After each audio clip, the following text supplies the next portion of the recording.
Order du jour. Government orders, government bills. Consideration at second reading of Bill C-36, Protecting Canada Seniors Act. Mrs. Finley for Mr. Nicholson, seconded by Mr. O'Connor, moves that Bill C-36, an act to amend the Criminal Code, Elder Abuse, be now read a second time and referred to the Standing Committee on Justice and Human Rights. Debate. The Honourable Parliamentary Secretary to the Minister of Justice. Thank you, Mr. Speaker. It's a privilege for me to speak to Bill C-36, the Protecting Canada Senior Act. As members in this House are no doubt aware, the abuse of elderly Canadians is a problem that is generating outrage across this country. Given the reality of our aging population, it is unlikely that this problem will go away on its own. The courts have also taken notice of this emerging trend. In R v. Flabat in 2009, for instance, the Ontario Superior Court of Justice dealt with the case of a personal support worker who pled guilty to assaulting 4 elderly war veterans suffering from Alzheimer's disease and dementia while they were in his care. In sentencing the offender to a period of incarceration to be followed by a probation order with onerous conditions, the sentencing judge noted the growing phenomenon of elder abuse in our society and the need for it to be addressed in a most serious way. In this regard, the judge added that there is little to distinguish individuals suffering from Alzheimer's disease or severe dementia from children. Both are among the most vulnerable members of our society. Just as one is forbidden to strike a baby, one is forbidden to strike a vulnerable elderly person. I do not believe there is a single person in this chamber who would disagree with this statement. Yet another example of judicial awareness of the issue of elder abuse in Canada is provided by the 2010 Newfoundland and Labrador Supreme Court decision in R v. Manuel. In this case, the offender had twice broken into the home of an elderly veteran and assaulted and robbed him. In sentencing the offender to 6.5 years imprisonment, the judge was clear in stating that the sentence being imposed was designed to address the public interest in deterring criminals from breaking into private homes and especially the public duty to protect the elderly of our society. Mr. Speaker, this is an issue of serious concern to our government.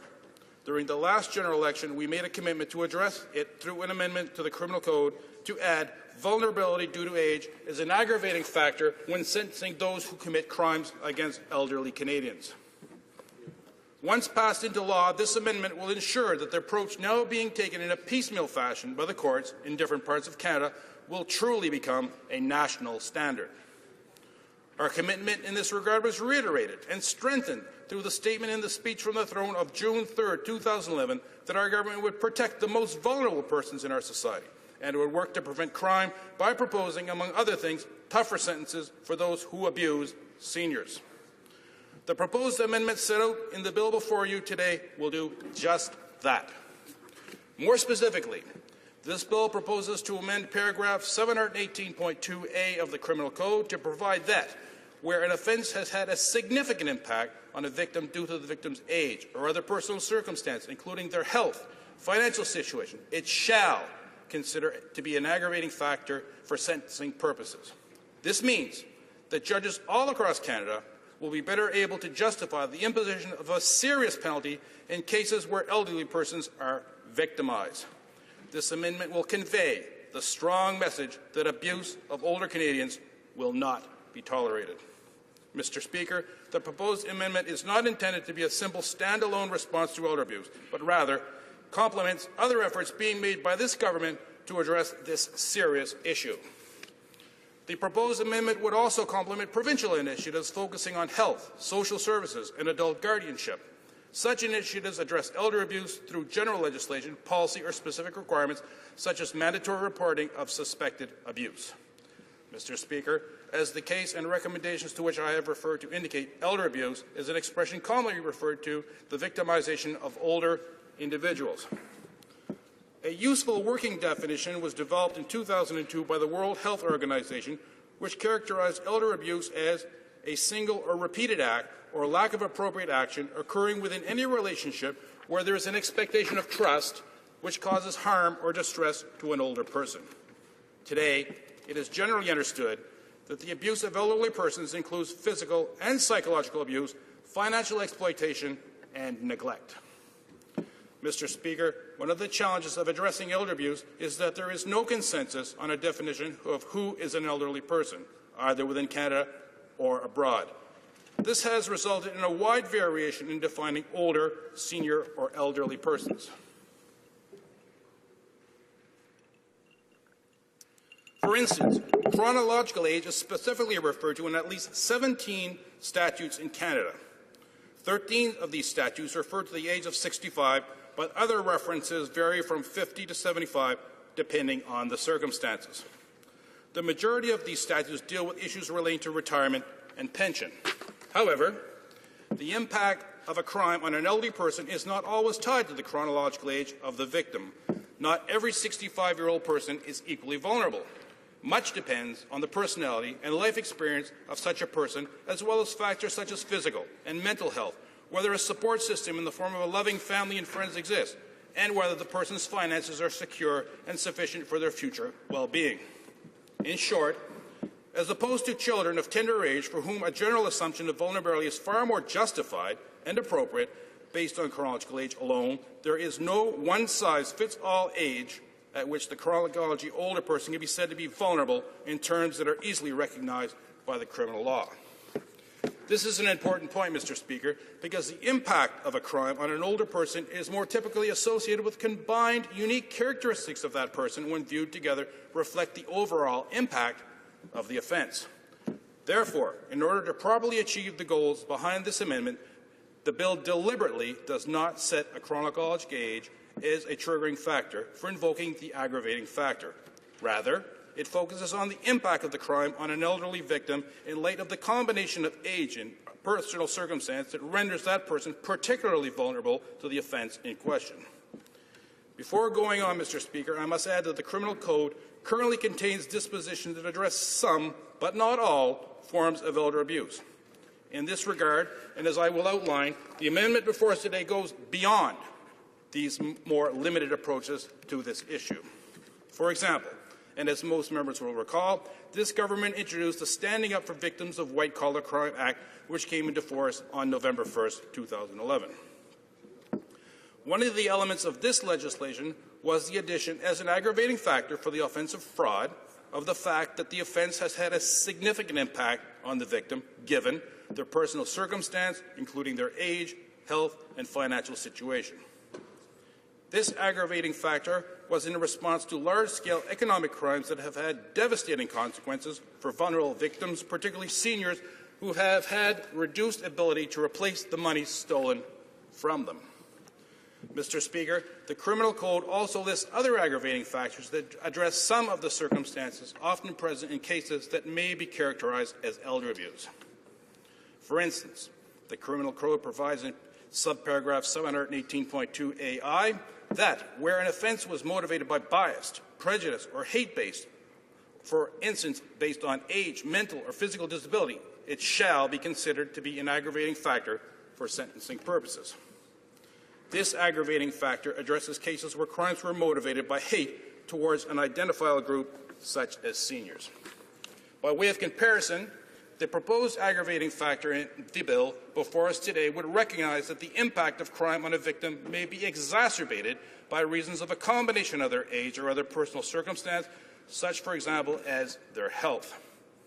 Other aggravating factors currently in the Criminal Code that would also apply in some elder abuse cases include the fact that the offender abused a position of trust or authority in relation to the victim, and this is cited in subparagraph 718.2 or in the case of abuse of an offender's spouse or common law partner in subparagraph 718.2 These aggravating factors apply not only where the abuse was committed by a family member, but also where the abuse was committed, for example, by a caregiver in a nursing home who was in a position of trust and authority over vulnerable seniors. Mr. Speaker, in addition to the aggravating factors I have mentioned, the Criminal Code provides a range of specific offences that equally apply to protect Canadians, regardless of whether the victim is male or female, able-bodied or disabled, young or old.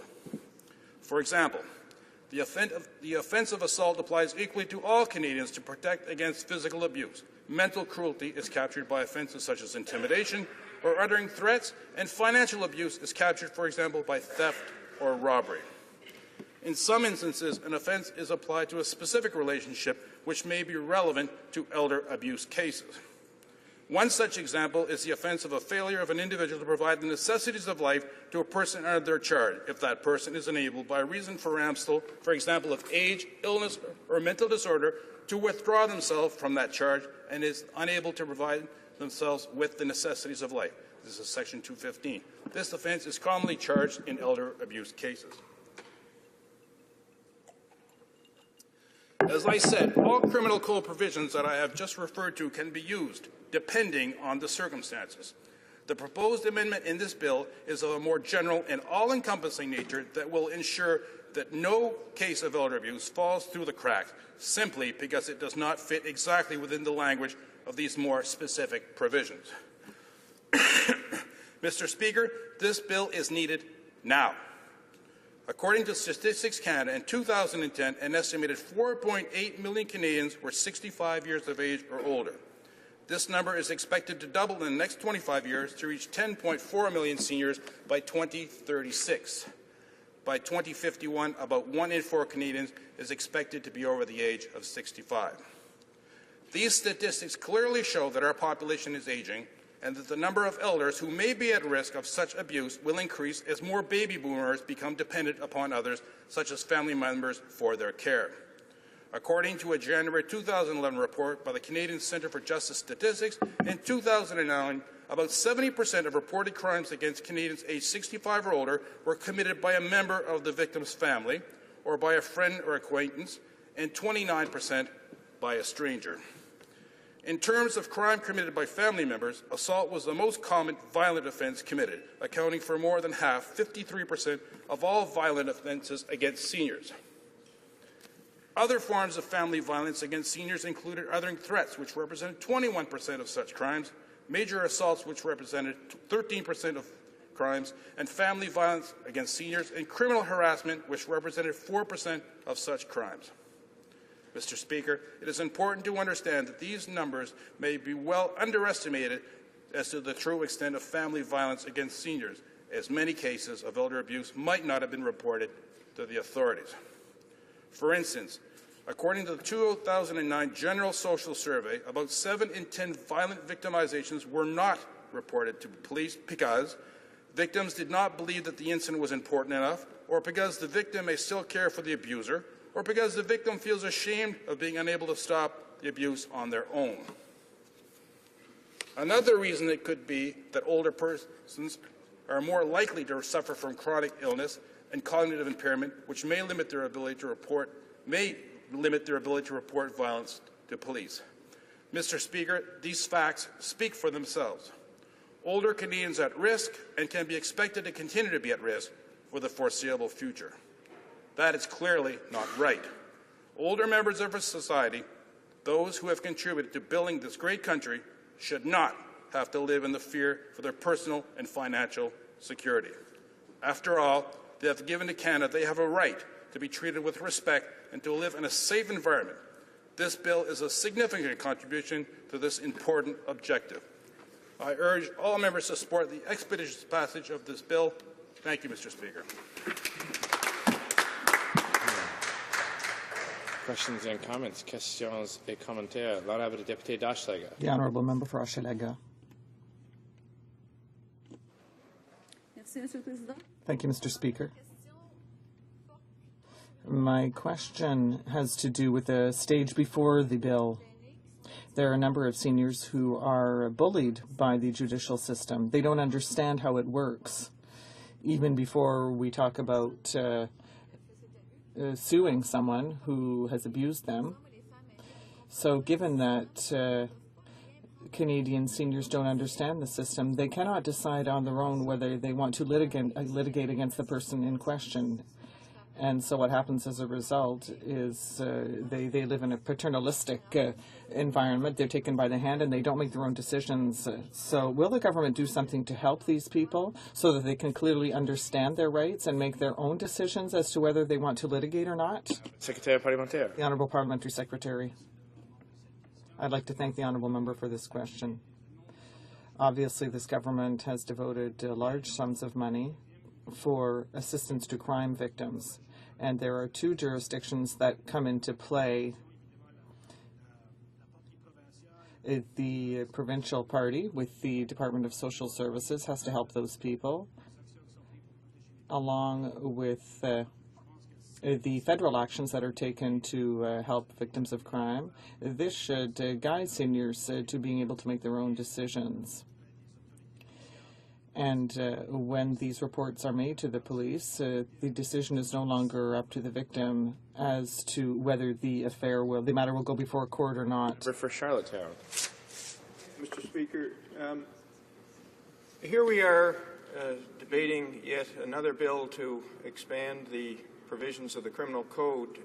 It seems as though the answer that to all that ails society is, from the Conservative side, to expand the provisions of the criminal code, to focus on the offender, to focus on retribution. We all, I believe, share the goals of protecting our seniors, but I heard my colleague say that this focuses on showing respect to seniors, that this focuses on preventing abuse, including financial exploitation. My question is really focused on the inconsistency between what we are hearing and what we are attempting to do here today through amendments to the criminal code and what we saw here just a few weeks ago when, in a classic case of financial exploitation, we have the government raising the age for eligibility for old age security and the guaranteed income supplement for our most vulnerable seniors. Does the honourable member not see the patent inconsistency in the government's position with respect to the treatment of seniors in this regard? Honourable Parliamentary Secretary. Clearly no inconsistency, Mr. Speaker. Obviously, a lot of the amendments to the Criminal Code have been done with the view of protecting Canada's most vulnerable citizens, the seniors, and the measures taken to change the Old Age Security Act, given the demographic changes this, has also been to protect seniors in the future, because we know that by 2013 there will only be two working people who will be able to fund those benefits going to the seniors. So again, the measures have been taken to make sure that the system continues for seniors in the future, so there's no inconsistency with protecting Canada's most vulnerable. The honourable member for Cumberland, Colchester, Musquodoboit Valley. Well, thank you, Mr. Speaker, and I have a question for the member, the honourable member. When you look at what the Conservative government has done for seniors since we came to office in 2006, whether it be implementing the tax-free savings account, which many seniors across the country have engaged in, as well as 6 million other Canadians, whether you look at the seniors, extending the GIS for the lowest income seniors, and taking many seniors off the tax rolls altogether, isn't this just another piece that we're doing as a government to try to support our seniors? So we've made several initiatives in several different areas supporting our seniors, not only for the criminal justice system, not only extending the powers that our law enforcement have to support seniors in the criminal justice code, but also financially, and also by implementing Seniors Day, National Seniors Day, showing our strong support for seniors. This is just another piece of the puzzle, is it not? The Honourable Parliamentary Secretary. Thank the honourable member for his question. Yes, certainly you've fallen upon, I guess, two golden common threads in the comments you make, and one is that, yes, throughout all legislation, obviously this government has sought to protect seniors, either be financially or against crime, and in the measures that we've done to protect them financially, taking them off the payrolls of the tax man, and obviously permitting the splitting of income and the guaranteed supplement for revenue. Yes, those measures have been put from the government. The other common golden thread in each one of these measures that have been taken by this government, the opposition, particularly the NDP, have voted against protecting them in these fashions. Questions and comments? The honourable member for Hamilton East Stony Creek. Well, Mr. Speaker, I'm very proud that we voted against them because they didn't get the job done for Canadian seniors. First of all, if you pause and you think about it for a moment here, we had repeatedly in this House over the last 5 to 6 years conversations about 300,000 seniors living in poverty, and most of them who collected GIS were women. They were getting approximately $15,000 a year when the poverty line was $22,000 a year, and this government, instead of giving them a $200 a month increase that would have helped alleviate that, as suggested, in the last election by the NDP and in this House repeatedly, they gave them $50. I mean, the HST increase in Ontario alone was eating up most of that $50. So don't try to tell us on this side how much you've done for seniors. And as well, you've taken $6,000 out of their lifetime income for each year, those 2 years that you've moved forward on changing from 65 to 67.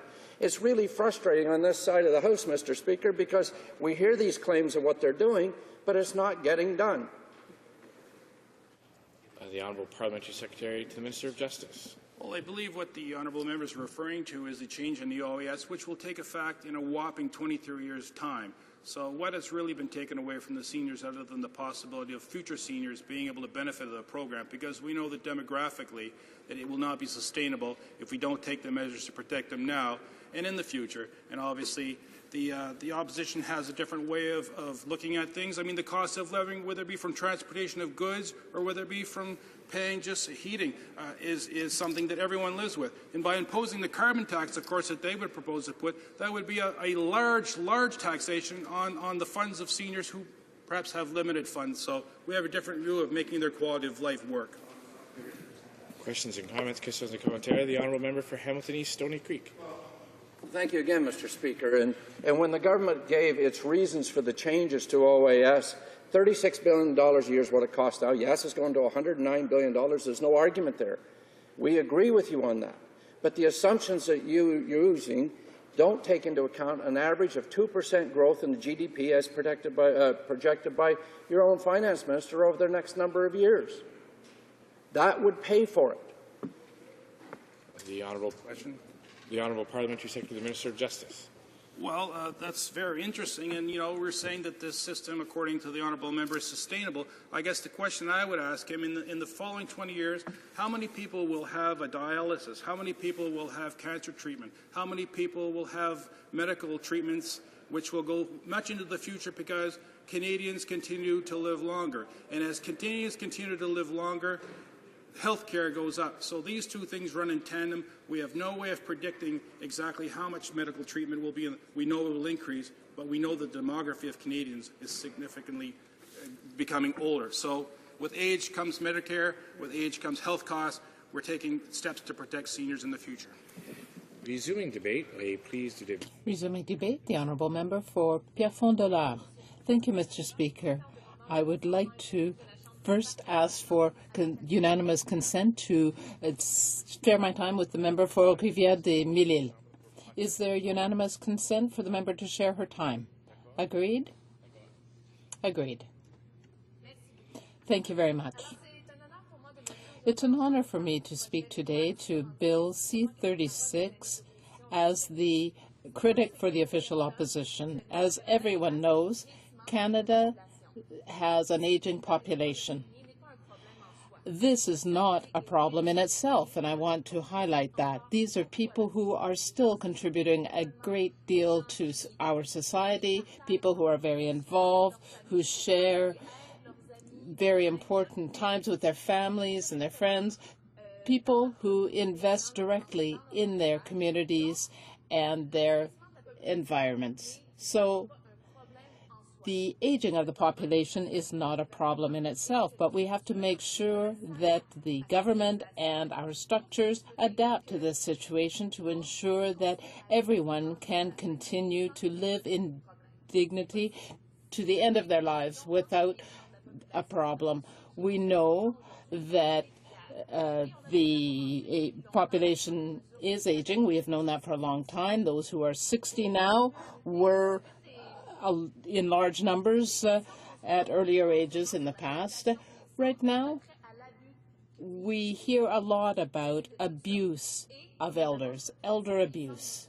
And our aging population means that we really have to look at how we can help seniors and reduce this kind of abuse and hopefully eliminate it. Bill C-36 is a first step in this direction and a partial solution to elder abuse. I want to first talk about elder abuse and summarize the problem. Elder abuse is unacceptable, clearly. The type of abuse that elders suffer is often financial exploitation, psychological abuse, and in third place, physical abuse. Something else that is particular to seniors is that it is often those close to seniors who actually commit these abusive acts. That is caregivers, family members, and others who are close. Another specific factor is that often this abuse is not disclosed. According to the Elder Abuse Advocacy Group in Quebec, nearly 80% of cases are never reported. 80%. And why is that? It is because seniors have particular ways in which they are vulnerable. They are afraid of being isolated. They are afraid of being uprooted. So if there is a member of their family that is abusing them, they are still afraid of being abandoned, because then they will not receive the care that they need, and they will have to go to a nursing home or other residence. So for elders who are being abused, they have to deal with these factors, and often they do not reveal what is happening. They think that the consequences might be worse if they report the abuse. But in fact, we have to make it clear that if they do report the abuse, they will get help in working through the problem. We need to make it possible to evaluate the problem and the abuse. There are various factors that can be taken into account to help evaluate abuse of children, for example. But up to now, we have not had age, that is, the fact that someone is elderly, considered as an aggravating factor, and this bill allows for that. So we are pleased in the NDP to support this measure at second reading so that we can debate the legislation further. We feel that it is relevant and necessary legislation. However, Mr. Speaker, a very important committee, the Palliative Care and End-of-Life Care Committee, came up with a number of interesting conclusions. Bill C-36 deals with the criminal aspect of elder abuse, but we have to think about whether we actually want to just punish those who are guilty or prevent the problem. It isn't because we give a longer sentence to an offender that we will necessarily reduce abuse of seniors or make it easier to report the abuse when it happens. The two things don't necessarily go together. Yes, we do need penalties, but we have to work to prevent the abuse and make it easier for seniors to report it. It is important, according to the committee, to educate the public. We have to make sure that people know about the problem of elder abuse and how serious it is. People need to know that society has a role to play in helping seniors report such abuse. Second, we need targeted, effective measures, such as prevention programs. People have to be aware of the problem, and they need to have the knowledge to prevent elder abuse. So there needs to be training for caregivers, for family members, so that they can recognize the signs of elder abuse and then help the person report the abuse. Third, we need to have intervention means. It's one thing to be aware and have the education we need, but we need to also know what we can do, how we can act to help seniors get through the situation and not be afraid of losing their autonomy if they report their abuser. And some of the steps that can be taken are to provide psychological and social assistance to seniors. So these are important aspects of how we can help seniors. Fourth, we need judicial provisions, and that is what this bill does. We need the penalties to deal with elder abuse, but we need the three other aspects to be dealt with as well. If we just concentrate on the legal measures to punish people, then we are not dealing properly with the problem. We need to educate people, and we need to prevent the elder abuse. We know that the Conservatives are very keen on punitive measures. We've seen it with our other legislation, but we really need to emphasize prevention. And we feel that the House in general is not dealing enough with that aspect. Here are some suggestions of concrete ways that have been suggested by the Palliative and Elder Care Committee. When it comes to vulnerability, we know that seniors who are poor are more vulnerable, and their power is transferred to family members or caregivers. And if someone is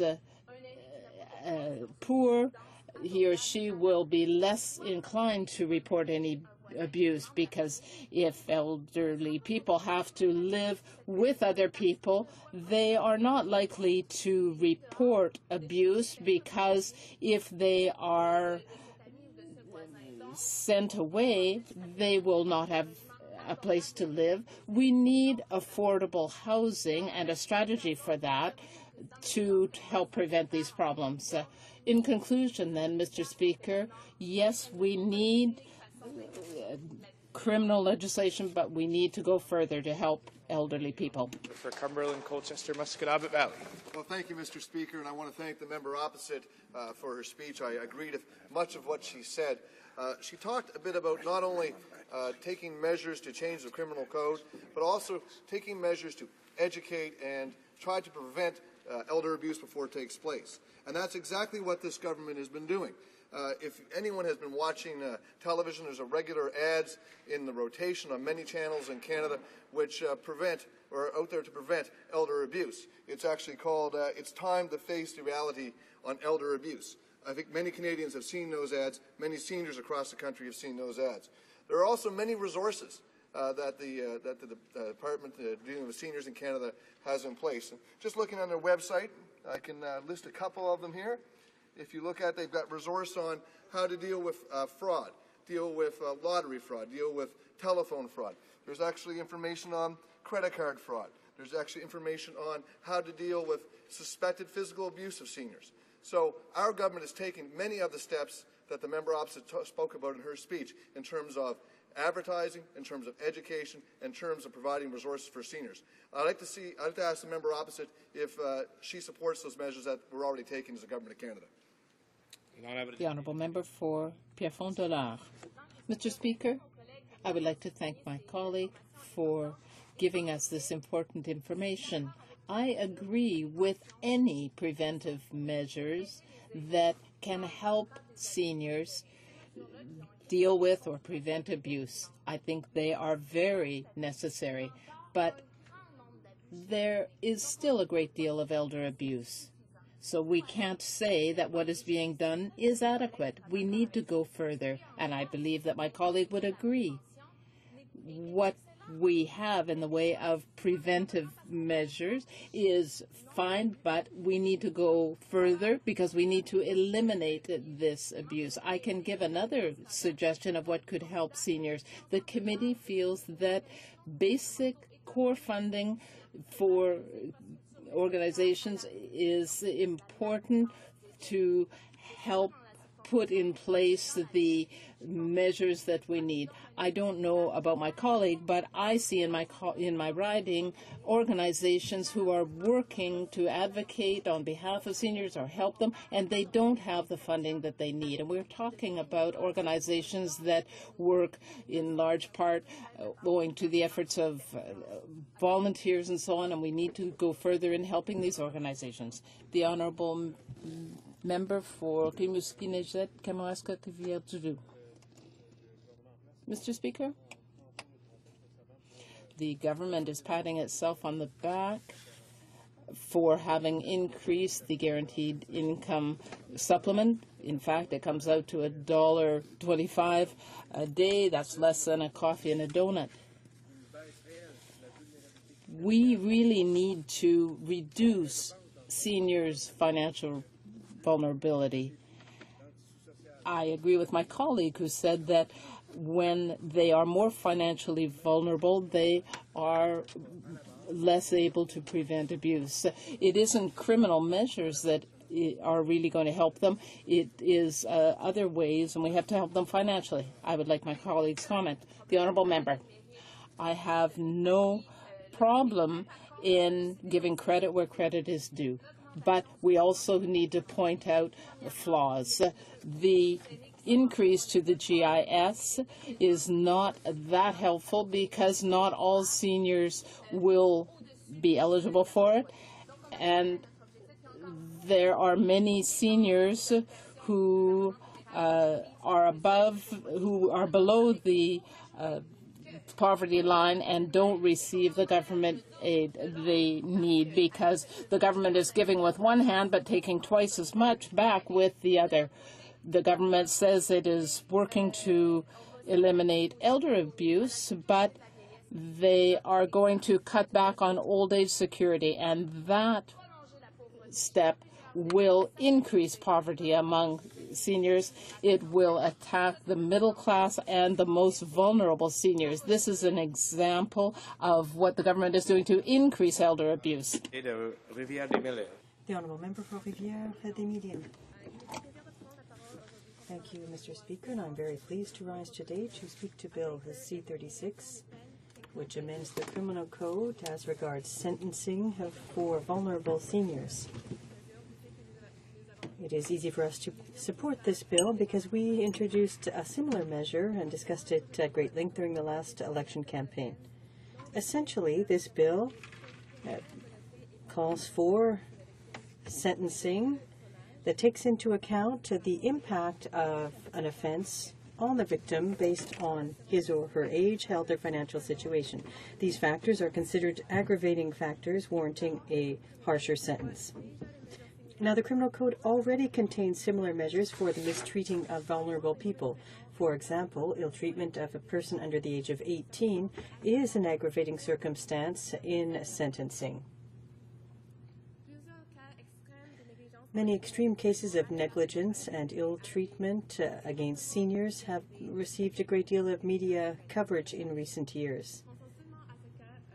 Just think about the very difficult case in February 2011 where the police in Toronto found a 68-year-old woman unconscious, frozen and starving in a makeshift room built in a garage that wasn't even insulated. And this was in her son's home. There were two major Canadian studies conducted in the late 80s and in the late 90s. And according to these studies, 4% of seniors living at home are grappling with some kind of ill treatment inflicted by people they know, be this in terms of their material wealth or finances. According to researchers, this data is just the tip of the iceberg. In 2003, just under 4,000 acts of violence committed against people aged 65 and more were declared. 29% of them were committed by a member of the family. Although cases of violence are not all declared, studies enable us to estimate that between 4 and 10% of seniors in Canada have been victims of poor treatment or negligence by someone they count on. And this situation is unacceptable. It must not occur in a country like ours. Police statistics on crime in Quebec reveal that while property offences decreased in the province between 2003 and 2007, crimes against seniors have increased. They include fraud and theft primarily. Seniors who are victims are often the subject of threats, criminal harassment, and armed robbery. While I am pleased to provide my support to this bill, I must point out that this is simply the first step in our fight against abuse against seniors. Vulnerable seniors are more likely to be subject to abuse. Therefore, fighting poverty for seniors must be a high priority. Allow me to provide some important facts. In the 10 provinces, the incidence of low income among seniors is highest in British Columbia and Quebec. In 2008, 120,000 to 567,000 seniors lived in poverty. It's unacceptable to see seniors live in poverty and not living a dignified life because of their financial situation in a country like ours. We need a comprehensive plan to fight violence against seniors, and it's in this context that the NDP in recent years has campaigned for measures which would deal with the mistreatment of seniors in conjunction with Quebec to come up with the necessary resources to put in place a strategy which would include the following measures: a hotline for mistreated seniors, the creation of specialized consultants to deal with cases of mistreatment of seniors, and amendments to the criminal code which would call for appropriate sentences. Contrary to the Conservatives, which are simply focusing on repressive measures to fight crime, we feel we need to deal with the root of the problem by fighting against exclusion and poverty.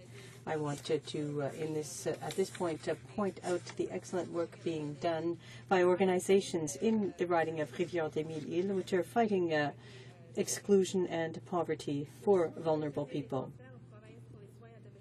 We propose increasing transfers to the provinces for home care and long-term care to guarantee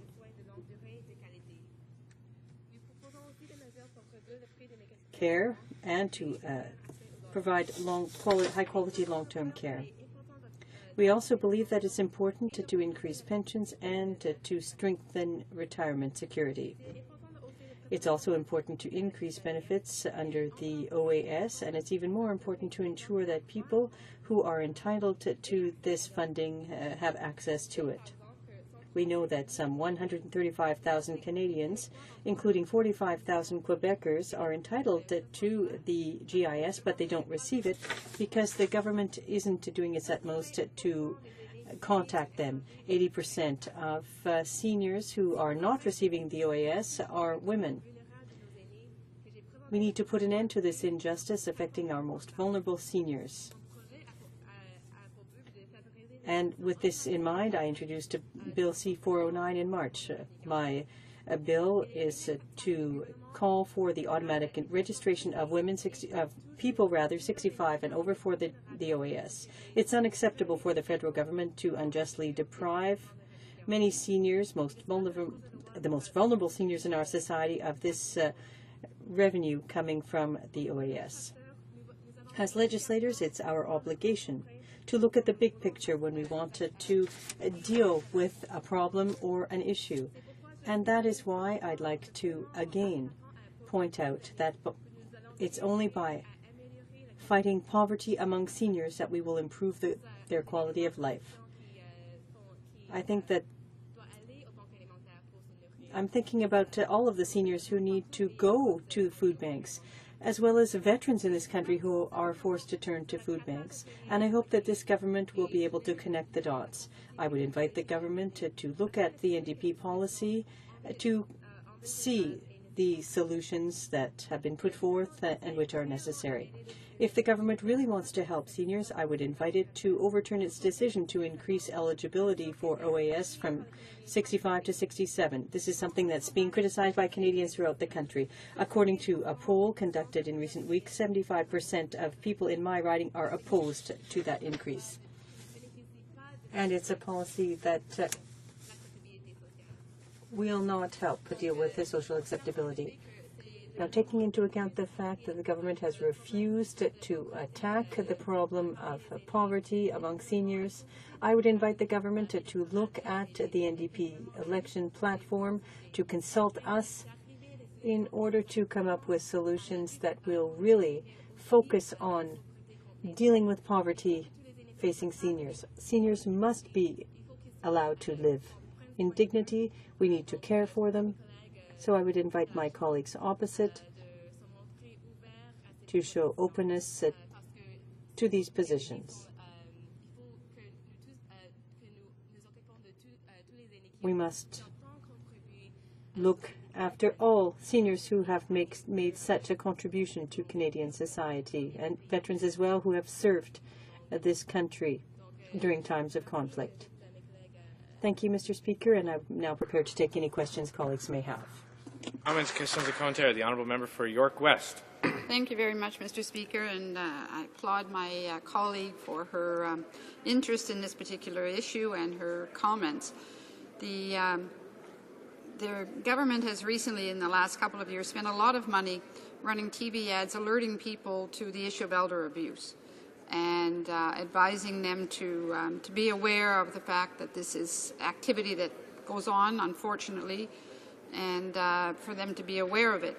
But raising awareness is one thing, but putting money into many of the organizations in Canada that reach out, that monitor many of our elderly, those organizations could have used that money that was used for those TV ads is the point I'm trying to make, and that I think it would be far more effective to be putting money into many of these nonprofit organizations and elsewhere that would reach out in the local communities to help people.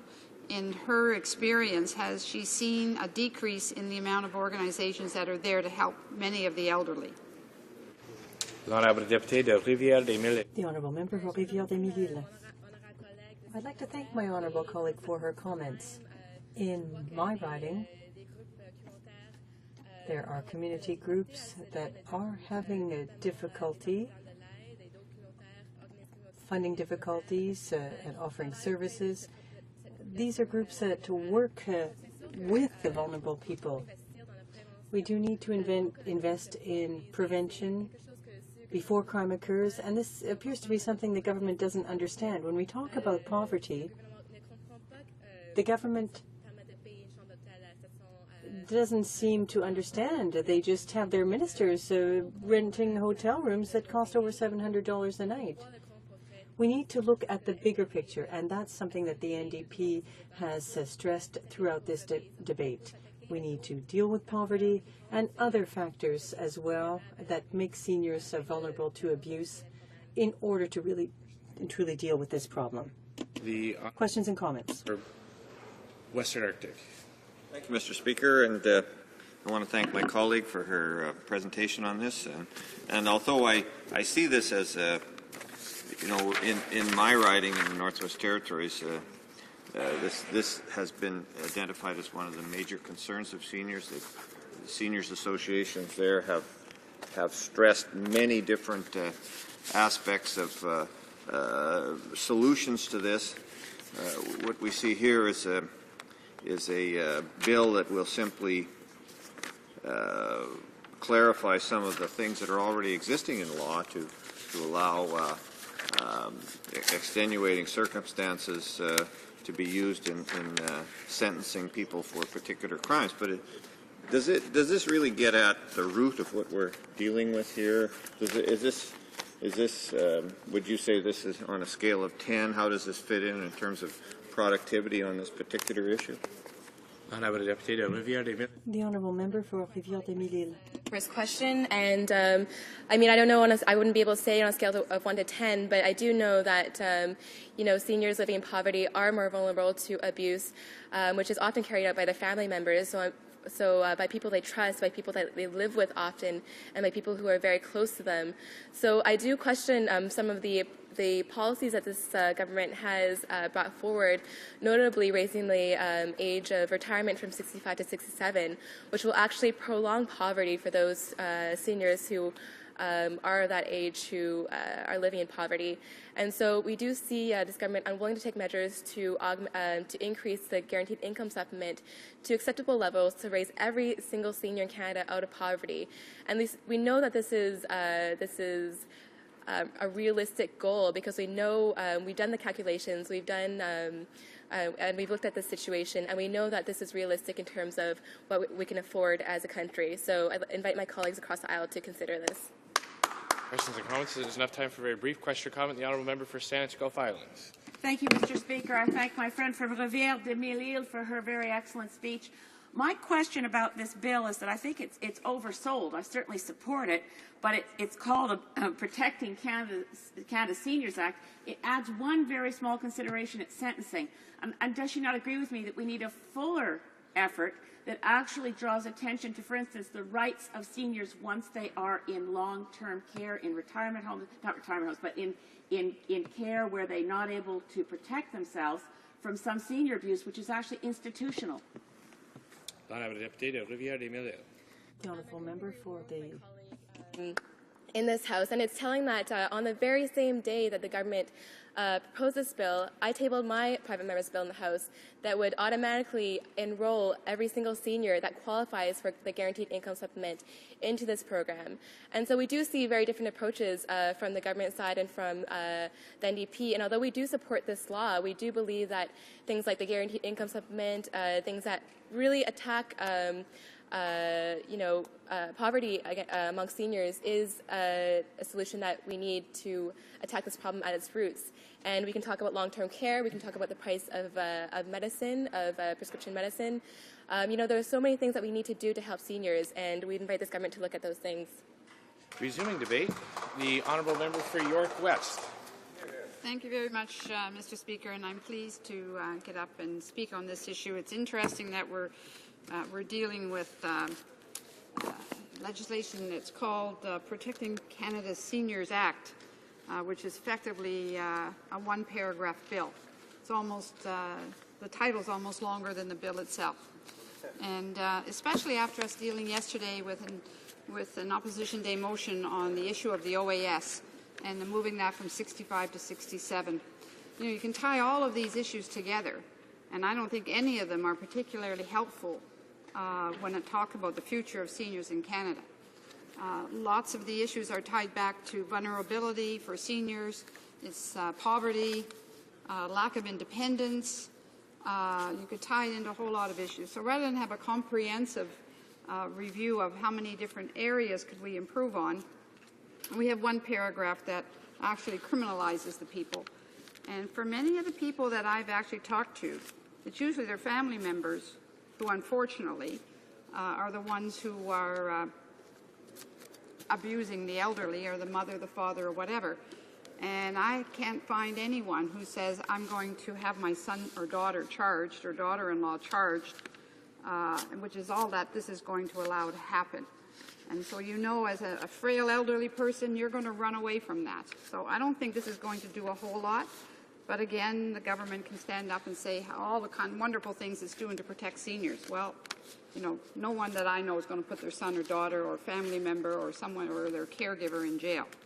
But anyway, to get on to the seriousness of the issues, the world's population is expected to exceed 9.2 billion people by 2050. And this means that in less than 2 generations, the number of people on planet Earth will grow by as much as 34%. Now, of that number, it is expected that people who are 55 years of age or older will constitute the largest segment of human population. So, certainly a group of people that need to be paid attention to. Today, Canadians over the age of 55 make up about 27% of our entire national population, and that number is expected to grow to 35% by 2031. It's only 19 years away. Might feel like a long ways away, but it really isn't. Now, these changing demographics mean that we must prepare and make certain that the seniors today and in the future have the protections that they need. And this bill does very little in that fact. Seniors are a gift that we all need to treasure. We all hope to be a senior someday. And having a robust and growing seniors population is a real positive thing for our society.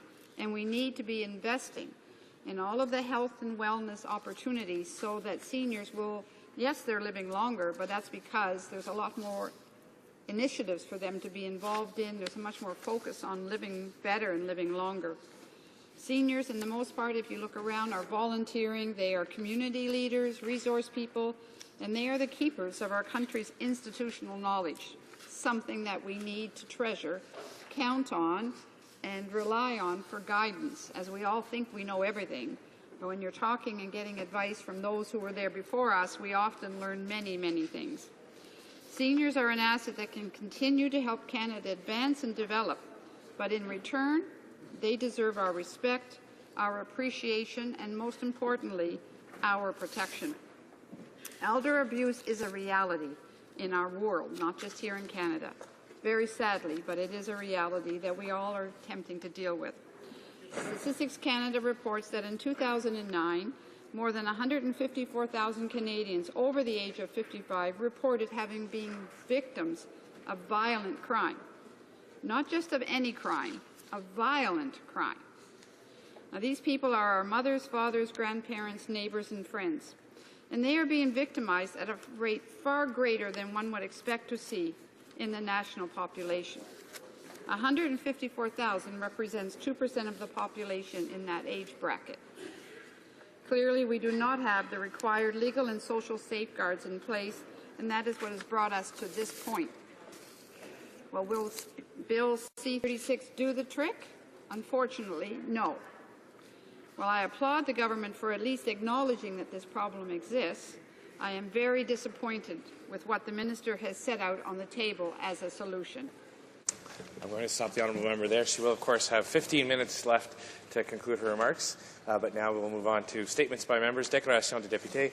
The honourable member for Simcoe Grey. Thank you very much, Mr. Speaker. Today, I proudly stand in support of World Meningitis Day. Meningitis is a serious infection causing the inflammation of the lining of the brain and the spinal cord. It kills children and adults all over the world. The disease has no boundaries based on wealth, color, creed, country, and is often mistaken for the flu. Approximately 10% of individuals who contract this disease will die. Of those who survive, 1 in 5 suffer a permanent disability, such as hearing loss, neurological damage, or amputation. The Meningitis Research Foundation of Canada was established in 1998 to prevent death and disability from meningitis and other infections of the central nervous system. Through education, it provides support to patients and their families affected by meningitis, including public awareness, and promotes better understanding of the disease to healthcare professionals. World Meningitis Day allows us to raise awareness to support all Canadians who are affected by meningitis and to work towards sparing the heartache of losing one more loved one to this devastating disease. Thank you, Mr. Speaker. The honourable member for Ottawa Centre. Mr. Speaker, here in Ottawa at the Deborah Dines Family House, over 800 people rely on the Community Access Program to connect with the world. Children complete their schoolwork, people get information about their communities, and search for jobs. Thanks to access to technology, young people from Deborah Dines are now graduating as nurses, doctors, engineers, and police officers. Crime is down, adults learn computer skills, and parents have support for their families. Mr. Speaker, this year's Conservative budget kills the Community Access Program. The government is pulling the plug on opportunity. Nearly 54% of Canadians who are low income don't have access to the internet. Mr. Speaker, I call on the government to reverse this decision, to invest in families and give opportunities to our young people. The honourable member for Richmond Hill. Mr. Speaker, this past weekend, many residents in my riding of Richmond Hill laced up and took part in the annual MS Walk to End Multiple Sclerosis. The local MS chapter of York South had an impressive 436 people participate at their walk held at Elgin West Community Centre in Richmond Hill. Indeed, a total of 58 MS Walk events will be taking place in communities throughout Ontario this spring. I am proud to say that the York South Chapter's Richmond Hill, Aurora, Thornhill MS Walk raised a total of $81,126. These funds will go a long way to providing innovative services and programs to help those affected by MS in our community and to support groundbreaking research dedicated to finding a cure. I wish to congratulate all of the local volunteers, participants and supporters in the York South Chapter on this very successful MS Walk event. The honourable member for St. Paul's. The Canadian Pain Society and the Canadian Pain Coalition hosted the first ever Canadian Pain Summit in Ottawa, where more than 200 delegates, including consumers, caregivers, health professionals, scientists and educators, came together to discuss the National Pain Strategy for Canada. Initialement élaboré. First drafted by the Canadian Pain Society in 2010, the National Pain Strategy seeks to ensure that healthcare professionals have more training in pain management, are aware of alternative treatment options, and ensure that all Canadians have equal access to the care they require. First National Pain Strategy is urgent, as 1 in 5 Canadians live with chronic pain every day, and pain accounts for up to 78% of emergency room visits. It's time for the federal government to show leadership and to implement a national pain strategy to address the gaps that exist in pain management and to minimize its burden on Canadians living with pain, their families, and society. Hear, hear. Member for St. Boniface. Speaker, today I want to acknowledge some exceptional volunteers from my riding of St. Boniface. During the Easter break week, I attended 3 volunteer appreciation banquets at local community centres. So many incredible teams contribute to the success of these organizations, and community centres could not survive without dedicated volunteers. Each club had countless people to thank, but awards were given out at each event to highlight those that have gone above and beyond. And I'd personally like to congratulate from the St. Vital Curling Club special award recipients Maurice Devison, Neil Denier, and Terry Moon. From the Heather Curling Club, Ken Hebert, Brian Pedden, James Sansom, Richard Ballog, Alain Laurencel, and Ken Murdoch. And from Notre Dame Recreational Centre, Joyce Webinger, Sam Tascona, Eugene Filion, and Gail Adolphe. I ask the House to join with me to congratulate these recipients and thank them for their hard work. The honourable member for Western Arctic. Mr. Speaker, this week I was one of 3,000 at the International Polar Year Conference in Montreal. I joined many elected representatives from other northern countries. Northern Canadians attended the conference in great numbers. Northerners are concerned about how their environment is being impacted by climate change and want to hear the latest scientific findings. Loss of sea ice, melting permafrost, and southern species displacing northern ones are just some of the negative impacts climate change has wrought on the North already. This government chooses to deny the reality of climate change. Canadian environmental policy is being drafted to suit the needs of foreign-backed resource exploitation. Canada's position on climate change places it completely out of step with the rest of the world, for which it is being criticized right now. Recently, Norway's former Prime Minister, Gro Harlem Brundtland, said Canada has been moving backwards on this issue, and Canada's position on climate change is anti-scientific and naive. The Minister of Aboriginal Affairs says the North is fundamental to our identity. It's too bad that this government's denial of climate change is destroying that fundamental identity. The honourable member for Wetaskiwin. Mr. Speaker, I rise today to honour Mr. Walter Birchnell, a Second World War Royal Canadian Air Force veteran who served as a pilot in Burma.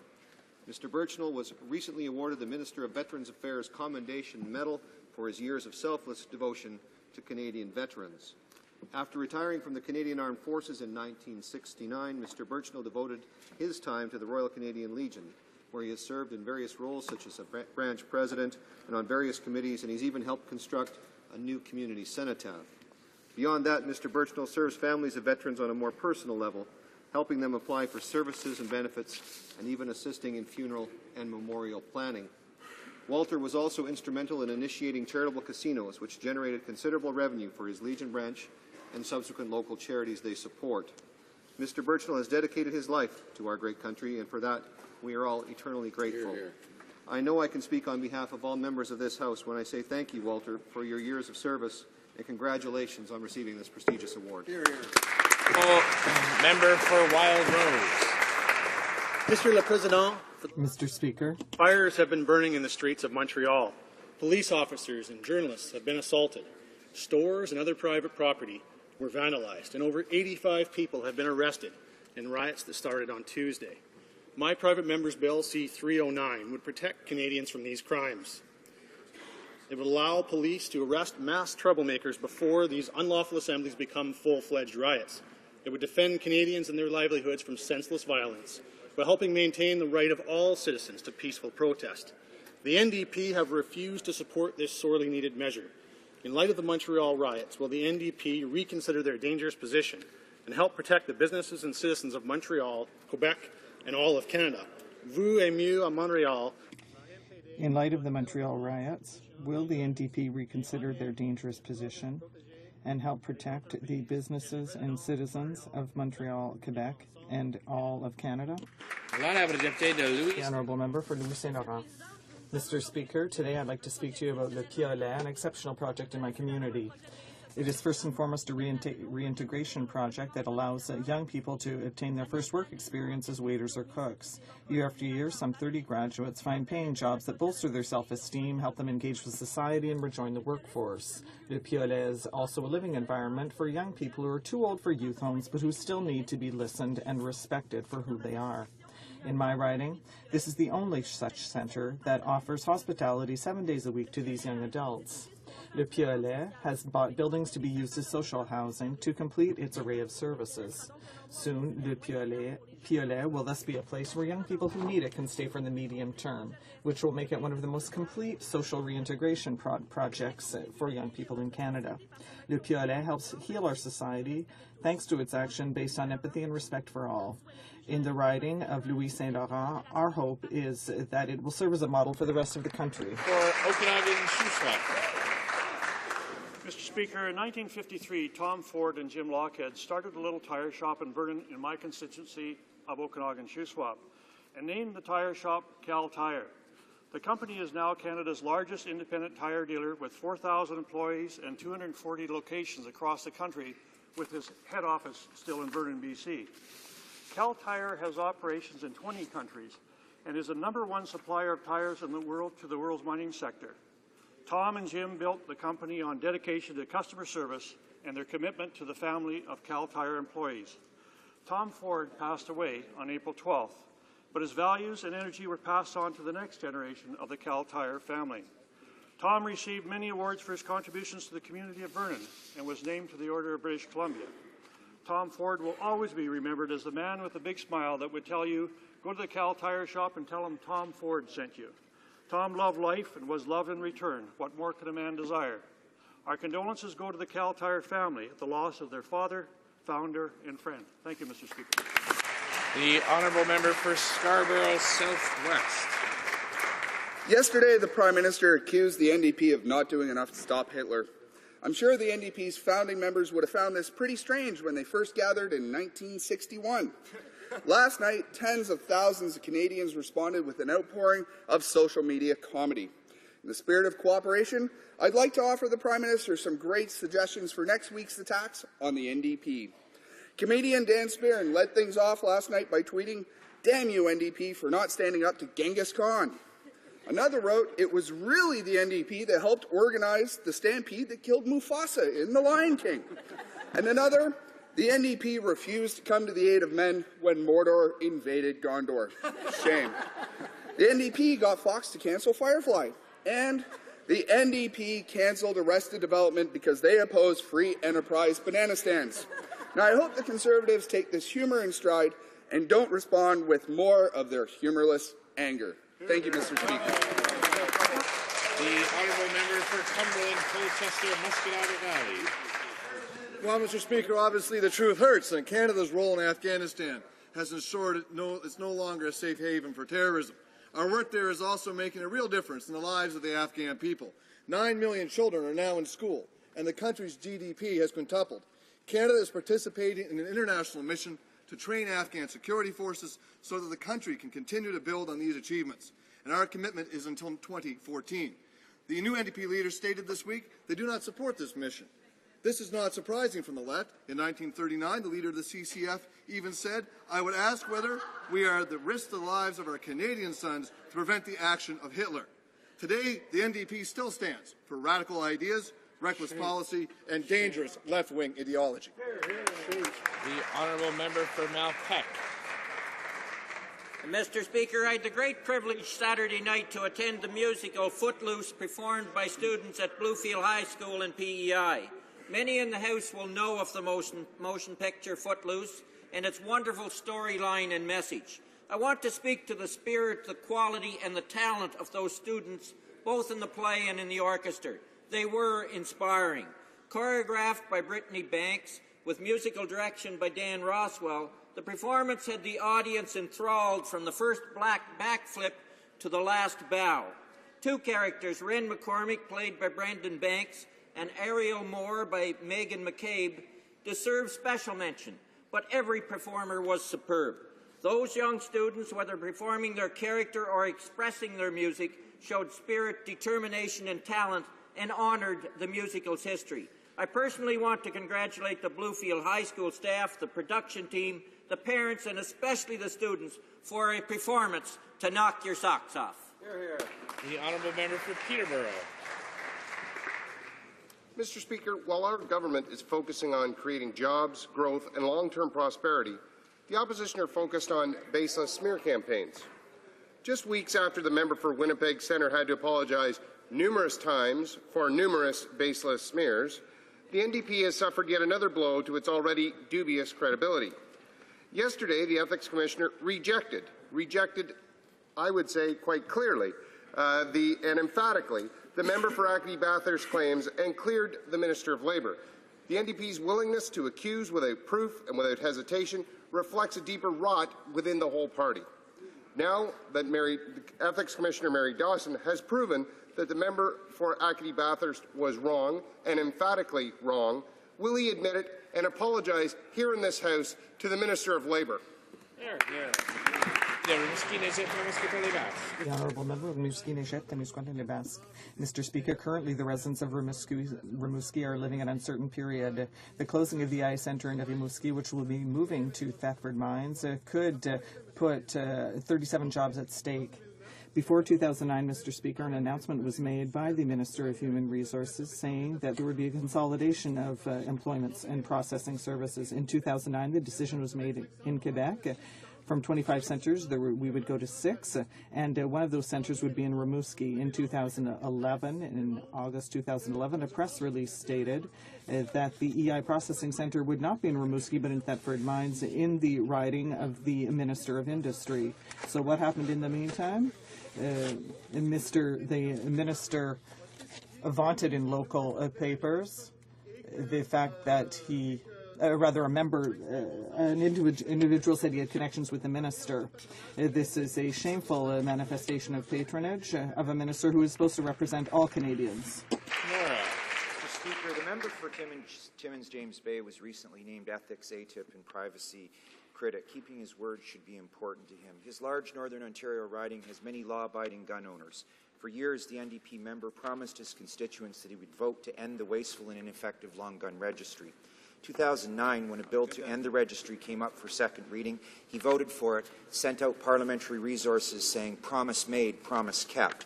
However, at the next crucial stage of the bill, he flip-flopped and opposed the bill. If he had kept his word, the bill would have continued on. Instead, the bill was defeated and the registry remained. This member put his out-of-touch leadership ahead of the promise he made to the people of Timmins James Bay, our great Kenora riding neighbours. In 2011, he failed again to keep his promise. Clearly, Mr. Speaker, the bigger issue here is that the NDP leader and the NDP members of the shrinking Northern Ontario NDP caucus no longer represent the interests of their constituents. Questions l'honorable député de The honourable member for Hull-Elmer. Mr. Speaker, yesterday the Auditors General confirmed what everyone has suspected all along. The Cabinet was aware of the rising cost of the F-35. In fact, they approved it, but they went out of their way to hide the truth. We're talking about significant costs, billions of dollars hidden from Parliament and from Canadians. Where is the accountability? Mr. Speaker, I know many members of the House will want me to, before I answer that question, to congratulate the Ottawa Senators on a great season this past year. The government has clearly communicated the budget we've set to replace Canada's aging CF-18s, and we will stay within that budget. Our budget covered the acquisition costs for the F-35. However, other numbers cited include operating costs. The government has come forward under the capable leadership of the Minister of Public Works with a 7-point plan, which we will fully follow, Mr. Speaker. Member for Hull-Elmer. Instead of telling Canadians the real cost of the F-35s, the Conservatives decided to send the Associate Defence Minister to Texas to reassure Lockheed Martin. That's no doubt why two-thirds of Canadians no longer trust the Conservatives when it comes to the F-35s and believe that the government misled them. When will the government admit that they have lost control of this issue and they no longer have any credibility? The Honourable Minister of Foreign Affairs. I don't agree with the premise of the question at all. The government clearly indicated the budget for replacing the CFD-18s, and the government will abide with this budget. There is a 7-point plan now in place, and we will be following it for replacing the aircraft. Honourable Member for Elmer. Is doing, they are trying to find every excuse in the book to defend the failed F-35 process. And from gutting environmental protection to putting more seniors into poverty, the Conservatives are turning their backs on Canadians. Good public administration is about making good choices. So why do the Conservatives insist on choosing the wrong path? The Honourable Minister of Foreign Affairs. Mr. Speaker, the path that this government has chosen is the path of economic growth and long-term prosperity. We have seen, under the economic leadership of this government, we have seen the creation of some 700,000 net new jobs created from coast to coast to coast. We are focusing like a laser on job creation. The very best social program for every Canadian is a job so they can provide for themselves and their family. And that's why the Canadian economy is performing so well that other countries around the world are looking at the strong leadership and strong public administration of this team, Mr. Speaker. Mr. Speaker, the backward priorities of the Conservatives don't stop with their budget choices. At a time when 1.4 million Canadians are without work, the House was forced yesterday to debate the right of women to choose. Canadian women will not just sit back and let their hard-won rights be attacked. When will the Prime Minister tell his ministers and his caucus that women's equality is not up for debate? The Honourable Minister of Foreign Affairs. Thank you, Mr. Speaker. The Prime Minister has been clear throughout. Before and after the election, we will not be reopening this debate. Mr. Speaker, Canadians aren't going to be fooled because the Conservatives have done the exact opposite and have reopened the debate last night, in fact. This Conservative maneuver to reopen the debate is not unfortunate, as the Prime Minister calls it. It's hypocritical. During an election, the Conservatives say one thing, and in government, they do exactly as they intended to do. In our Canada, women's rights are human rights. They are not optional, and they are not negotiable. When will the Conservatives stop eroding women's equality in Canada? Mr. Speaker, The Prime Minister was clear before the 2006 election, before the 2008 election, and the 2011 election. He's clear today. The government and this Prime Minister has no intent of reopening the debate on this issue. The Honourable Member for Saint-Laurent-Cartierville. Mr. Speaker, with respect to the F-35s, their cost is rising, but also their suitability for defending and protecting our sovereignty in the Arctic is being questioned. How can we ensure, as Colonel Paul Mallier has said, that a single-engine, low-range, low-payload aircraft can operate in the north? Will the government finally undertake a bidding process to select the plane we need at the best cost? Mr. Speaker, if this member sat around the cabinet table when the previous Liberal government spent hundreds of millions of dollars designing this aircraft, if he felt so strongly about it, why didn't he speak up then? The Honourable Member. He knows that we never accepted this bill, this aircraft. He was not aware that a letter had been sent by the government rejecting the Auditor General conclusions.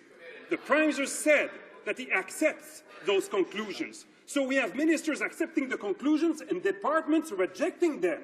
Why this abdication of ministerial responsibility? How can the minister not be aware that his department rejected the Auditor General's conclusions of its most expensive acquisition? The Honourable Minister of Foreign Affairs. Speaker, the Auditor General is an independent officer of this House that comes into departments to provide an audit. There's a good deal of back and forth while he conducts and his office conducts that audit. At the end of the day, the Auditor General tabled his report before Parliament, and this government has accepted the recommendations that he's come forward with completely. The Honourable Member for St. Paul's. Mr. Speaker, the Minister of International Cooperation seems to think that accountability can be done by forced installments. First, the Minister takes the gamble that the media won't find out about her inappropriate spending. Each time she's caught, she's forced to make an apology and pay back that particular line item. Canadians deserve to know the full extent of her extravagant ways. The minister clearly has no moral compass. Does she really believe that what's right is what she gets away with and what's wrong is what she gets caught doing? The Honourable Parliamentary Secretary of the Government House Leader. Mr. Speaker, as we've said several times earlier in this week, the minister in question has apologized and she has repaid all of the inappropriate expenses. But I think more importantly, Mr. Speaker, is the fact that our government has reduced overall travel spending by ministers by over 15% from the previous Liberal government.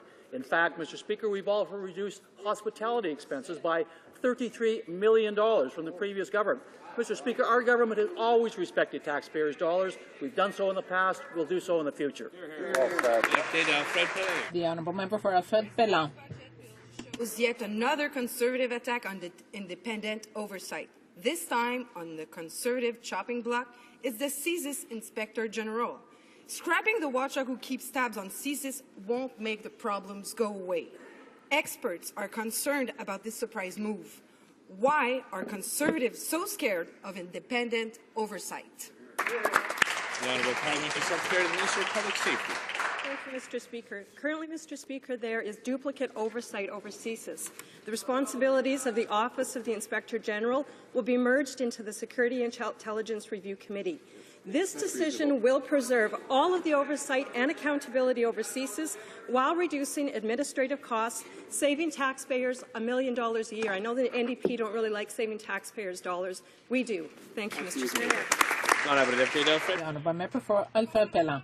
The Conservatives have not been able to find a chair for the Security Intelligence Review Committee, but the Inspector General has done his work well. We know that with this government, anyone who discovers the truth is at risk. The Inspector General has shown that that CSIS has made major errors and that Canadians will not get the information they need. Why is the government afraid of accountability? In fact, the services that are provided are duplicate in their oversight over CSIS. Again, this will save the taxpayers' dollars, and it will not affect the oversight that is provided over CSIS. Thank you, Mr. Speaker. Honourable member for Parkdale, High Park. Well, Mr. Speaker, also hidden in this budget bill is a full frontal assault on environmental protection. This bill will exempt many projects from examination, shut concerned citizens and groups out of pipeline reviews, give sweeping powers to the minister to greenlight projects in spite of impacts, and much more. So why is the minister hiding such significant changes in a 400-page budget bill? Is it because he knows that Canadians oppose this reckless attack on our environmental protection? Why is he doing that? The Honourable Parliamentary Secretary to the Minister of Natural Resources. Mr. Speaker, we're modernizing the regulatory system, and if the member had come to the Natural Resources Committee over the last year, she would be well aware that everyone is asking for that. Everyone is demanding that there be some improvements in the regulatory system. We want to enhance the opportunities for investments in resource development. We want to create the conditions for economic jobs and growth, particularly for Aboriginal communities. We want to protect the environment while we're doing that. And so, Mr. Speaker, the NDP needs to get beyond their ideological blinders and come and join us and to make this into a good project. We want responsible resource development in this country, and we're going to see this through. The Honourable Member for Parkdale, High Park. Well, Mr. Speaker, I was at the Finance Committee because we're discussing a Budget Implementation Act, not environmental regulations, but they didn't stop at cutting the Environmental Assessment Act. Not when protections for fish habitat are standing in the way of higher profits for their friends. This bill dismantles decades of work to ensure industrial development doesn't destroy our fisheries. Conservatives didn't campaign on gutting the Fisheries Act. We know Canadians didn't ask for weaker protection for fish habitat. So will the minister tell us who lobbied him to gut the Fisheries Act? Who's he responding to? Who lobbied him? The Honourable Parliamentary Secretary to the Minister of Fisheries and Oceans. Well, thank you, Mr. Speaker. If the member would read through the measures in the Budget Implementation Act, I think she'll agree with me that the measures allow Fisheries and Oceans to focus its efforts in a practical, sensible way on managing threats to Canada's recreational, commercial and Aboriginal fisheries to ensure their ongoing productivity and sustainability. The changes will provide greater certainty and consistency for stakeholders and will enhance partnership opportunities with provinces and territories and conservation groups. All those, I think, are a good thing. But most importantly, we will have a focused, effective program that will conserve and protect Canada's fisheries for future generations. Honourable Member for Rimouski-Nejet-Témiscouata-Les-Basques. Mr. Speaker, today the National Roundtable on the Environment and the Economy presented a report showing that Canadian businesses are not prepared to deal with climate change. The report is clear. The Conservatives' inaction on climate change is putting our economy at risk. This is why the government included in its omnibus bill on the budget a proposal to abolish the National Roundtable. They simply don't want to hear the truth. Why are the Conservatives trying to hide the facts by shooting the messenger? I'm really glad the NDP finally cares about industry in this country and what they're doing. The NDP over the last several months have bashed industry with regard to their concern for our environment, including the Canadian Oil Sands Innovation Alliance. Mr. Speaker, we're working closely with stakeholders to provide a balanced approach to protecting Canada's environment. All we hear over here is rhetoric. I encourage them to support our budgetary measures which support R&D in this country, support our environmental protection measures. The Honourable Member for Rimouski-Nejet-Témiscouata-Les-Basques. Mr. Speaker, the Parliamentary Secretary should be clear, because it isn't just the National Roundtable that is calling on the government to do more to deal with climate change. The industry is even saying the same thing. 3 major companies have just withdrawn from the capture and storage project, which got money from the government. They're saying that there need to be stricter standards.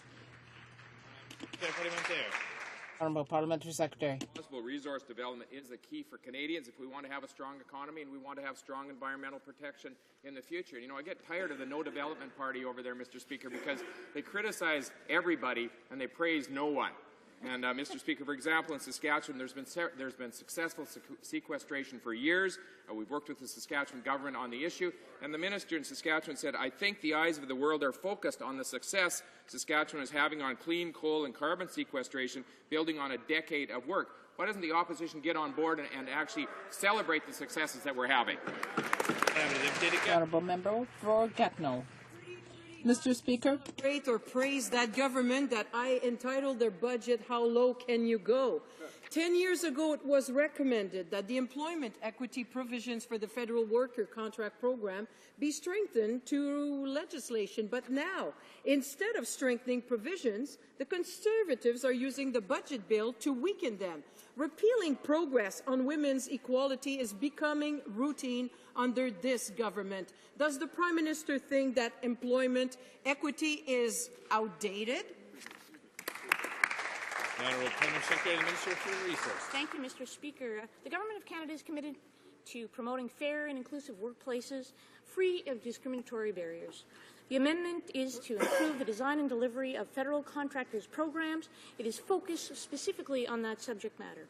More importantly, modernizing the federal contractors program will reduce the administrative burden on small and medium-sized business contractors, a recommendation of the Red Tape Commission. Thank you. The Honourable Member for Gatineau. Administrative burdens for the Conservative means no more criterias, no more making check and balance of equity. Bravo. Oui, mais plus d'1 million d'entreprises. But more than 1 million companies with government contracts will be affected by this change. The government should act as a model with the private sector instead of putting the bar as low as possible. One by one, the measures to reduce discrimination are being eliminated. Why water down legislation that needs to be strengthened? When will these attacks against women's equality stop? Let us be clear. The Government of Canada is focused on making sure that small and medium-sized businesses can be successful in this country. Right. You know, we're focused on job creation and economic growth in this country. And this improvement to this act does exactly that. It allows small and medium-sized businesses to thrive in this country. Right, thank you. The Honourable Member for Pierrefonds-Dollard. Attacking women is a national sport for the Conservatives. Abortion, pay equity, women's health advocacy organizations, and on and on.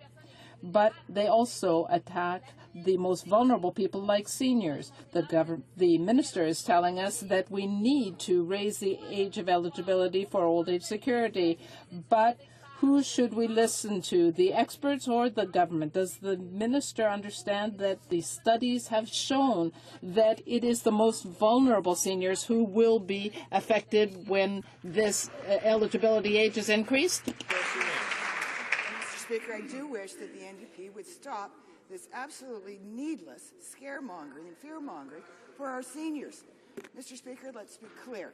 We've made it very clear that the changes to the OAS will not affect anyone who's currently collecting benefits, and anyone who is younger, who's not near retirement right now, will have a lot of time to plan and prepare for it. But, Mr. Speaker, the key thing is we have to make sure that this program is sustainable for future generations, and that's exactly what we're going to do. And you know what, Mr. Speaker? The Chief Actuary agrees with us. Mr. Malpeck. Mr. Speaker, the government continues its campaign of diversion, distraction and distortion when it comes to the election fraud scandal that it alone is responsible for. But Canadians do not trust or believe them. Senior staff from the Prime Minister's campaign has been named as being connected with the illegal robocall campaign. Court orders on Conservative offices are becoming the order of the day. What is the government hiding? If the Conservative Party is not in fact guilty, why not call a full Royal Commission and prove it? What are they afraid of? The Honourable Parliamentary Secretary of the Prime Minister. Well, thank you very much, Mr. Speaker. It's only a few short weeks ago, Mr. Speaker, that the Chief Electoral Officer said the following: "I find it troubling, all of the sweeping allegations of wrongdoing with no facts to support it." Now, that's what the Chief Electoral Officer said. We just heard the diatribe from the member from Malpeck, completely fact-free, I might add. But let's just point out one thing. He talks about trust. He talks about Canadians. Canadians don't trust the Liberal Party. That's why he's way down there, Mr. Speaker. Member for Malpeque. You know, Mr. Speaker, Canadians now realize that this Prime Minister is responsible for an increasingly corrupt government. Election fraud may have been what got him here. We have the CETA minister who can't control herself when it comes to abusing taxpayers' dollar, a minister of industry who is convicted of one and facing 2 more ethical probes, a minister of defence who believes that the truth is for someone else, and a Prime Minister who claimed there wasn't an F-35 contract when now we know there isn't one. Will the Prime Minister give Canadians the... Honourable members, out of time. The Honourable Parliamentary Secretary to the Prime Minister. Well, thank you very much, Mr. Speaker. You know, these kinds of allegations from the Liberal Party, I suppose they're to be expected. But if you look at the Liberal Party's record, this is a party that ran a program that stole $363 million from Canadians, $43 million of which is still missing. It's a party that collects personal records for MPs and other parties and leaves it in filing cabinets so that their staff can run vicious Twitter attacks and then says, oh, we don't want them to do it, but they seem to encourage it. You know what else, Mr. Speaker? It's a party that Canadians have lost trust and faith in. The Honourable Member for York West. Thank you, Mr. Speaker. The average old age security recipient receives $16 a day to pay for their rent, food and medical bills. $16 that this government is taking back in the name of austerity. So all this while the government quietly paid an amount equal to 2,400 days worth of OAS for catered snacks at Montreal's Old Port Corporation. And the Prime Minister clearly thinks that Canadians are going to shrug these issues off. Why does the Prime Minister insist on making Canadian seniors pay for all of their outrageous spending? Good question. The Minister of Human Resources. Oh, Mr. Speaker, I have a question for the honourable member, and that was, where was she when we were reducing expenses for seniors? Where was she? Well, she was busy voting against introducing the pension and income splitting for seniors. She voted against the increase in the age exemption. She voted against everything we've done to help seniors keep more of their money in their pockets. In fact, Mr. Speaker, a senior was quoted the other day as saying, thanks to this government, he and his wife now have $4,000 more a year in their pockets than they had under the Liberals. The Honourable Member for Ottawa Centre. Mr. Speaker, after promising not to, the Prime Minister has now opened the door to keeping soldiers in Afghanistan after 2014. Conservatives are proposing the 5th extension to Canada's role in this war. Is the government going to bring this latest extension before Parliament for a debate and a vote, or are they going to avoid Parliament like they did last time? Mr. Speaker, we're very excited on this side of the House to have the member for Ottawa Centre back as the official foreign affairs critic. We look forward to working with him. Let me say this. We've not received any formal request nor made any decision on not having received any formal request to extend anything. But this Prime Minister has always said that he would bring these issues before Parliament, just like we did on November the 25th, 2010, when the last extension was voted on. The Honourable Member for Beaton-Skinnick. Well, if the Prime Minister has to choose between listening to Canadians and his friends in Washington, well, I'm afraid about that. And, Mr. Speaker, government sources have confirmed that, in fact, a request did come in to keep Canadian soldiers in Afghanistan after 2014. The Prime Minister said the opposite. Canadians have repeated and repeated that they don't want the mission to continue. Will the Conservatives debate this issue in Parliament, or are they simply going to ignore the will and wants of Canadians and act unilaterally? The Honourable Minister. Announcement for the House. I have 3 friends in Washington. 1, President Obama. 2, Secretary of State Hillary Clinton. And 3, Canada's ambassador to Washington, the former NDP Premier of Manitoba, Gary Doer. And they all, we work very well with them, Mr. Speaker. The NDP don't support sending troops abroad for anything, Mr. Speaker. Let's look at the former leader of the NDP-CCF when he said the following. I would ask whether we are to risk the lives of our Canadian sons to prevent the actions of Hitler. Do you know who said that, Mr. Speaker? The former leader of the NDP-CCF, J.S. Woodsworth. The Honourable Member for Louis Saint-Laurent. Mr. Speaker, Canadians are concerned that the Conservatives are hiding the facts on the mission in Afghanistan. Trade deals are being negotiated behind closed doors. While the Department of Conservative Propaganda, also known as the Office of the Prime Minister, is launching a high-cost Canada-wide charm operation, 50 municipalities have raised their concerns about the trade deal with the EU. Municipalities are concerned about jobs in their local economies. Will the Conservatives raise the concerns of Canadians during these negotiations, or are they simply too busy selling their initiative? The Honourable Minister of Foreign Affairs. Very much, Mr. Speaker. We obviously believe that trade is an important part of expanding economic growth, of creating jobs, hope and opportunity. That's why we're working closely with the provinces to negotiate a free trade agreement with the European Union, Mr. Speaker. We think there is a lot of jobs, a lot of hope, a lot of opportunity for Canadian jobs in this, and we're going to continue to promote trade. One thing we know from the NDP, they've been very, very consistent. They oppose free trade. They oppose trade with every other country in the world. We want a big Canada, not a little Canada, Mr. Speaker. The Honourable Member for Ottawa Centre. Mr. Speaker, New Democrats are in favour of trade. What we're opposed to is selling out Canada. That's what we're opposed to. Mr. Speaker, Canada was built on trade. We believe in trade deals that are actually good for our communities, that are good for our businesses. But from softwood lumber to Buy America... The Honourable Member for Ottawa Centre has the floor. Mr. Speaker, Order. From softwood lumber to Buy America, Conservatives have a very poor track record as negotiators. Instead of spending their time on these bizarre anti-NDP propaganda tours, why don't they negotiate some responsible trade deals, Mr. Speaker? The Honourable Minister of International Trade. Well, thank you, Mr. Speaker. The truth is, the NDP is actually ideologically opposed to trade. They don't get it. They don't understand it. They don't like it. Mr. Speaker, the reason this government is focused on the priorities of Canadians is because we know that we can drive economic growth through trade. Mr. Speaker, as we're negotiating the free trade agreement with the European Union, we know that it's going to present significant benefits to Canadians, a 20% increase in trade, 80,000 new jobs, $12 billion of increased GDP. Mr. Speaker, what is it about trade that the NDP doesn't get? The Honourable Member for Lambton, Kent, Middlesex. Thank you, Mr. Speaker, and I'd like to have another follow-up because 1 in 5 Canadian jobs are generated by trade. That's why our government is leading the way in one of the most ambitious trade plans in Canadian history. Over 500 million consumers. The EU is the world's largest market. I know our Minister of International Trade would like again to update this House on the negotiations of how it will positively affect Canadian workers, businesses, and, yes, families across this great country of Canada.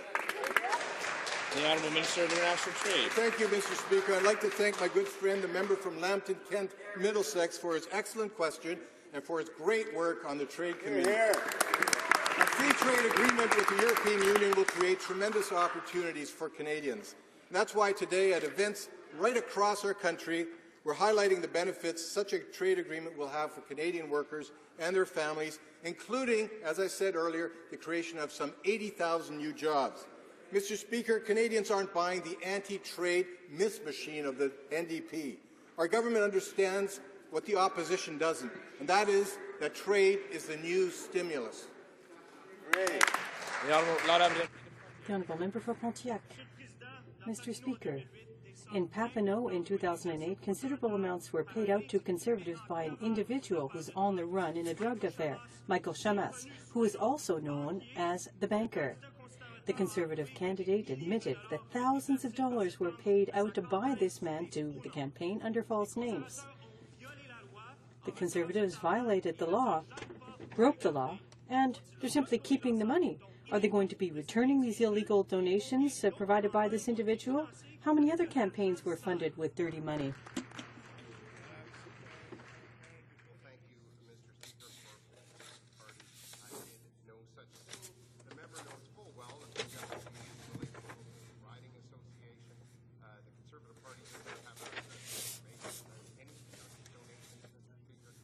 Anyone with information suggesting the law has been broken should provide information to the appropriate authorities. I'd encourage the member to do that.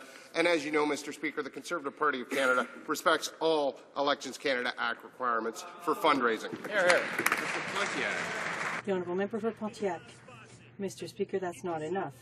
And that dubious episode adds up onto a week full of scandals for the government. 5-star limousines for the Minister of Champagne and Orange Juice. Revelations about the F-35s.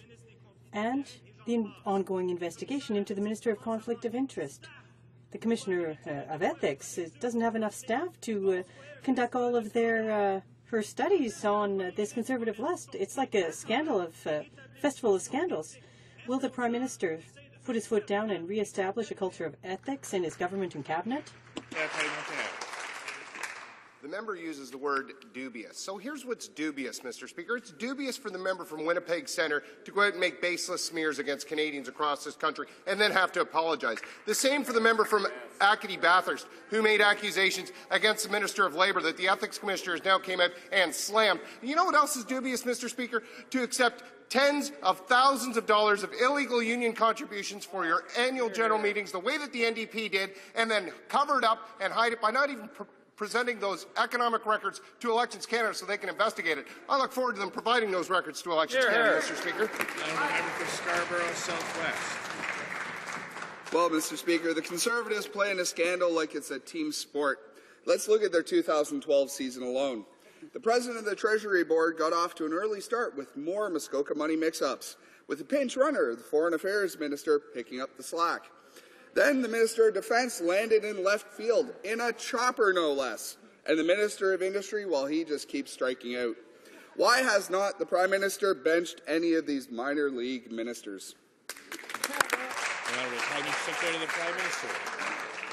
Well, Mr. Speaker, that's interesting. I have a little different run of events since January. The NDP started out with a caucus that was just slightly larger than the one that it has today, probably because following its leadership campaign in which I think former patron saint of the NDP, Mr. Broadbent, came out and warned people not to put a given individual into leadership. And we now see subsequently some of the reaction to that. We've got a couple members of the NDP that are sitting elsewhere because they're not allowed to express their view. They're not allowed to vote on behalf of their constituents. That's the record that I'm focusing on. An NDP out of touch with Canadians, Mr. Speaker. The honourable member for Scarborough Southwest. Well, Mr. Speaker, the Conservative scandal season hit an all-new low this week. The Minister of International Cooperation was called out when her orange juice, limos, and 5-star hotels caught up with her. Unfortunately, the Prime Minister didn't send her back to the benches, where, frankly, she could learn how to play the game right. Maybe the Prime Minister was too busy striking out on yesterday's history lesson to be the coach his team needs. Sports fans across the country want to know, when did their government become so Bush League? Honourable Parliamentary Secretary to the Government House Leader. Mr. Speaker, once again, as we've mentioned several times this week, the minister in question has apologized and has, in fact, repaid all inappropriate expenses. But, Mr. Speaker, our government continues to respect taxpayers and the taxpayer dollar. We've done that continuously in the past. We will do it in the future. In fact, Mr. Speaker, we have reduced travel expenses across the board by all ministers by 15%. And as I mentioned in a subsequent or a previous question, hospitality expenses have been reduced by 33%, totaling $18 million from the previous Liberal government. Mr. Speaker, that's a track record that all taxpayers in Canada should be proud of. Hear, hear. The honourable member for Etobicoke North. 150 pages of the 400-page budget implementation bill are devoted to the destruction of 50 years of environmental safeguards. The bill repeals the Kyoto Protocol Implementation Act, weaken laws protecting species at risk in water, and gives Cabinet authority to approve new pipeline projects over the National Energy Board. Will the Minister of the Environment do the right thing and allow these changes to be separated from the omnibus bill and be publicly scrutinized at appropriate committees? The Honourable Parliamentary Secretary to the Ministry of the Environment. Well, Mr. Speaker, let's talk about the right thing. The right thing is not signing on to a grand international agreement and actually seeing greenhouse gas emissions rise under your government's tenure. Rise. Our government is taking a balanced approach to economic growth and environmental stewardship, a principle that the opposition parties do not understand. And, Mr. Speaker, with regard to the Budget Implementation Act, it is scrutinized under the Finance Committee where it belongs. A subcommittee will be struck to do so. Honourable Member for Etobicoke North. Speaker, astonishingly, the Minister of Natural Resources is proud of legislation that will gut environmental protection. Can the Minister of the Environment explain how slashing 200 positions from Environment Canada, cutting research and monitoring initiatives in air pollution and water quality, and cutting the Canadian Environmental Assessment Agency by 43% is protecting the environment? And is he ashamed? The Honourable Parliamentary Secretary. Well, Mr. Speaker, if my colleague opposite delved into the budget that she was just maligning the length of, she'd note that the Canadian Environmental Assessment Act actually received increased funding this year. Okay. Yet she voted against it. So maybe she'd take a little time to review the budget, first of all. Our government is the first government in a long time that has actually cared about the environment.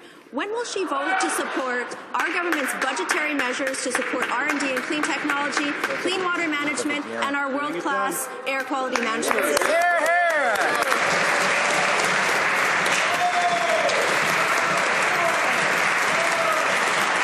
The Honourable Member for Western Arctic. Mr. Speaker, funding for the Aboriginal Justice Strategy sunsetted on March 31st, and the Minister of Justice hasn't said a word yet about new funding for these programs. Crime prevention, youth gang strategies, and restorative justice programs are at risk in over 600 communities across the country. Organizations are already laying off staff. Why the silence from the Minister on this very important program?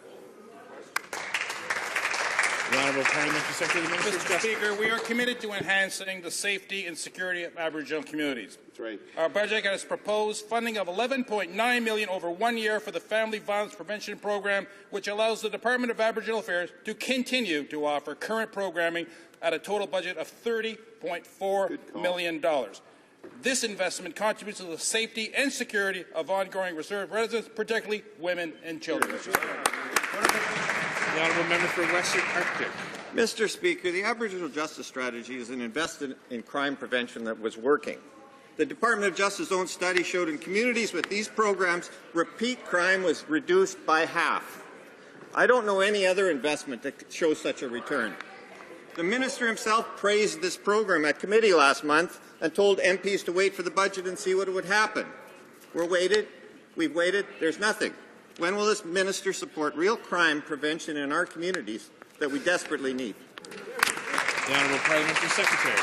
Well, I guess, Mr. Speaker, the member opposite just can't take yes for an answer. I'd like to remind the House about how the opposition has been voting lately on justice issues. They voted against the mandatory minimum penalties for child sexual offences. They voted against tougher penalties for child kidnapping. They voted against eliminating house arrest for sexual assault.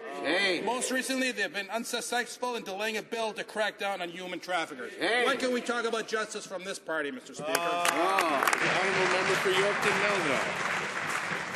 Mr. Speaker, we awoke to sad news out of Ukraine today.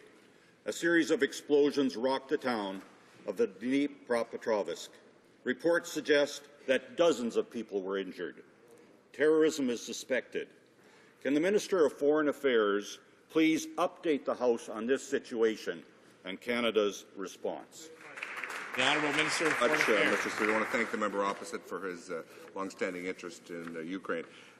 It is indeed a sad situation, and our thoughts are with the victims and their families.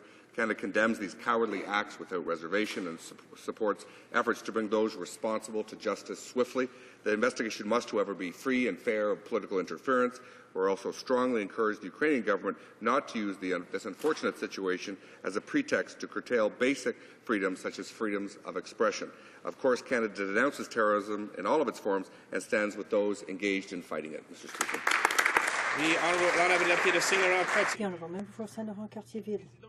Mr. Speaker, on March 23rd, the mayors of Montreal, Winnipeg and Mississauga wrote to the Prime Minister asking him to bring the parties together so that the Air Canada Maintenance and overhaul centres would be maintained in those cities in accordance with the Air Canada Public Participation Act. Isn't it a scandal that more than a month later, the mayors of these three cities haven't received an answer, nor has the Prime Minister even acknowledged receipt of the letter? Is it out of negligence, arrogance, or both? The Honourable Minister of Transport. Mr. Speaker, our position on this issue is very clear. Mr. Speaker, Air Canada has these maintenance centres in the three cities mentioned. The closing of Avios depends on the owners of Avios. These are independent companies, Mr. Speaker. Our position is clear and has been from the outset. Since the issue is before the courts, I will make no further comments. Honourable Member for Chicoutimi-Lafiore. Mr. Speaker, in the most recent budget, the government announced it was cutting subsidies to the National Council of Welfare from starting in 2013-2014. And without this funding, the Council will close its doors. Its mission is to provide the government with information on poverty. We need the research conducted by the Council in order to put in place effective measures to fight poverty in Canada. Mr. Speaker, will the Conservatives overturn their decision or once and again abandon poor people in this country? The Honourable Minister of Human Resources. Government continue to take poverty seriously. That's why we're investing in skills, training, and support for families in every part of Canada so that they each and every one have the opportunity to participate fully in the economy. Through our review of the programs that the government offers, we recognize that there was some duplication of effort. That's not an efficient or effective use of taxpayer dollars. So what we're doing is streamlining processes. We're making sure that the duplication is gone and that taxpayers get the best possible value for their money. Etobicoke Lakeshore. Mr. Speaker, in 1997, the former Liberal government signed on to the Kyoto Protocol, saddling Canada with unachievable, job-destroying targets, and proceeded to do nothing for a decade while our greenhouse gas emissions rose by some 30%. In contrast, our government has committed to working with our international partners on a responsible, realistic plan to achieve real reductions in greenhouse gas emissions. Can the Parliamentary Secretary update the House on Canada's progress in achieving our goals under the Copenhagen Agreement? Secretary to the Minister of the Environment. Well-informed question. Our government recently published our country's 2010 inventory of greenhouse gas emissions, and while our economy grew by a rate of 3.2% in 2009-2010, our greenhouse gas emissions held steady.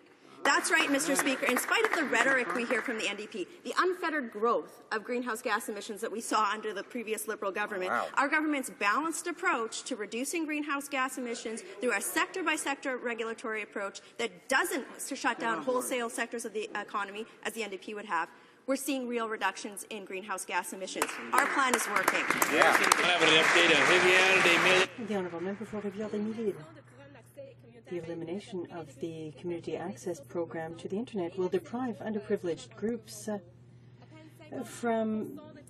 deprive them of access to important government programs and sources of information. And a mere 54% of low-income households have access to the Internet. The Conservatives can afford to pay for hotel rooms costing $700 a month. People can't afford $50 for the Internet. Will the minister do something to make changes?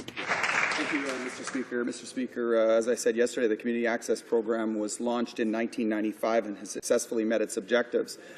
Free computers will still be made available, however, through the federal government's Computers for Schools program, which collects, repairs, and refurbishes donated surplus computers from government and private sector sources and distributes them to schools, public libraries, and not-for-profit learning organizations throughout Canada. For Canadians who have been using a CAP site to access federal government services and are seeking alternatives to these sites, Service Canada offers single-window access to a wide range of Government of Canada programs and services for citizens through more than 600 points of service located across the country. Honourable Member for Saanich Gulf Islands. Thank you, Mr. Speaker. I note that it's outrageous for the Parliamentary Secretary to attempt to claim credit for her government's actions for reduced greenhouse gases. They're entirely due to Ontario shutting its coal plants. Meanwhile, compare and contrast, Mr. Speaker. Bill C-36 we're debating today is 3 paragraphs. Bill C-38 is 420 pages of omnibus abuse of parliamentary process, putting changes to environmental laws that will never go before an Environment Committee, never go before a Fisheries Committee. I ask the Prime Minister, separate out bills that matter to the environment so that the appropriate committees can deal with them. The Honourable Parliamentary Secretary of the Minister of the Environment. Mr. Speaker, I would remind my colleague opposite that what is included in the Budget Implementation Act is reviewed through Finance Committee, and as we've said earlier, this will be reviewed through a subcommittee at Finance. Thank you. That concludes question period for today. Tabling of documents, dépôt des documents. The Honourable Parliament Secretary of the Government House Leader.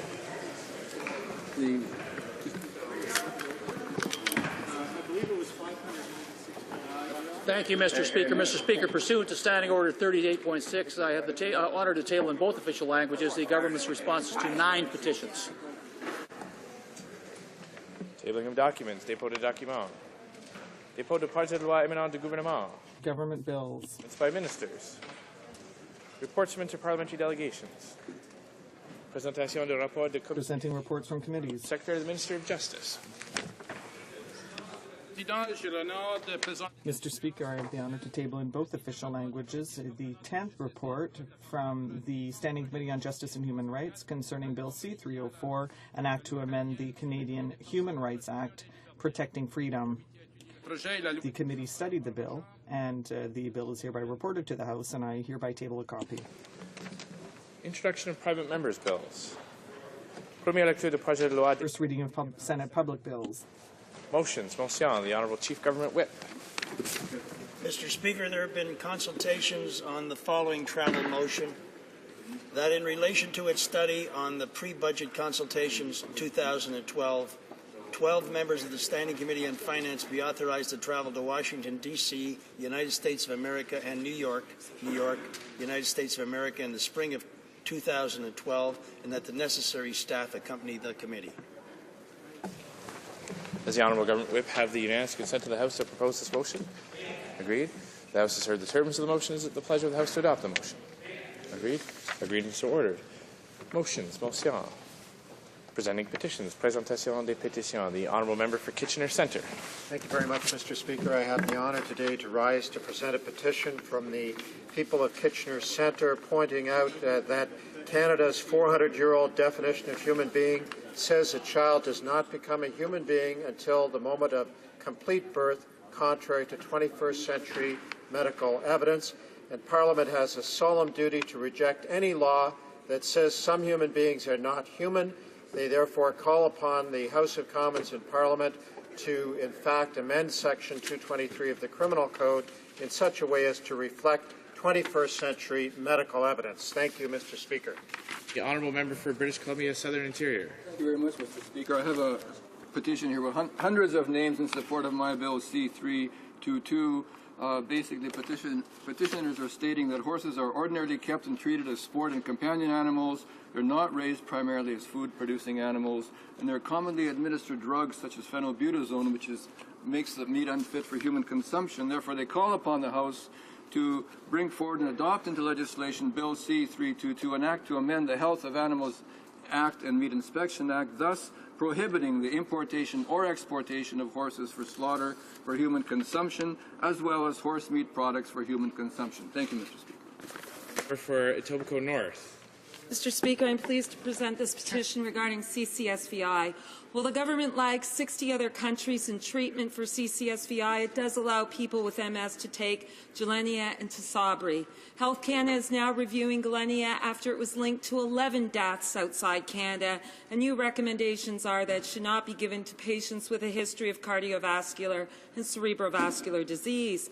Tisabri was fast-tracked by the government despite the fact that it was known to cause a fatal brain infection, PML. As of April 2012, there have been 232 cases of PML worldwide, and 49 have died.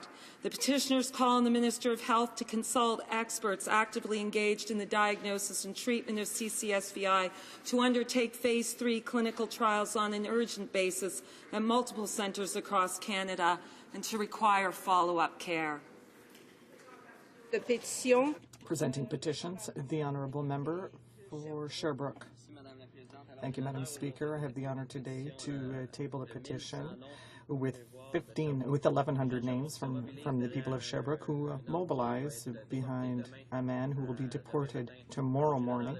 So I have the honour of tabling this petition, and it calls about, it disagrees with the deportation of Georges Alberto Castro, who is a Canadian citizen. So I hope that this will provide even greater support to the Minister of Immigration to make the right decision, because everyone from Sherbrooke is behind this man so he can stay here. So I hope that this will have an impact. Thank you, Madam Speaker. Honourable Member for Lambton, Kent, Middlesex. Thank you, Madam Speaker, and it's a privilege for me to present 3 petitions today that follow up from the motion of C-312.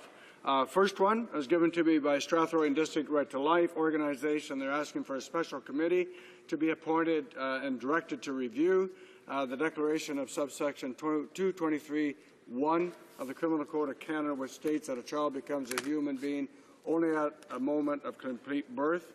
The second petition is on behalf of the Association for the Reformed Political Action Chatham Division, asking for the House of Commons to confirm that every human being is recognized by Canadian law as human by amending Section 223 of the Criminal Code in such a way to reflect 21st century medical evidence. And the last petition that I have to present today, Madam Speaker, is from the Strathroy London Division of the Association for the Reformed Political Action, and it calls for the House of Commons to confirm that every human being is recognized by Canadian law as human by amending Section 223 of our Criminal Code in such a way to reflect the 21st century medical evidence. Thank you, Madam Speaker. Presenting petitions, the Honourable Member for Laval. Thank you, Madam Speaker. Thank you, Madam Speaker. I have the honour and privilege today of tabling a petition signed by many people across Canada concerning Bill C-322. As you know, this has a very close relationship to the health of Canadians, and that is why we wanted to table this petition. Thank you. Presenting petitions. Winnipeg North. Thank you, Madam Speaker. Madam Speaker, I have 2 petitions to table today. The first one is calling upon the House of Commons to take the action needed in order to hold Air Canada accountable to the Air Canada Public Participation Act. And Madam Speaker, that take into consideration, we're talking about thousands of Canadians that are unemployed, and very valuable jobs, in particular for the province of Manitoba, Ontario, and Quebec. The second petition is in regards to the pension issue, where I have constituents and others that are asking that people should be able to continue to have the option to retire at the age of 65, and that the government not in any way diminish the importance and value of Canada's 3 major senior programs, the OAS, GIS, and CPP. Thank you, Madam Speaker. The Honourable Member for Saskatoon, Rosetown, Bigger. Thank you, Madam Speaker. I rise to present a petition on behalf of Canadians, most of whom are from the beautiful city of Saskatoon and many of the towns and communities surrounding the city. The petitioners ask that the Government of Canada call upon the Government of Pakistan to repeal their blasphemy laws in their current form, provide protection to people of all faiths, and reject any notion of banning the Bible. Madam Speaker, additionally, the petitioners ask that the Government of Canada call on the Government of Pakistan to release Asia Bibi, as well as others imprisoned under these laws. Thank you, Madam Speaker. Presenting petition, the Honourable Member for Western Arctic. Thank you, Madam Speaker. I present a petition from a number of Canadians.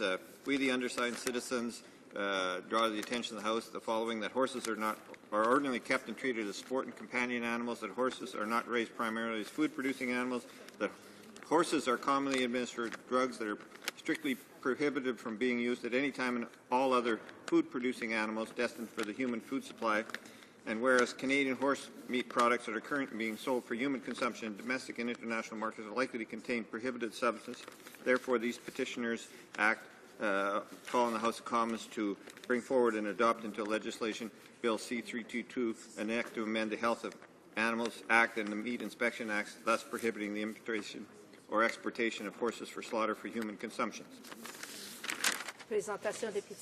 Petitions. The Honourable Member for Saanich Gulf Islands.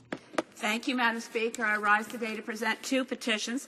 The first is from residents throughout British Columbia, from within my own riding of Saanich and the Gulf Islands, as well as from Prince George and Nelson, Vancouver, Port Alberni, Surrey, and Maple Ridge. And I'm from Chilliwack. There are over 500 signatures on this petition, calling on this House to ensure that the CBC, as our national public broadcaster, have stable, predictable funding to be able to continue to hold this country together across the airwaves. The second petition, Madam Speaker, is primarily from residents in Ontario, in the Guelph area, and a few from Toronto. And I'm grateful that Canadians from coast to coast are taking an interest in helping to ensure that British Columbians do not have the burden and all the risks and all the damage of the proposed pipeline and supertanker scheme that's being proposed by Enbridge and so violently supported by this government. The petitioners ask that the review process be allowed to continue in a fair and impartial manner. Thank you, Madam Speaker. Petitions. L'honorable député. The Honourable Member of Rivière-des-Mille. Thank you, Madam Speaker. I have two petitions to present. The first is signed by the residents of the area of Montreal, Sainte-Thérèse, Boisbriand, etc. So the people who signed this petition note that the changes that were made to old age security constitute a direct attack on the poorest seniors and their daily expenses. So it is up to the House to maintain old age security benefits and to make the investments required in the GIS to lift all seniors out of poverty. And my second petition is from Quebecers. Most of them are from Longueuil. They call on the Canadian government to publicly condemn the Communist Chinese regime for its repression of Falun Gong and to save the members of Canadian families who are incarcerated in China because of Falun Gong. Thank you.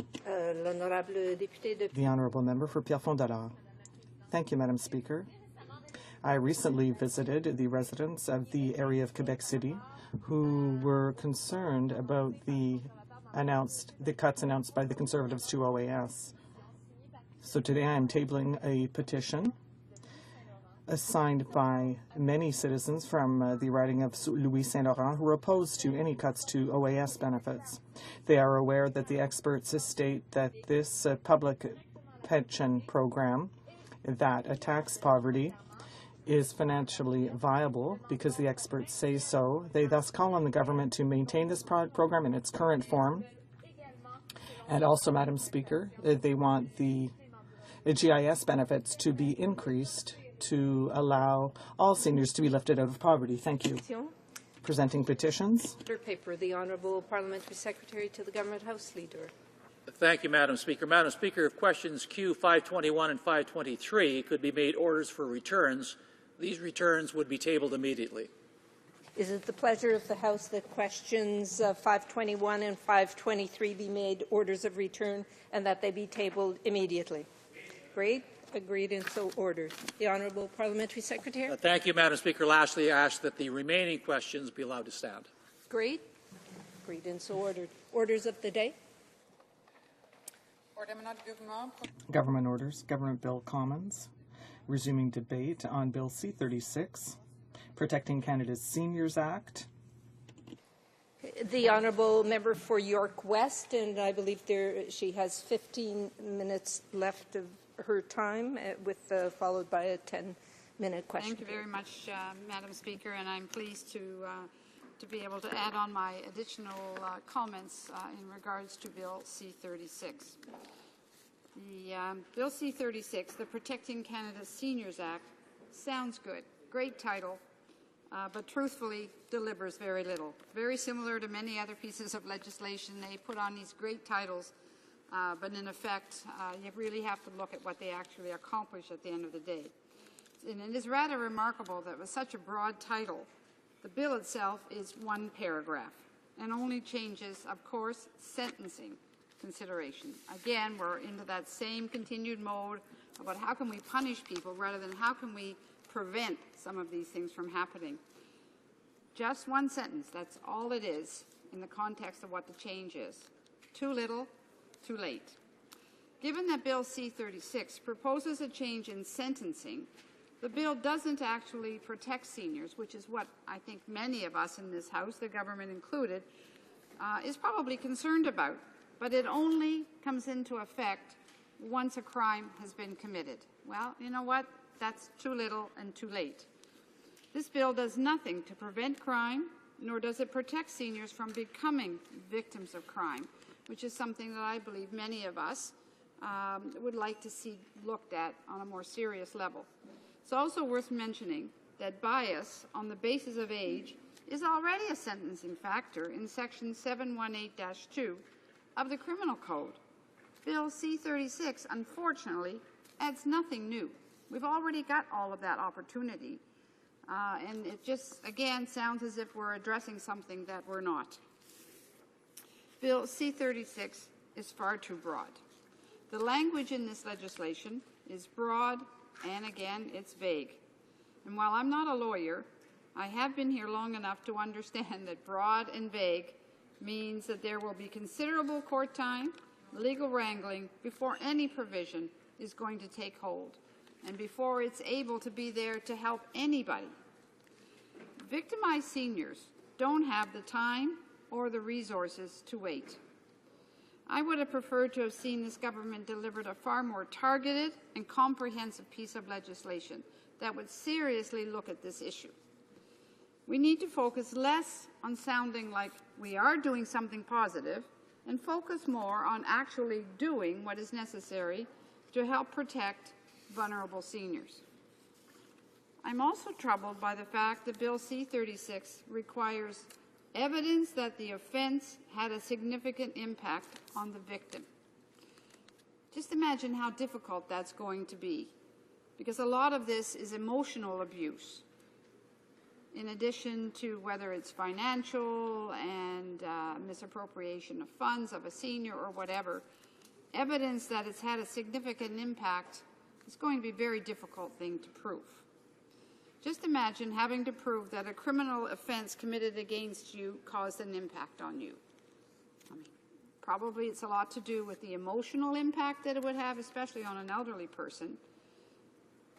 The seniors living in poverty having to figure out how they're going to prove this in court, that one of their children or their caregiver was abusive to them, and they're going to have to go and give evidence to that fact.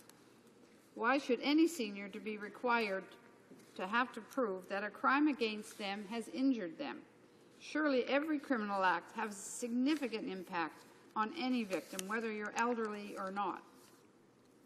This should be understood as a basic fundamental principle in our criminal code. So let's try and keep our eye on the ball on this issue.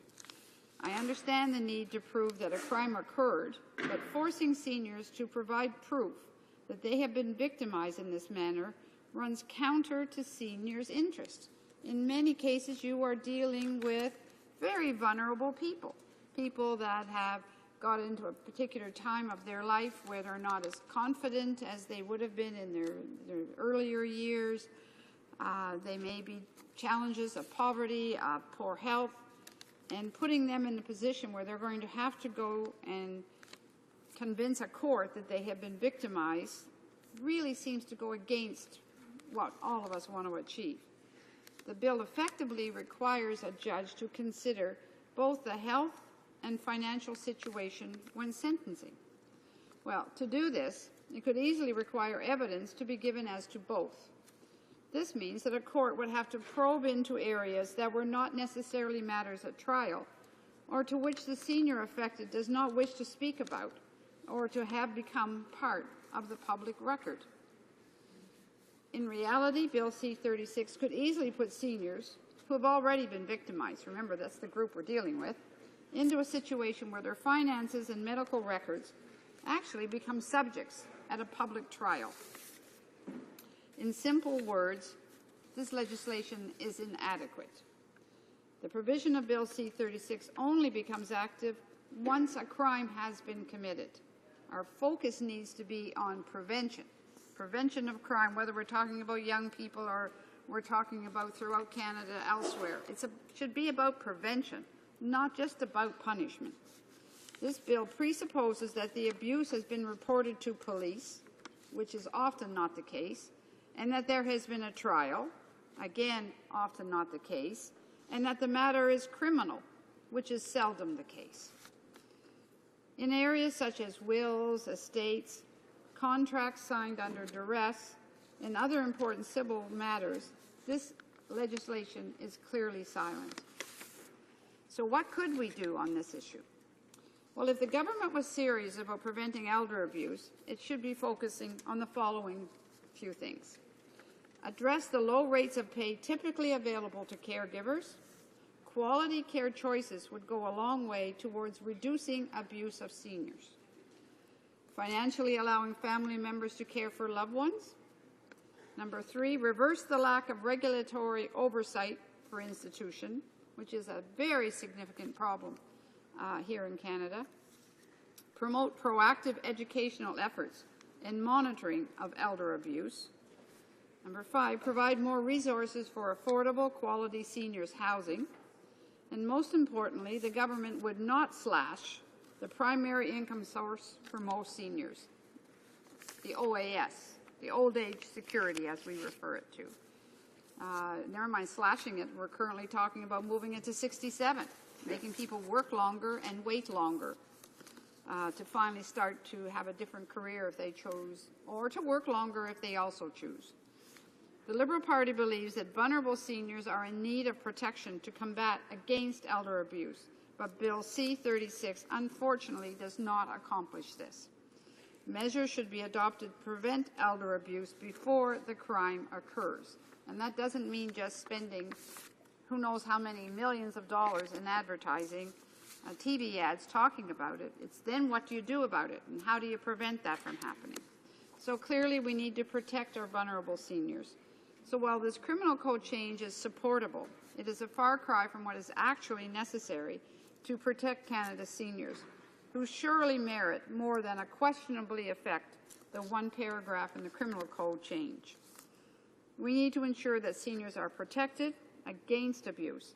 While I understand that this is no easy feat, I would have hoped that the government, with all of the talk and all of the words that are bounced around, that they would have done more than just introduce a change, a one-paragraph change in the criminal code to, again, penalize after. We need to be investing far more resources before these issues happen and making sure that our seniors have a better quality of life. And that starts everything from OAS and the GIS so that they've got proper dollars and cents, but it also means that they have adequate housing. They have safe housing.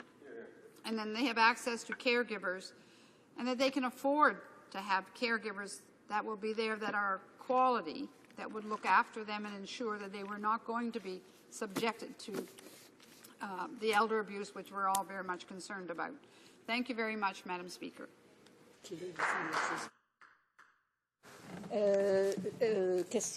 Questions and comments. The Honourable Member for Montmagny, Lille, Kamouraska, Rivière-du-Loup. Thank you, Madam Speaker. I would like to raise something that has come up a number of times, including in my colleagues' remarks, that in the legislation, which is very short, and we do support it, but there are things that are not in there. There are types of abuse that are even worse when it comes to older people, like aggressive telemarketing. It's a problem in my riding. There are certain political organizations, certain companies that use this kind of telemarketing. Do you think that should be indicated specifically in the legislation to make it clear? I think there's a variety of things that could be put into that piece of legislation that aren't there. But it's interesting that you raise the issue of telemarketing, because it is a problem for many people, but especially the elderly, who get these phone calls telling them all kinds of different things, and they get very alarmed. And it's something that needs to be looked at more aggressively. It can be very abusive to an older person, and especially if they get a phone call from someone pretending to be from the bank or someone who's trying to sell them something.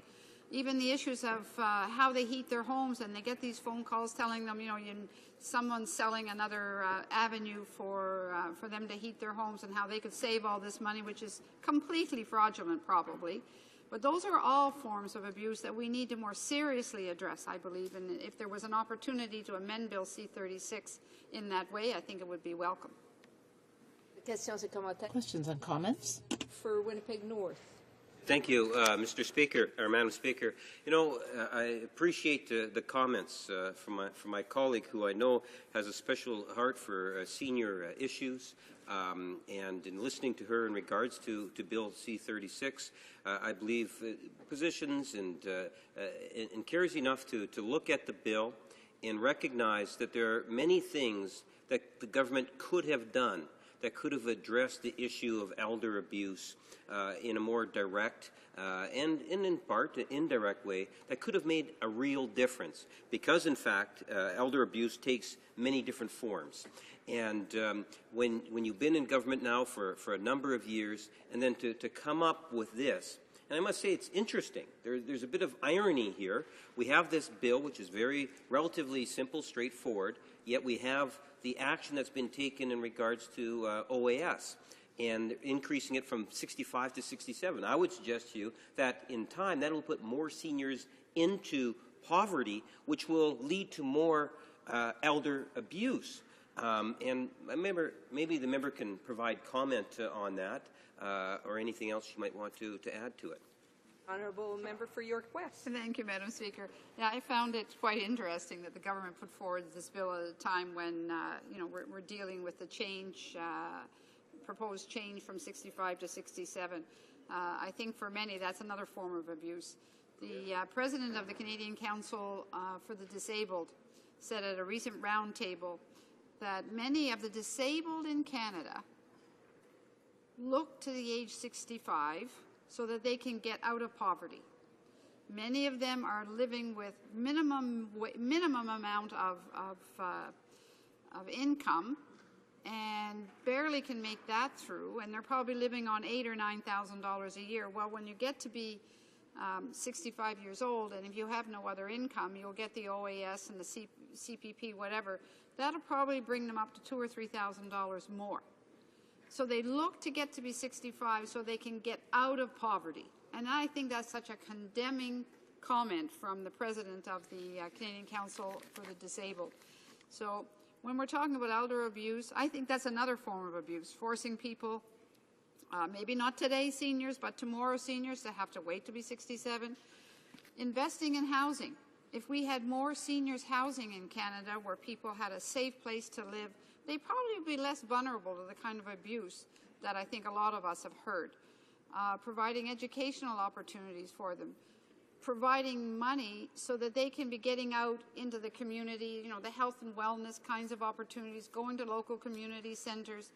Having that social interaction would reduce elder abuse because people are going to be interacting with each other. Those are opportunities for seniors to stay contributing into society, which I know many of them want to do. Thank you, Madam Speaker.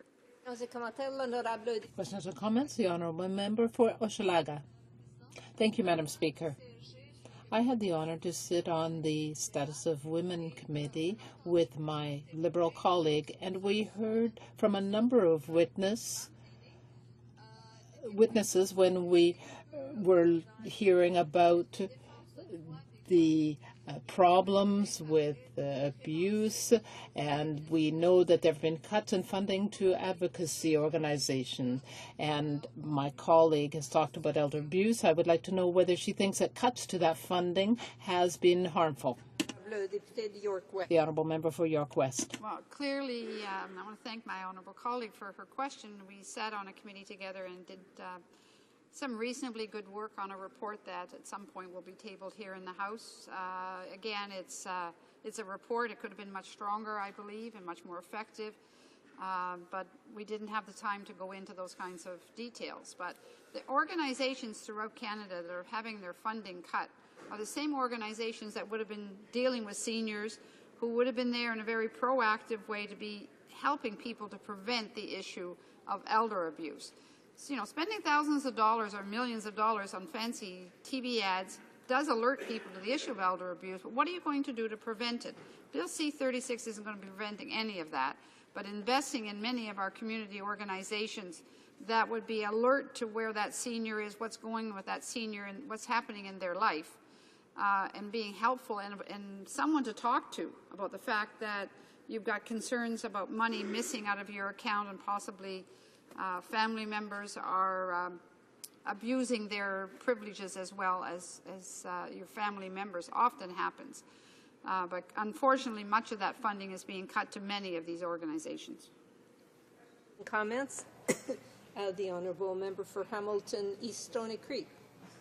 Well, thank you, Madam Speaker. And I've worked with this member on issues relative to seniors and pensions over the last number of years, and I know that she knows the file fairly well. And one of the things that we see in this place quite regularly is the government side talking about all the things that they've done for seniors, and they list off a number of things that they have done, but most of those things seem to apply to the more affluent seniors, the seniors that already have fuller pensions or some resources saved over the years. But it seems to me that they've missed the mark, that they're not taking care of the lower income seniors to any degree at all, and I'd like to hear her comments on that. Member for York West. Thank you to my colleague.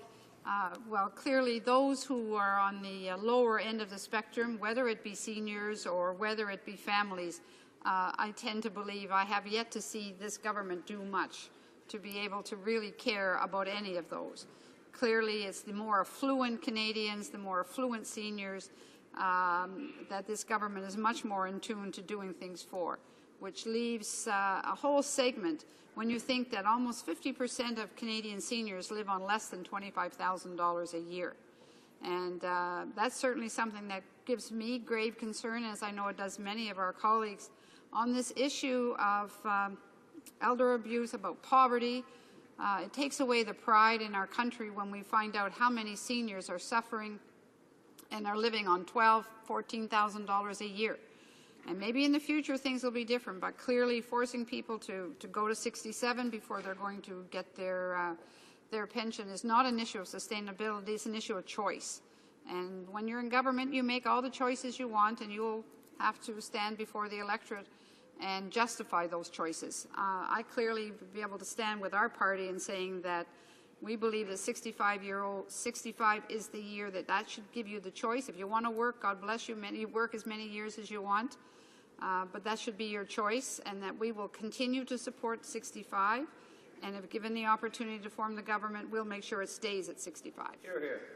Questions and comments? The Honourable Member for Rivière-des-Mille-Îles. A very brief question. I would like to ask my honourable colleague what she thinks of the NDP proposal to raise the guaranteed income supplement so that people in their senior years aren't poor. 3 seconds left for a response. The guaranteed income supplement, as is the OAS, as is the CPP, and as is the spouse's allowance, were all initiatives introduced by Liberal governments. I can only say thank goodness for all of that. Thank goodness for the foresight from Liberal governments and Liberal prime ministers that brought in the kind of program so that we would reduce the amount of people in poverty today. Hear, hear. No. Resuming debate, the Honourable Member for Hamilton East Stony Creek. Well, thank you, Madam Speaker. And just after the last comment, I can't help but interject at this point. Yes, the Liberals did bring an OAS.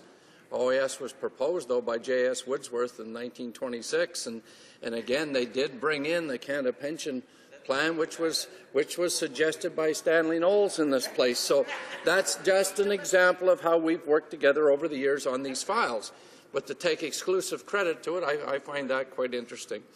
I want to begin my actual remarks here, Madam Speaker, that the NDP does support this bill with reservations. You know, there's changes here that will do some things to protect seniors, but there's so much more. How do you define supporting and protecting seniors? There's an awful lot more to it than laying charges. Now, we've made proposals during the 2000 election campaign in reference to seniors, and further on in my remarks, I'll speak to that a little more. But I want to say that my generation looked for the good in people, and in those days we found it. But I think to some extent that same generation that was doing that is now failing their seniors, their parents, because Today, oftentimes you'll find with our seniors, our parents, that because of the aging process, because of a number of the illnesses that they have, and in some cases even the outcome of the use of medications have caused them to slow down in their thinking process. They cause them to, in some degree, even act a little bit like children. And you'll recall, with your parents, as with mine, and with some of the other ones, as we were growing up in the 50s and 60s, our parents were very patient with us. They listened to us. They helped us develop. They protected us. Well, now it's our turn, because some of our parents are very much like the children we once were, and we owe them that return of patience that in this society, this fast-paced society that we live in, is lacking. And so I say to the government, yes, you can legislate some things. You can put in laws that were punitive law that will punish people for the mistakes they made. But as a society, we've got to look into this matter even further. Now, in my role as a parliamentarian, I often try to bring to this place some of the life experiences I have, or family members or friends, because I think we have to bring the discussion down to the place where it's actually happening. We have a forum here where we discuss things, and oftentimes the rhetoric gets heated or the debate gets heated, and there's a variety of things that impede us from telling the true stories of Canadians. So in this case, I'll tell a bit of the story of my own mother. My own mother, through a series of illnesses and having to have prescriptions with fairly strong chemicals in them, as she aged, you could see her mental capacity start to diminish. For a variety of reasons, I hadn't seen her in a number of years. She was on the East Coast. In fact, I'd been estranged from her from the age of 12 to the age of about 40. And when I reconnected with her, just prior to that, she had been in a nursing home. And this nursing home was in New Brunswick, and we found out, unfortunately, that they had her sleeping in the basement, in a laundry room, and there was some evidence that perhaps she had been chained to a laundry tub.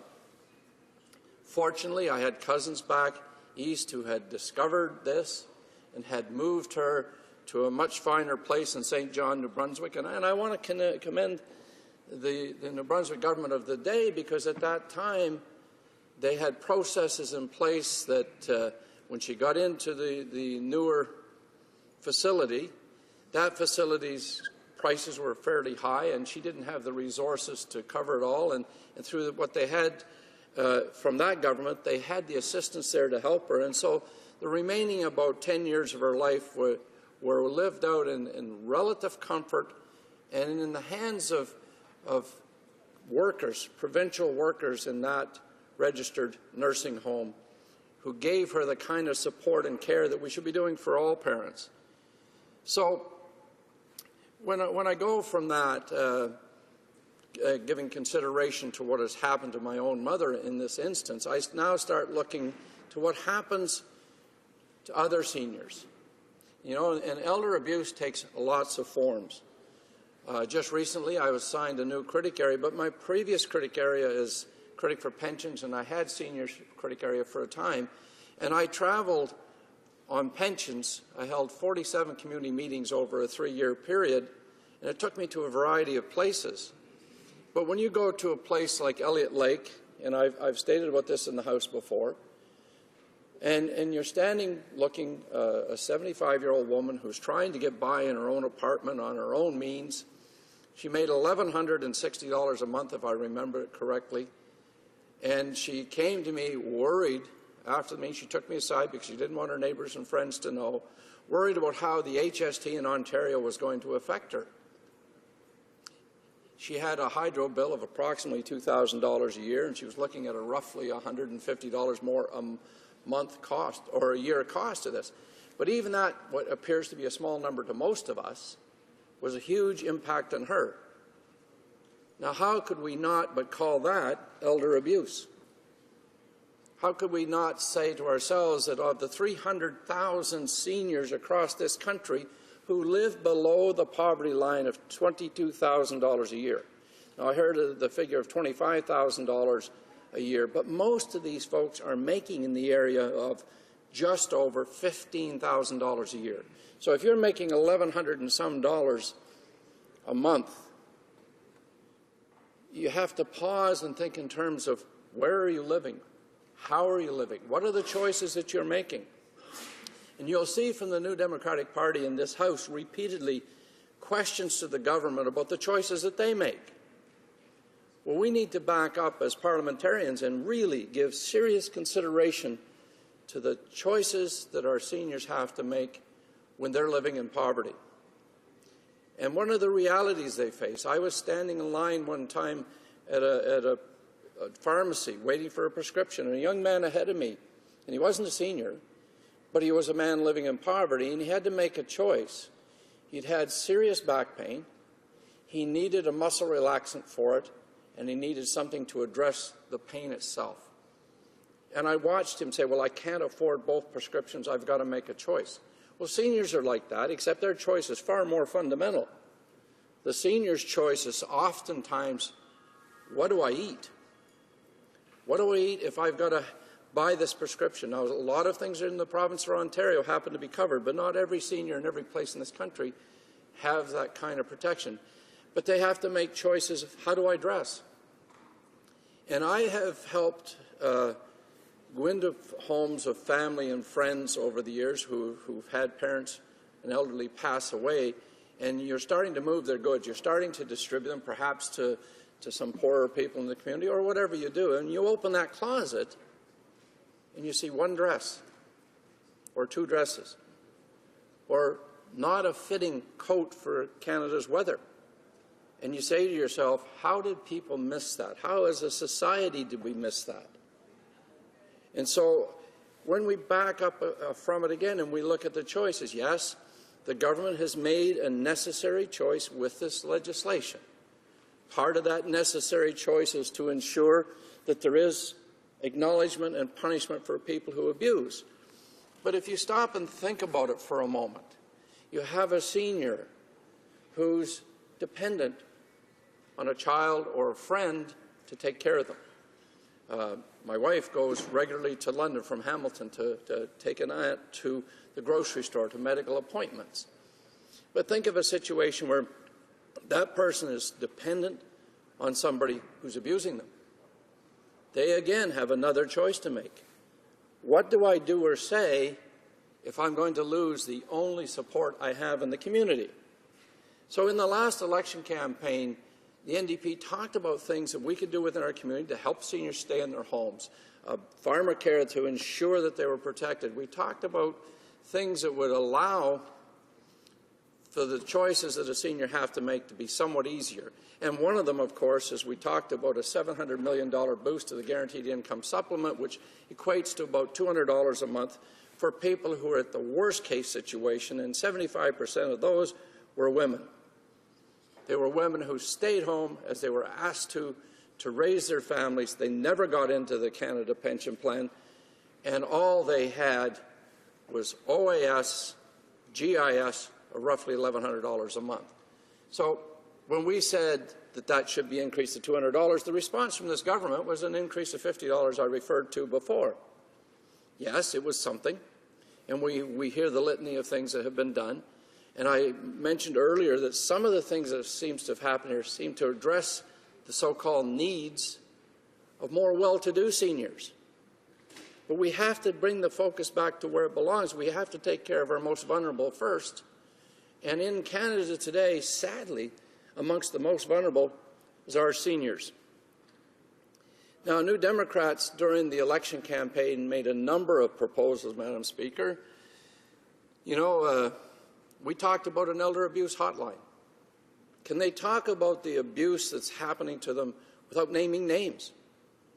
Is there some way of getting a mitigation between the fact that if they report that family member or that friend, specifically that friend is facing some kind of a charge, and thus they'll be very reluctant to do it? Or is there some way to manage this thing or to help them through a hotline that they could call?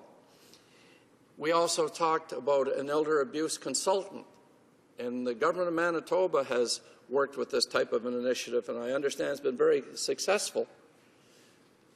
But we also, like the government, and it's not oftentimes I compare us to the government, but we talked about changes to the Criminal Code of Canada to ensure that there were appropriate sentences for people who, the perpetrators of this elder abuse. And there is a time and a place, contrary to the thinking of the government, there is a time and a place that the NDP will agree that you have to put consequences into place for seniors abusers. And so that's why we're supporting this piece of legislation from the government. Now, I'd like to reference a bit, Madam Speaker, a report from the Ad Hoc Parliamentary Committee on Palliative and Compassionate Care, and it indicates that between 4 and 10% of seniors experience some kind of elder abuse in their lifetime. You know, we talk quite often, and rightly so, about battered women and how 1 in 4 is battered. We have statistics here that's very close to that. This is almost like a silent situation that's been there for years. I guess it's in most of us, you don't want to believe that somebody could actually strike a senior. But you know, beyond the physical, there's the mental abuse. I guess I would have to commend the government. I don't like the expense they put in the TV ads that they show the elder abuse, because I think the money could have been more appropriately used.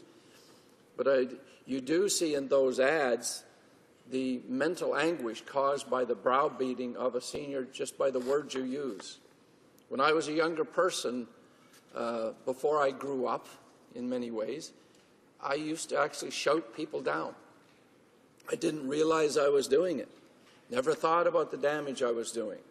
And when I reached about 18 years of age, I kind of grew out of that and went on. But I look back at my own personal shortcomings from time to time to remind myself, because when you look at situations where a senior can try your patience, they certainly can. When that person can't communicate well what their feelings are, or they get frustrated because they don't understand things. And that takes me to another place just for a moment or two. I referred before to the times I've traveled across the country, the 40-some hearings that I held, town hall meetings on old age security. Well, can you imagine what the last 7 were like that took place after the OAS announcement? There was about a 2.5-week period that nobody knew what this government was going to do. Day in and day out, members of the NDP would ask them, are you going to increase it, yes or no? Our former interim leader is here today with us, and she would ask repeatedly, yes or no, and there was no response. It was just evasiveness.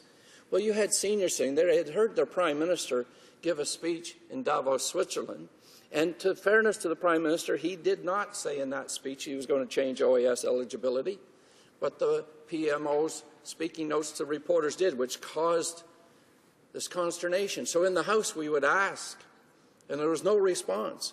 And at my meetings, people would come up and say, what's going to happen? And I would reference the fact that in 2009 we had looked at OAS, we had looked at CPP, we had Don Drummond from TD Bank at the time, Mike McCracken, other people looked at, they said CPP's funded for 75 years, OAS looks perfectly sustainable. And my response to them was, we don't know what the government's got in mind at this point in time, but we do realize that it'll have an interim period and it won't affect people today, and I do agree with government on that. But the persons that had stood there, a lot of them still didn't quite comprehend. And they were fearful. They were frightened by the mismanagement, the ineptitude of how this was handled. And it took 2 full weeks before there was a fairly definite statement coming from the finance minister in a scrum that he was doing. He said, we may change it in 2020 and maybe 2025.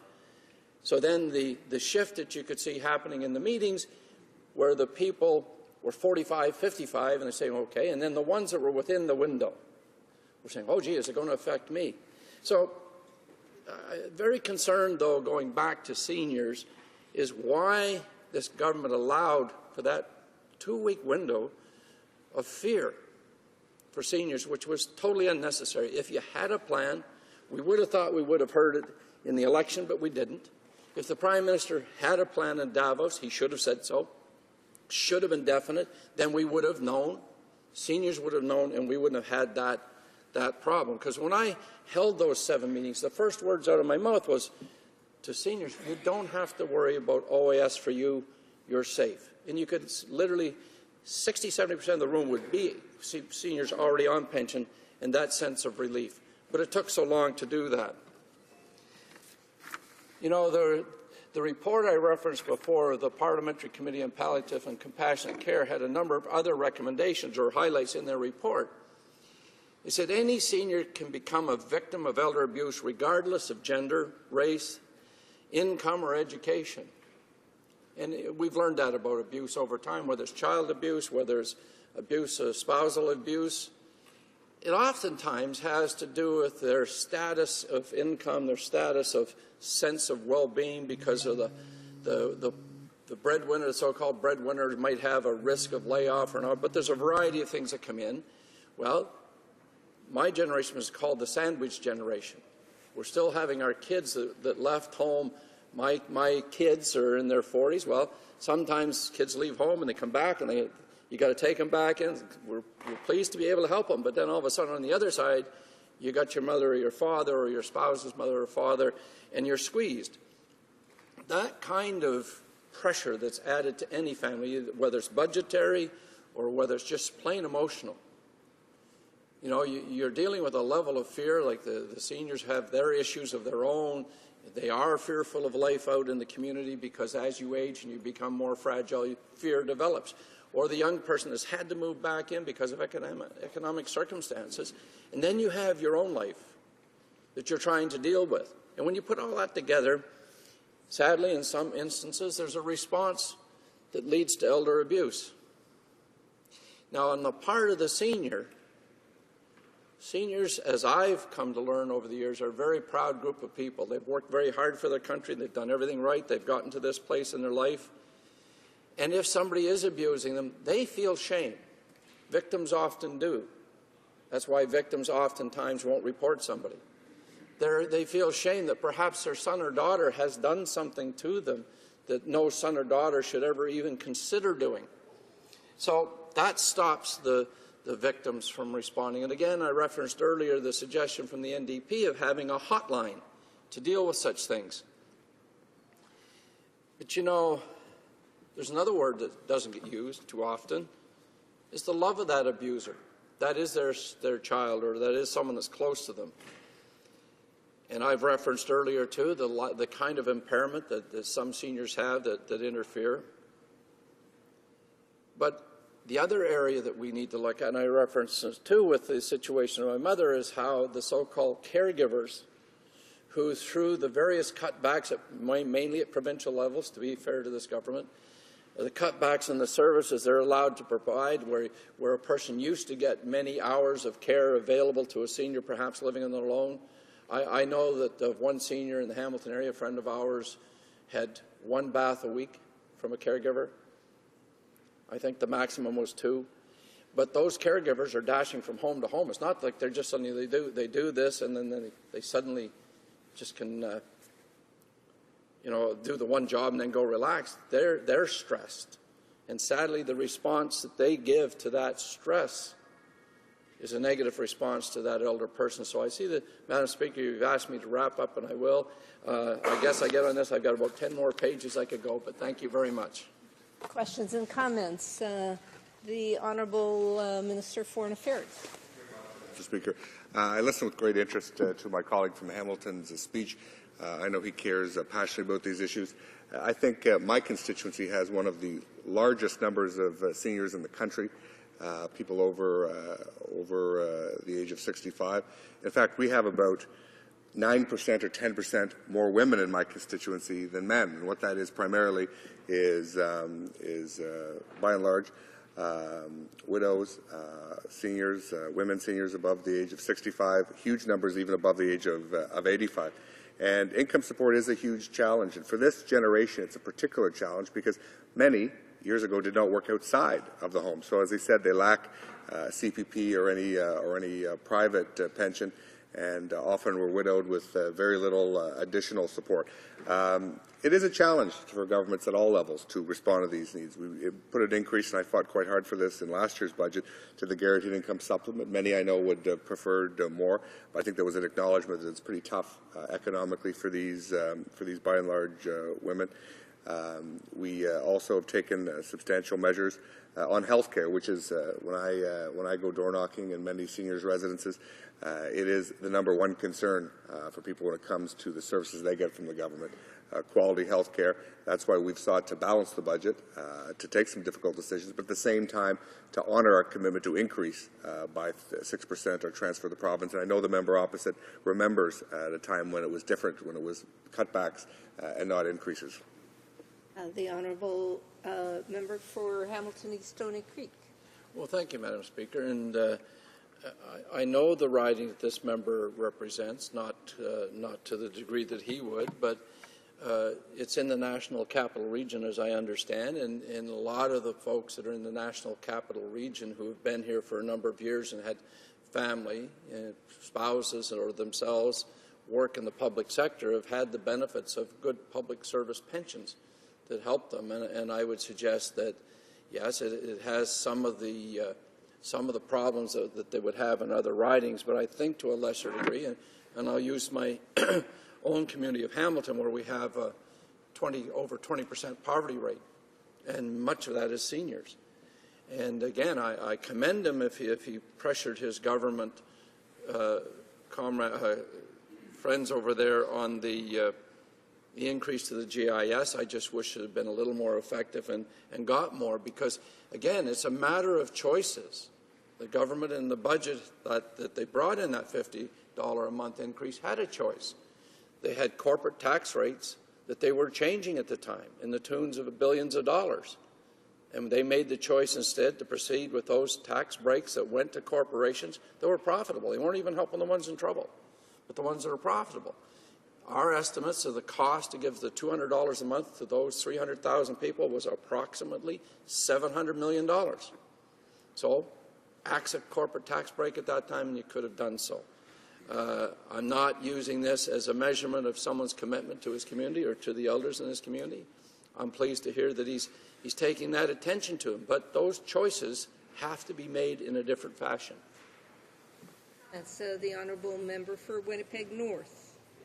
Madam Speaker, I appreciate the comments from the government side, but I want to emphasize what I think are three very important issues that seniors are facing today in terms of if you were to go and canvass. You'll find that, yes, health care is #1. One of the greatest expenditures today for our seniors is in the whole pharmaceutical area. Huge concern, and they feel that the government has really dropped the ball, or they're not listening to those costs. As those costs skyrocket, we have too many seniors trying to decide should they be buying the food that they require in order to or sacrifice the important food or their diet in order to get the pharmaceuticals because of the cost. And it's something in which the Liberal Party has been now bringing to this government's attention for a number of years and will continue to do so. We can talk about the whole issue of personal safety. Personal safety, which includes elder abuse, is of critical importance. Not only do they want to feel safe from their own family members, but the community as a whole, the communities in which they live in. They want to feel that they can walk outside. They want to feel that they can have confidence and feel comfortable with the healthcare workers that are visiting their homes and so forth. And the vast majority of the time, that is the case, Madam Speaker. They want to feel comfortable in knowing that their future income needs are going to be there. That's one of the reasons why the Liberal Party has come out so squarely against the increase from 65 to 67. My question to the member, Madam Speaker, is very specific, something that I believe, and that is that we underestimate the amount of elder abuse that is there today in Canadian society. Would he agree with that, that this is an issue that has to be given much more attention? The honourable member for Hamilton East Stony Creek. Well, I agree with many of the things that this member has just said, but in point of fact, elder abuse has been something that as a society we've been silent on. But one of the things that he mentioned in there is the seniors' feeling of being safe in the community when they're out and about. And I mentioned how when they become fragile, seniors are more concerned about the things that could happen to them. And yes, you have a government that's come in with mandatory minimums, sorry, Madam Speaker, and a variety of provisions to change the labor code. Here am I. I'm getting a little rattled here. To change the laws of our country to protect seniors or to put people away for a variety of crimes. But on the other hand, in the prisons where we're putting people, we're taking away those services that are provided to prisoners to help them modify and change their lives and change their point of view so that when they come back out of that facility, they have the ability to correct the behaviors they have. And we have to put monies into those areas in advance where there's a better understanding of the needs of our community so that people are less inclined to go ahead with the kinds of abuses that we see. Questions and comments? The Honourable Member for Abitibi-Témiscamingue. Thank you, Madam Speaker. If I understand in this bill, it means that we will be able to punish people when they are violent, when they commit violence against elderly people who are vulnerable, and I agree with that. But I don't understand the aspect of, given the fact that when we talk about such sad situations, the first thing that we should do, in my opinion, would be try to prevent those situations. And I don't see anything in this bill regarding prevention. It would appear to me that for seniors, everything in our power should be done so that they don't have to suffer this kind of violence in the first place. So does the member think that we could perhaps have put measures in place to help natural caregivers, for example? Because sometimes these caregivers need help in learning to be with these seniors. So according to my colleague, does he feel that there are preventive measures lacking in this bill? For Hamilton East Stony Creek. Well, a number of speakers on this bill have pointed out the fact that the title is almost as long as the provisions of the bill. And when you look at a situation of the total lifestyle, the total environment around a senior, from their source of income to whatever support services that they have that they're receiving, or to the treatment within their own family, where the areas of the breakdown occur. There's so many areas that this government could have been addressing along with the punitive measures that are put into law. And then we're saying that you have to look at the situation that our seniors today find themselves in a holistic point of how to address in the community a greater respect for seniors, for those that don't have it, people who are vulnerable in our society, either through drug abuse or substance abuse or whatever reason that they turn to crime, and often their victims are elderly. And so there's a variety of places that need addressing, those areas that cause the problems for people who ultimately take it out on the seniors. There's direct things for seniors that need to be done around their prescription drugs, around their support services, palliative care, the stresses that all the families live on. There's just a whole place that we could have gone with this, that we, and to some extent, how we treat our seniors is representative of our entire view of how we treat our community. And by fixing areas of the community, you will fix some of the circumstances for seniors, even if it's not as direct. But this bill certainly, in its very narrow focus, I would have to suggest is failing the elderly. Resuming debate, the Honourable Member for Marc-Aurèle-Fortin. Thank you very much, Madam Speaker. Essentially, we're going to talk about a passage. We're going from prevention to abuse. We're punishing violence, and we're going to put forward the concept of proper treatment to ensure that people receive a respectable treatment. The New Democratic Party is not against this law. On the contrary, it sees in this law the very first steps towards a policy that seeks to protect our seniors. What does this bill propose? Hotline services for seniors who are maltreated. Now, that's a good idea, but the problem is that we don't want to oblige people to have to make phone calls. We cannot force them to denounce violence. And that is where the the usefulness of this service stops. The people have to be convinced to make that first call, and too often their torturers are members of their family. They're the people they depend on. They depend on them to run their errands, to do the house cleaning, and even to provide personal hygiene. So it's very hard to denounce someone that we so desperately need. But unfortunately, that is often the only person that these people have to depend on. So this service is viable insofar as people actually make the call, and always supposing that they can replace these people, their caregivers. The creation of a specialized consultant for these people, well, there's already a pilot project in Manitoba that has provided good results. So the idea is not just to denounce these people, but to help them provide better services. And a specialized resource person can refer them to the appropriate people.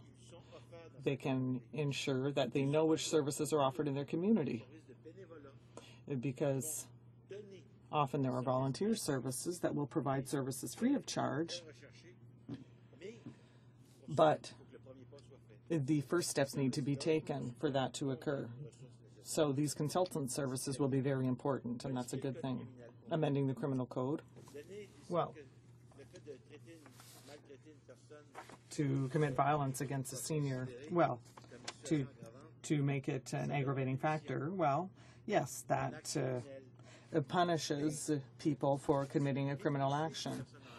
But to scorn a senior, to be impatient with them, to treat them badly is not a crime. And that is all part of violence committed against seniors. It's all part of elder abuse.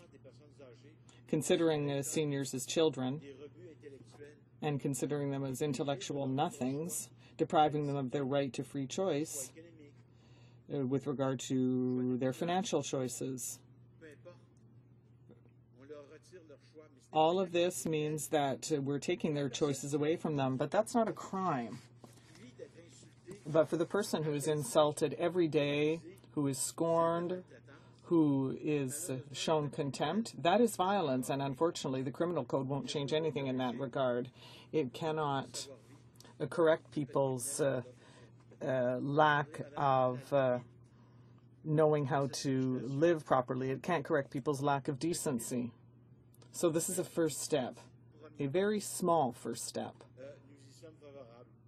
We will be supporting this bill, but we will continue to emphasize the fact that it does not go far enough. In my riding, we have the Victims Assistance Committee for Seniors. It is in Laval. Now, this committee helps seniors defend their rights. The members help them when they are instituting legal proceedings. They will give them training as to what violence is, as to what elder abuse is. And those people say that all seniors may become victims of violence, regardless of their gender, their race, their ethnic origin, or their income. All of those elements, or rather none of them, are taken into account. So so I could say perhaps the degree of victimization of seniors is dependent upon their isolation. And in Laval and in Sainte-Thérèse, Rosemère, Bois-des-Filions and Lorraine, we have Meals on Wheels. Often, those people not only offer meals, but what they offer is a way of breaking the cycle of isolation. These people, these seniors know that they will be visited by people who are going to listen to them, who will look at them, who will ensure that their household is being properly maintained, if the senior in question is eating properly, if they are taking their medication, if they even have their medication. And obviously, they will ensure that these people are listened to. They will ask them, are you being maltreated? Are you being beaten? Have people been stealing things from you? all of that information is taken into account by the volunteers. So they're the ones who break the cycle of isolation, and that is probably even just as important as the food that they are bringing to the senior in question. And the seniors who use these services, appreciate not only the food, but the visit from another human being who will sit down, have a cup of coffee with them, and listen to them. It is important that this cycle of isolation and silence be broken. It also allows these volunteers to collect information that they may not receive otherwise. These people might talk to someone else, a Meals on Wheels representative, but they won't pick up the phone and call the police and tell them that their child is showing a lack of respect for them, is ill-treating them. For example, that their landlord is stealing from them, that their electricity is being cut off. The lack of this type of service, only someone who has a very close relationship with these seniors can ensure it. In addition to ill treatment, we must also consider the preventive aspect. Isolation may result from poverty.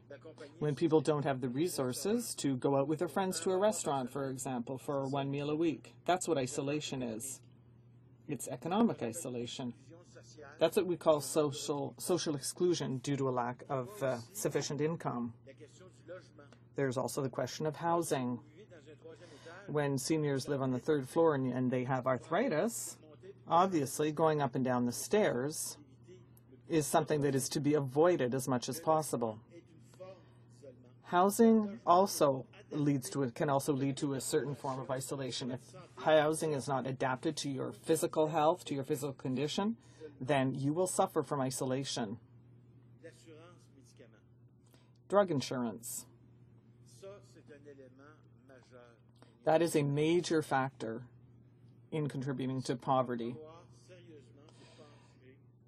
We will have to look at establishing a drug insurance prescription system in this country, because that will prevent too many seniors from having to make a choice between food and drugs, between housing and drugs, between their clothing and their medication, or to not take their medication, or to buy the cheapest sort, to buy medication for arthritis instead of diabetes, even though they may suffer from both. Canadian citizens should not have to make this type of choice, and that is another element. So we agree with the hotline. That's a good idea. It's a first step. But if we set up this hotline and cut Meals on Wheels services, well, that just doesn't make sense. If we want to prevent elder abuse, then we should not destroy something that already exists to replace it by something that's not as good. So a hotline must be an additional measure, not something that replaces something that already exists, and that works very well, by the way. So these consultant positions, we agree with that as well, especially since they will refer people to volunteer services, and that may help these people in some cases to themselves become volunteers. They can be active once they emerge from their isolation, once they emerge from their cycle of poverty. We want to facilitate access to affordable and adapted housing and to medication for our seniors. We also want to stamp out poverty and break the cycle of isolation. That is what makes seniors victims. So an increase in pension benefits, well, that's all part of that. The idea is not to cut future pension benefits by raising the age from 65 to 67 to save $10 billion and then say, well, we're going to invest $25 million in a hotline. That just doesn't make sense. We need to combine OAS and the GIS to ensure that the minimum income equals or is above the poverty line. If seniors receive both of these benefits and are yet living below the poverty line, then this is all simply nonsense. It's encouraging poverty, and it means that people have to turn to food banks. It's forcing them to limit the choices with regard to their medication. It's forcing them to live in dilapidated and inadequate housing. And that is unacceptable. The combination of old age security and the guaranteed income supplement must be at least equal to the poverty line. All the rest, or rather otherwise, we are simply accepting poverty and giving up our fight against it. So, obviously, long-term home care is a very important element.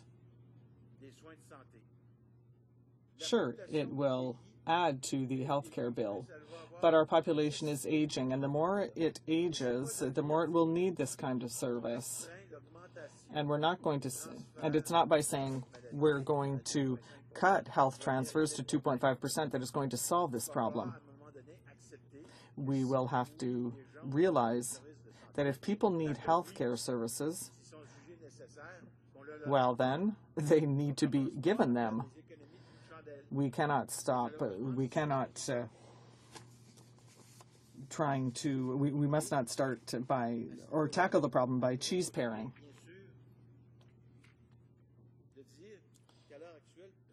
Now, depriving people of their medication, of proper housing, because of economic restrictions that are imposed by the government, is a type of violence. It's a type of abuse in itself. Acceptance of poverty among seniors is a form of abuse.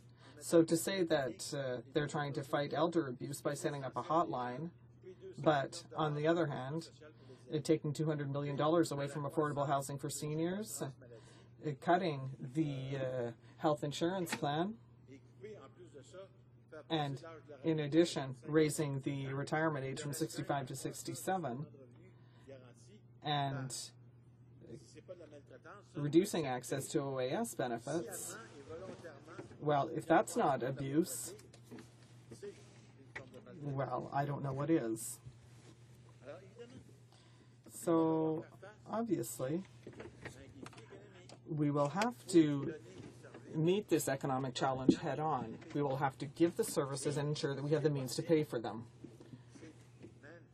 And that is possible, and it is actually even very achievable. There are a lot of volunteering services that are provided. It doesn't cost a lot of money, and it certainly provides a lot, especially with regard to human warmth and human contact. People don't just want a service given by government officials. They want to meet people in person, people that they trust, someone that they care for, someone with whom they want to discuss, and people they want to reach out to. They don't want to spend all their entire day stuck in front of the TV. So, affordable housing, cooperative housing is something that can give a great deal and does not necessarily cost a lot, because cooperative housing tells people that they will pay for part of the affordable housing. And the benefit of a cooperative is that once the building is built and paid for with a minimum amount of startup money from the federal government, then we can have a great deal of housing stock for an affordable price. And not only will the housing be affordable, it will be adapted to the needs of the elderly. For example, wide hallways and doorways to allow for wheelchairs, bathrooms that are adapted to people's needs, a kitchen that is suitable for use by people who may have mobility and other difficulties. So when the government cuts $200 million from affordable housing, that is a drastic hit. People can't save money when these kinds of cuts are happening. $600 million has been cut from pensions. The government isn't even talking about a drug plan.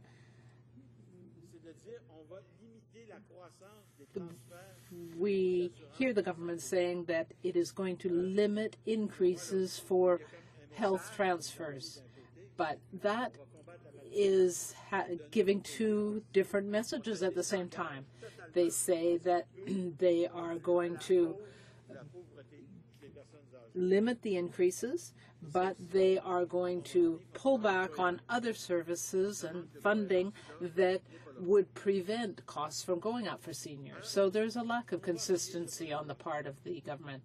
That said, we will be supporting the legislation before us, but we will certainly not be supporting the budget, I can tell you that. We will support this bill because we want to show that collectively this Parliament wants to fight poverty, wants to reduce violence. But as I said, Madam Speaker, in the criminal code, there is nothing that punishes the lack of ethics and civility. If a senior is insulted by his or her child or relative, that is as painful as a slap across the face. We have to make sure that seniors are not isolated, that they can be actively involved in their community, that they have the financial and medical means to be involved, that they have the services and the drugs that they need to be active. They need to have proper housing to be able to invite relatives and friends, to be comfortable at home. People sometimes want to just live on their own. They don't want to be in a dormitory or in a hospital room where people can come and go as they like. People want to be able to stay at home as long as possible. Everyone will tell you that. Seniors are very attached to their homes. We need to take steps to ensure that that housing is available to them. And we will be doing that without necessarily running up huge costs and upsetting the whole budget balance. We are talking about certain societal choices that we want to make, and I'm pleased to answer any questions my colleagues may have now. Thank you. Member for Etobicoke North. Thank you, Madam Speaker, and I'd like to thank the honourable member for his compassionate speech. I'd like to address two issues that increase the risk of elder abuse, namely poverty and health issues, particularly limited functional capacity. I'm absolutely against raising the age of OAS eligibility and find that unnecessary changes reprehensible. Parliamentary Budget Officer has made it clear that the economy is strong and that this is a false crisis. Senior poverty could increase by 1/3 with the government's changes. The second issue is on health. The World Health Organization's report, Dementia, Public Health Priority, and the Alzheimer's Society of Canada Rising Tide report are wake-up calls for us to develop a national plan for dementia. Today in Canada, one person is diagnosed with dementia every 5 minutes. It's a terrible human cost. The economic cost is $15 billion. In 30 years, we're looking at a person being diagnosed once every 2 minutes, and the cost $153 billion. 5 of the G7 countries have nationwide plans. Why is Canada lagging behind? The honourable member for Marc-Aurèle Fortin. When it comes to raising the age for old age security from 65 to 67, the only reason rather that the government has given is that the population is aging. Brian Mulroney said years ago that unfortunately there are only 7 people working to support one person, and that the government would be bankrupt by 2010. But now we've passed that date, and we see that this has not happened. So I think that raising the OAS eligibility age from 65 to 67 has not been justified. Is this a sustainable program? Is the government able to raise revenues? Yes, we are a rich country. Can we collect the taxes? Yes, that doesn't happen always in Europe. Thank you, Madam Speaker, and I want to thank my colleague for his intervention on this very important concept of protecting elders from abuse. You know, I had an interesting incident in my constituency office a number of months ago where a very senior person came in and talked to me about the problem they had with his son taking advantage of him with his low-cost housing, and was going to end up in trouble with the housing. I said, well, why don't you simply ask for him to leave? Well, because my granddaughter's there as well. So when we talk about elder abuse and we talk about raising the bar on the kind of penalties that will be inflicted on in many cases the relatives of the elder, in many cases those that are most closely connected to the elder, I think we have to be very careful with this, and I want my colleague to comment on it. How do we are we going to, in some cases, find that elders are not going to report abuse because they're worried about the kinds of penalties that are going to come down on those that are closest to them that may be engaged in this abuse? If the penalty is too high, will the elders be more inclined not to bring that forward? It's a very important question because it will play out over and over again in our society. The honourable member for Marcorel-Fortin, you just have a short time to answer. This is a serious problem, especially since people who are victims of this abuse have an affectionate relationship toward the person who is inflicting the abuse. But if we prosecute only the most serious cases, what happens to a senior who is robbed of $100 a week and cannot buy the medication that is needed? That is the kind of problem we see, and we can see that there is a disproportionate consequence if the senior reports the abuse. The senior does not want the person with whom he or she has this kind of relationship to go to jail. In the criminal code, there is nothing to punish lack of respect. And often this is a serious type of mistreatment because seniors can be neglected and put down and treated as nothing. It is very painful, but there is nothing in the criminal code that deals with this.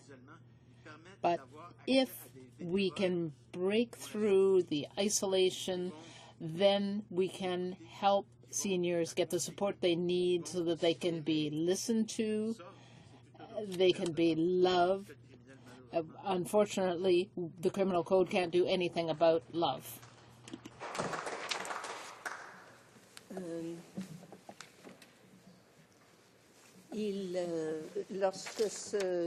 When the bill becomes before the House again, the member will have 4 minutes remaining for questions and comments. It being now 1:30 p.m., the House will now move to private members' business, as indicated on today's order of business. Consideration at third reading of Bill C-310, an act to amend the Criminal Code trafficking in persons, standing in the name of Mrs. Smith. Mrs. Smith, seconded by Mr. Wilkes, moves that Bill C-310, an act to amend the Criminal Code trafficking in persons, be now read a third time and do pass. The Honourable Member for Kildonan St. Paul. Thank you, Madam Speaker. I am delighted to have the opportunity to speak to my private members Bill C-310 once again, an act to amend the Criminal Code trafficking in persons. I would like to begin by thanking the member for Ottawa-Orleans, who graciously agreed to exchange spots in the order of precedence so Bill C-310 could be debated on March 30th, 2012. I also want to thank the member for Kitchener-Conestoga, who without hesitation agreed to exchange spots to Bill C-310 to be debated today instead of May 31st.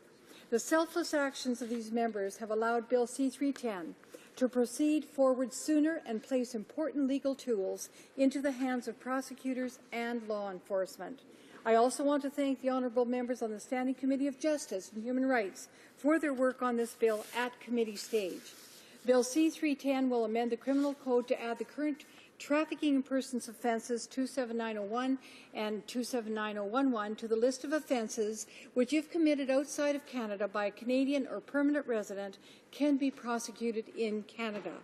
Bill C-310 also amends the definition of exploitation in the trafficking in persons offence to add an interpretive aid for courts to consider when they are determining whether a person was exploited.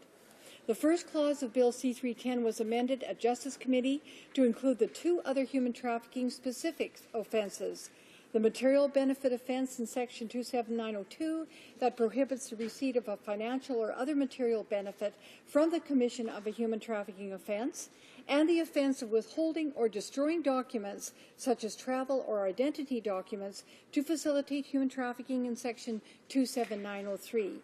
This ensures all human trafficking offences are covered by extraterritorial jurisdiction. The second clause of Bill C-310 recognizes that courts and law enforcement would benefit from an interpretive provision to provide clear guidance on what exploitation consists of. This clause was also amended by the Standing Committee on Justice and Human Rights. The committee's amendment simplified Bill C-310's proposed listing of conduct and made it more consistent with the way other similar clauses in the Criminal Code are drafted. It now reads, in determining whether an accused exploits another person under subsection 1, the court may consider, among other factors, whether the accused A, used or threatened to use force or another form of coercion, B, used deception, or 3, abused a position of trust, power, or authority. This wording provides clear examples of common exploitive methods used by traffickers in cases of sex trafficking and forced labor. It also is consistent with the similar clause in the Criminal Code and international protocols on human trafficking. The Justice Committee also heard from key stakeholders regarding the importance of Bill C-310, including representatives from Walk With Me Beyond Borders and Dr. Amir Attaran, an Ottawa University law professor and an expert on extraterritorial law. Tamia Nagy, Program Director of Walk With Me, said, and I quote, and Tamia Nagy is a victim of human trafficking. She said Walk With Me's position is that Bill C-310 is a necessary and desperately needed amendment to the Criminal Code of Canada. Conceivably, a Canadian citizen or a permanent resident, as the Criminal Code presently stands, could set up an office in Eastern Europe and traffic in human persons to Canadian soil without the threat or worry of prosecution when they return to Canada. And Tamia well knows about that, Madam Speaker, because she herself was trafficked from abroad. Roz Prober, president of Beyond Borders, testified, and I quote, Beyond Borders early on endorsed this bill as it includes the child sex traffickers. It is essential to ensure global justice for children that Bill C-310 is supported by this committee. Dr. Amir Attaran, a faculty of law professor at the University of Ottawa, stated, and I quote, Bill C-310 is a very helpful bill. It's necessary. It's constitutional. It definitely should pass. The heart of the bill is really those provisions which clarify the meaning of exploitation and trafficking and which make trafficking a Canadian crime worldwide. And in closing, once again, allow me to express my sincere gratitude to the courageous members who have supported Bill C-310. By working together in this House, we can all effectively combat human trafficking in our country as well as abroad. I look forward, Madam Speaker, to your assistance in helping Bill C-310 become law, and I look forward to all members of this House in helping Bill C-310 become law just as quickly as possible. Innocent victims are waiting for this. Thank you, Madam Speaker. Questions and comments? L'honorable député. Honourable Member for Gatineau. Thank you, Madam Speaker. I would like to congratulate my colleague for her bill, which I fully support. We heard from a number of different witnesses in committee representing different groups. Does she think that there are other amendments needed to go further in eliminating human trafficking? Member for Kildonan and St. Paul. I want to thank the member opposite for that very insightful question, and it's a very good one.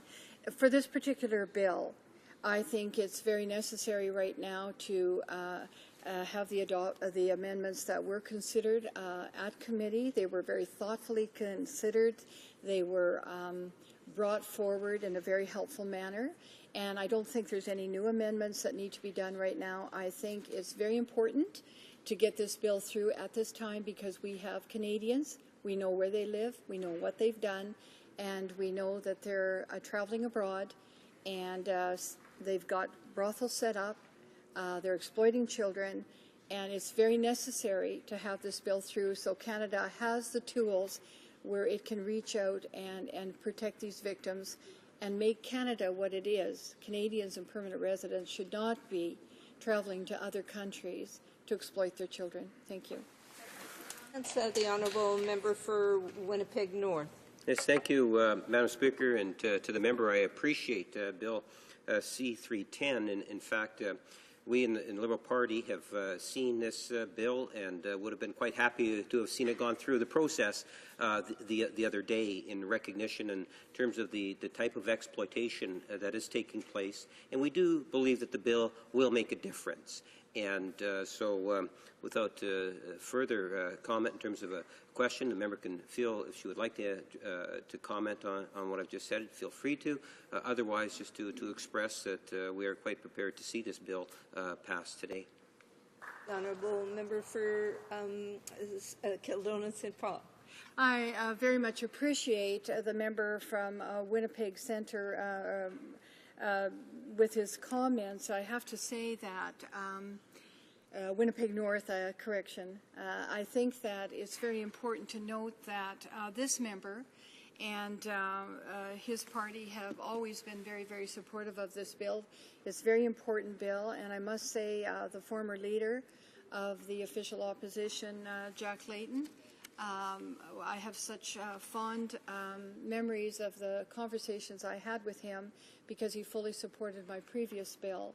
And I would like to see this whole House today not hold this bill up even for another 4 days. It has a possibility of being held up for another 4 days because there has to be a vote on Wednesday. And I would just like to see it get through. I know it's only 3 days. It's not as important as it was last time. So I'd like to see this happen. Thank you. Comments? A very brief question from the member from Kootenay, Columbia. There's only a minute. Thank you, Madam Chair. Quick question to my friend to the opposite there. Could you tell me how this is going to really help police officers, not only in Canada, but around the globe with her legislation that will work toward eliminating this heinous crime? The honourable member for Kildonan and St. Paul. There's 1 minute left. Yes, I really thank the member who has just spoken from Kootenay, Columbia. He is an ex-Mountie and knows full well the importance of this bill. It's because we have Canadians today that have set up business abroad and are making money and exploiting and sexually attacking innocent children in other countries. We know a lot of them, who they are. We know where they come back to in Canada. We need this bill to be able to go to other countries and be able to bring them to justice. Thank you. Resuming debate, the honourable member for Gatineau. Merci, Madame la Présidente. Thank you, Madam Speaker. Once again, I want to reiterate my full support for Bill C-310 on behalf of the New Democratic Party as well. Bill C-310 was introduced by the member for St. Paul Kildonan. We've had 3 votes on this bill that is before us today at second reading at the committee and at report stage. We had a recorded vote. All NDP members voted in favor of it. At the committee meeting on March 15th, 2012, all 4 NDP members, including myself, voted in favor of Bill C-310 with the amendments, and we had a recorded vote again back in the House for report stage, and once again all NDP members voted to support the bill. We are now at third reading. This is worth emphasizing because social media were wondering whether the NDP had changed its view, especially with the NDP. A number of colleagues wanted to speak on this issue. There were more people that wanted to speak than there was time for them to actually intervene in the debate. This is an extremely important issue at various levels, and that explains why we are pleased now to have this opportunity at third reading to speak. And next week, when we vote, we will be supporting it. I'm pleased that the amendment was supported and is now in the bill, because there were questions about the bill as it was first introduced. It was not clear whether the factors being used to indicate that there was actually exploitation were clear, but now 27904 and is being used to help with the interpretation of 27901 to 27903, whether there is evidence that if the person refused, that the person would be at risk.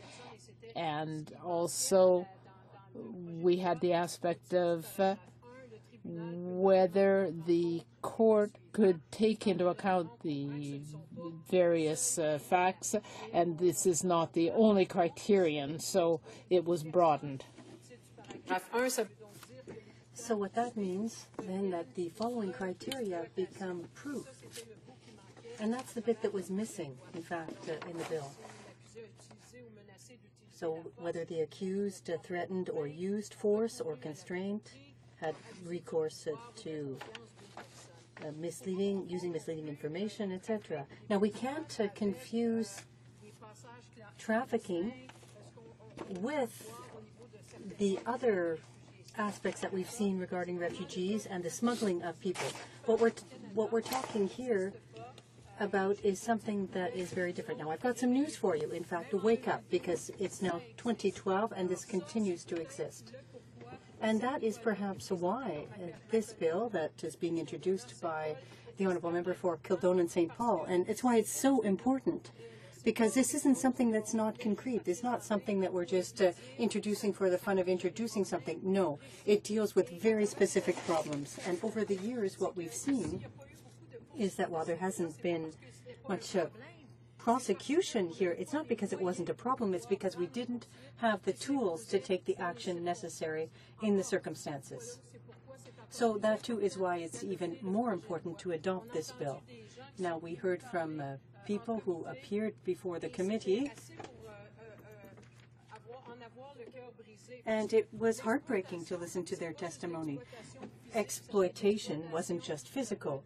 It was also a matter of using people as slaves. So imagine, Madam Speaker, it's 2012, and there are people who are victims of a form of slavery in 2012. This is what we mean when we talk about exploitation in this context.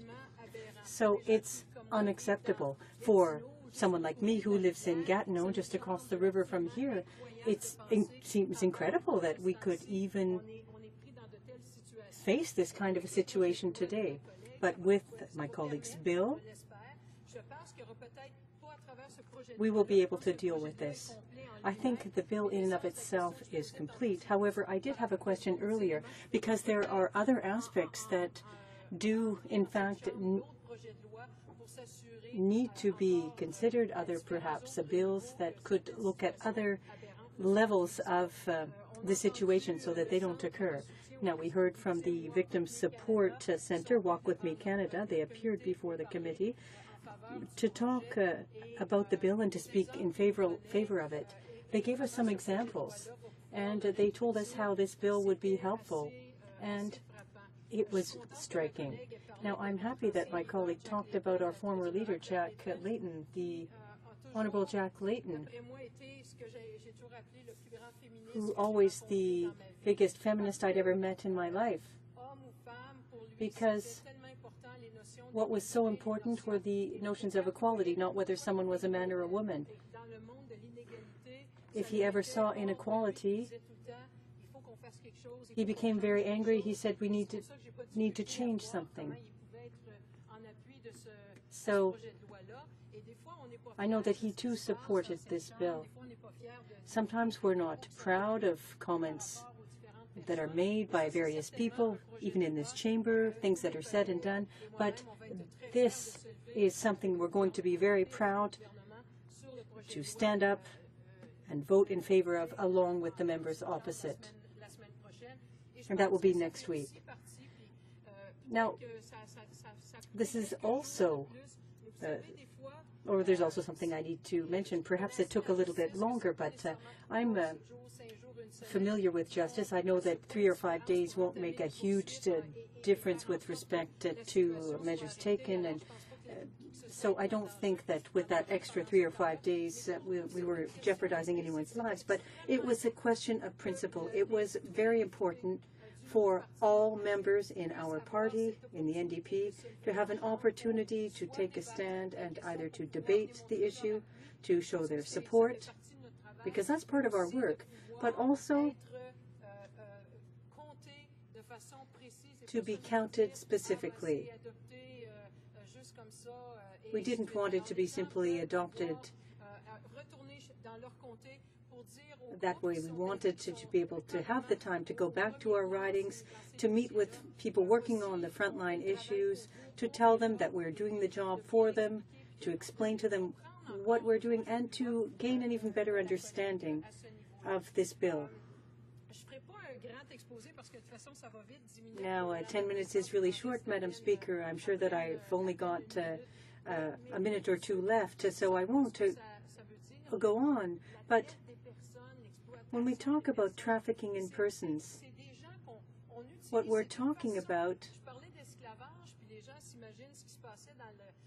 is this. Now, when I talked about slavery, people think back to the past century and what happened, but we're seeing a situation here where Canadians are trafficking in other people. It affects women, Aboriginals, children. There are categories of people that are targeted even more. So in this disgusting trade in people, we're all supposed to be equal as people, but some people are being used, and this is completely unacceptable. So I would encourage everyone, and I'm sure that our colleague opposite won't have any trouble getting the support of the entire House on this bill. I congratulate her for having introduced it, for having defended it with such dignity in committee. Thank you, Madam Speaker. Resuming debate, the honourable member for Mount Royal. Thank you, Madam Speaker. I, too, am pleased to be able to rise and speak to Bill 310, an act to amend the Criminal Code and Trafficking in Persons, introduced by my colleague, the member for Kildernan St. Paul. And may I take this opportunity, as my colleague from Gatineau has just done, to commend the member for her ongoing initiatives and engagement in this regard, of which this bill is but the latest example. Madam Speaker, as I've said elsewhere in this House, and as this bill seeks to do, there is an ongoing need to combat this scourge of human trafficking, this pernicious, persistent, and pervasive assault on human rights, this commodification in human beings, where human beings are regarded simply as cattle to be bonded and bartered. Indeed, this pernicious evil continues to be as persistent and as pervasive as ever.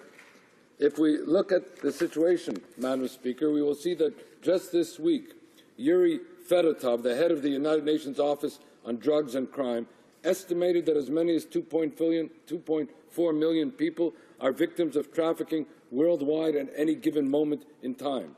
His comments came as the heads of various UN organizations associated with tourism condemned human trafficking in that sector and proposed a series of reforms. Of course, Madam Speaker, it is not just one agency, be it the UN, or one sector, be it tourism, where we need to act. As the OSCE Special Representative and Coordinator for Combating Trafficking in Human Beings, Maria Grazia Guillermo, recently noted in her address to global parliamentarians, human trafficking, and I quote, is not a marginal phenomenon, but a new form of slavery on a massive scale, in which people lose their freedom of choice and are reduced to commodities for the benefit of their exploiters. In fact, if we look at the situation, Madam Speaker, the evidence speaks for themselves. We know that this grotesque trade in human life generates upwards of $15 billion a year. We know that trafficking is so profitable that it is the world's fastest-growing international crime. We know that the majority of victims being trafficked each year are girls and women under the age of 25, and that many trafficking victims are young people, including children. We know that the victims of trafficking are desperate to secure the necessities of life, and as a result, their lives are mired in exploitation and rooted in the greed of those who prey upon them. We know that UNICEF continues to remind us that 1.2 million children are trafficked globally each year, and that the ILO organization estimates that 2.5 million children are currently in situations of forced labor as a result of being trafficked. We know that no matter for what purpose they are trafficked, every trafficked person suffers deprivation of liberty and physical, sexual, and emotional abuse, including threats of violence and actual harm to themselves and to their family members. But all those numbers taken together represent not only compelling and cumulative evidence of this scourge of human trafficking, Madam Speaker, we must always remember that behind each of the statistics, behind every number, is a face, a life, a world shattered by this evil of human trafficking. Lest it be thought that there is no Canadian connection to this, the U.S. State Department earlier this year released a chilling report on human trafficking, which found, and I quote, Canada is a source, transit, and destination country for men, women, and children subjected to sex trafficking and forced labor. Canadian women and girls, particularly from Aboriginal communities, are found in conditions of commercial sexual exploitation across the country. Foreign women and children, primarily from Africa and Eastern Europe, are subjected to sex trafficking. Indeed, Madam Speaker, some Canadians have a hand in human trafficking, and it is therefore important, as this legislation seeks to do, to send a message that complicity in the trafficking of persons is not only not acceptable in any way, but that we, in fact, will pursue those traffickers, be they Canadians here and abroad. This includes, therefore, extending the reach of our laws to actions that occur beyond our borders. Last year, Canada prosecuted a child sex tourist, a Canadian who abused girls in Cambodia and Colombia, for violating Section 741 of the Criminal Code. Bill C-10 expands this provision to apply not only to sexual offences against children, as it does now, but to offences related to trafficking in persons. I might add, Madam Speaker, that we should note that just this week the news from Britain reflected the situation where a young woman was trafficked for organ harvesting. And so while our minds may think of human trafficking only for the purposes of sexual exploitation, it exists in other contexts that are no less reprehensible, and indeed our criminal code must stand for the proposition that such trafficking is unacceptable for any person, anywhere, for any reason, at any time.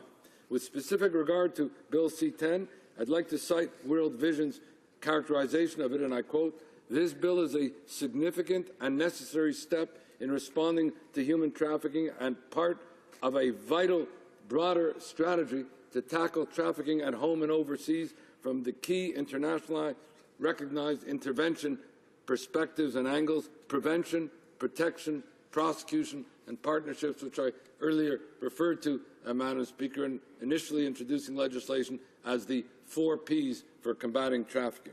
While the bill we are debating tonight is an important, this afternoon I should say, is an important step in the right direction, there's much more that needs to be done to address all aspects of the trafficking process.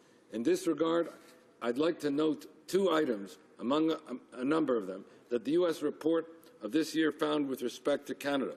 And I quote, "First, Canada's law enforcement efforts repeatedly suffer from a lack of coordination between the national government and provincial and local authorities which prosecute most human trafficking cases," something that has been noted before but which needs to continuously be addressed. Simply put, Madam Speaker, changing the law, while important, will not be enough without adopting a national approach to its enforcement that includes cooperation with provincial and local authorities.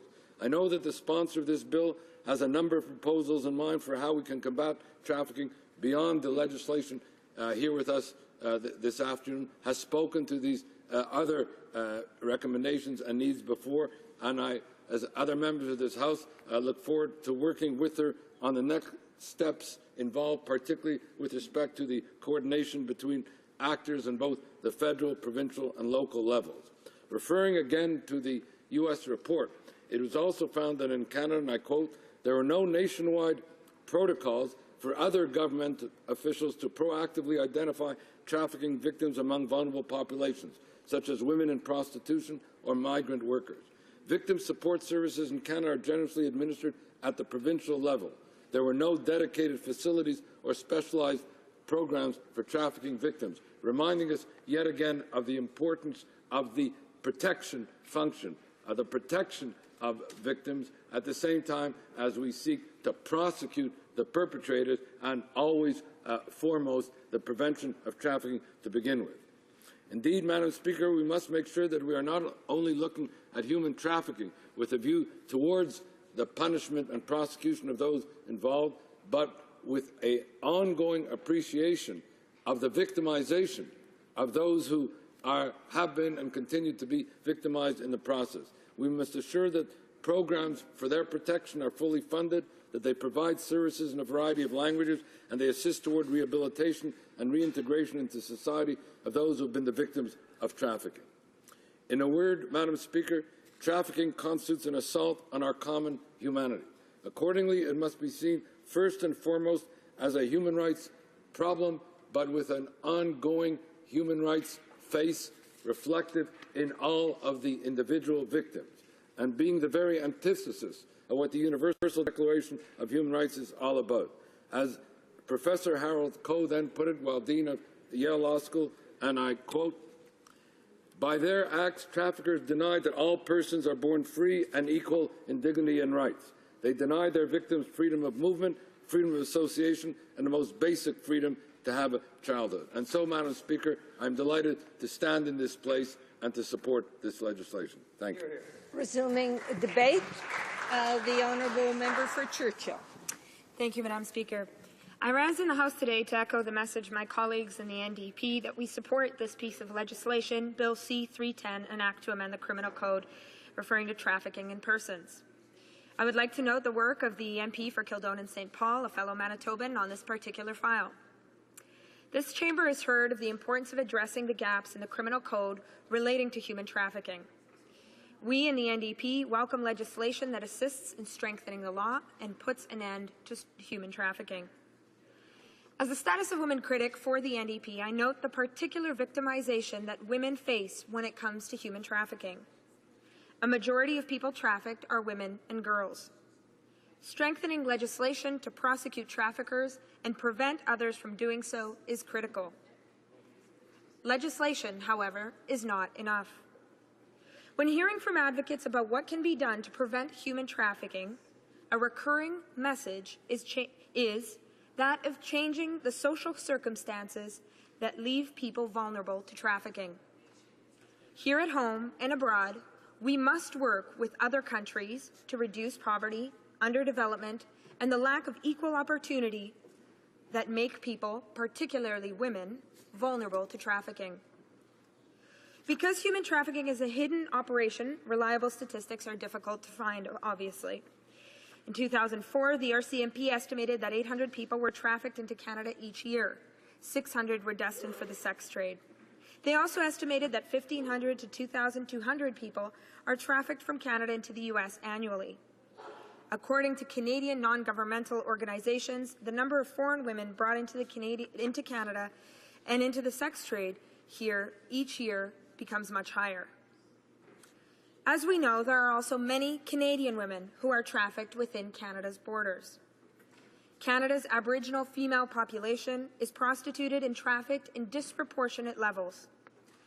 Aboriginal youth are only 3 to 5% of the Canadian population, and yet in some cities, they are 90% of the visible sex trade. Young women who have been sexually exploited and abused in the past are more vulnerable to trafficking. There is no doubt that the bill before us strengthens the ability to prosecute traffickers, but unfortunately, it does nothing to deal with the root causes of trafficking. And when we look particularly at the situation that Aboriginal women face in Canada, I believe that many of us, and many of us know, that this government has to do a lot more. The kind of factors that make Aboriginal women in Canada more vulnerable include the socioeconomic status that many of them have. Among the poorest in our country, census after census, we find out it's Aboriginal women. We must also look at factors that make them more vulnerable as a result of the residential school experience, an experience that, as we know, aimed to assimilate Aboriginal people, leading many of them to lose their language, their sense of identity, their sense of pride, and a cultural experiment supported by the Government of Canada at the time that allowed for a legacy to be left behind that has further marginalized Aboriginal people and particularly Aboriginal women.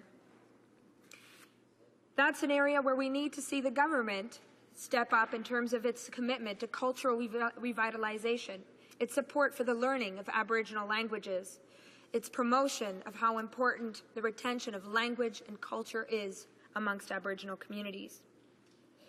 Another area where we can seek to challenge a key factor that makes Aboriginal women even more vulnerable is their level of education and learning. As the MP for Churchill, I have the honour of representing 33 First Nations. And I know that on many of these First Nations, the educational standards that educators and communities are able to provide is substandard, particularly compared to non-Aboriginal communities. Why is that?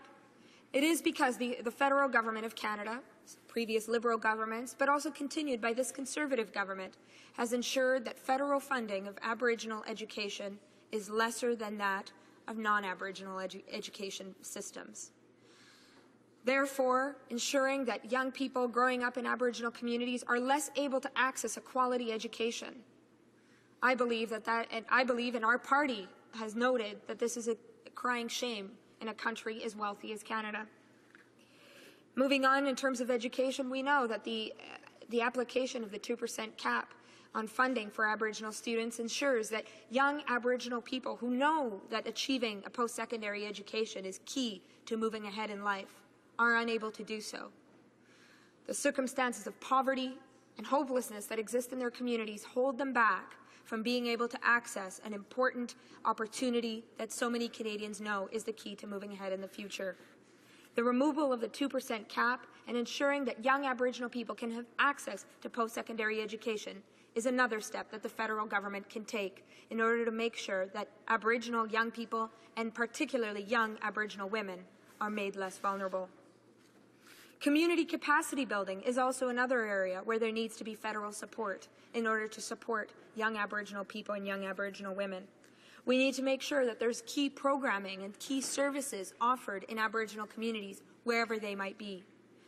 Looking at housing, for example, many of us know the kind of images that came out of Attawapiskat and other First Nations communities across this country. I represent some of those communities that face dire situations when it comes to housing. Pucketawagan, St. Teresa Point, Garden Hill, God's Lake Narrows, communities that across northern Manitoba have a similar circumstance to those of northern Ontario and northern regions across our country, where for decades, and particularly as Aboriginal populations grow and have grown in the recent period of time, Aboriginal communities have said that they need the federal government to step up its funding when it comes to ensuring proper housing and proper infrastructure in Aboriginal communities. Another area where we can see the federal government truly step up when it comes to supporting Aboriginal women and Aboriginal people and ensuring that the levels of that were challenging the existence or the experience of marginalization that many face is with respect to healing. And I remember just some years ago standing in this House with my colleagues in the NDP and fighting this government because of its cuts to the Aboriginal Healing Foundation, an extremely successful program that took a decentralized approach when it came to funding critical healing programming to Aboriginal communities across this country. And despite research that indicated that it was an extremely successful program, this government unfortunately decided to make serious cuts to it. So again, we have a situation where many Aboriginal people, Aboriginal women, who are seeking to heal from the traumatic experience of residential schools and oppression don't have the kind of programming that they had a few years ago thanks to federal government cuts. In general, I would say the work that this government needs to do in terms of achieving women's equality is enormous. But instead of moving forward, this government, this Conservative government, is moving Canada backward on a whole host of measures, and some of them that I've mentioned in this House just in these last 24 hours. Removal of the word equality from the Status of Women mandate, cuts to the Court Challenges program, the elimination of the Court Challenges program, elimination of pay equity legislation, cuts to advocacy programs, cuts to research, cuts to services, indicating that this government simply isn't interested when it comes to achieving true gender equality for Aboriginal women in Canada, but all women in Canada. And so, Madam Speaker, in conclusion, I would say, while we support this piece of legislation, we hope that this government will stop, turn the clock forward, and work with us to achieve true equality for all women in Canada. Thank you. Resuming debate. Resuming debate. There.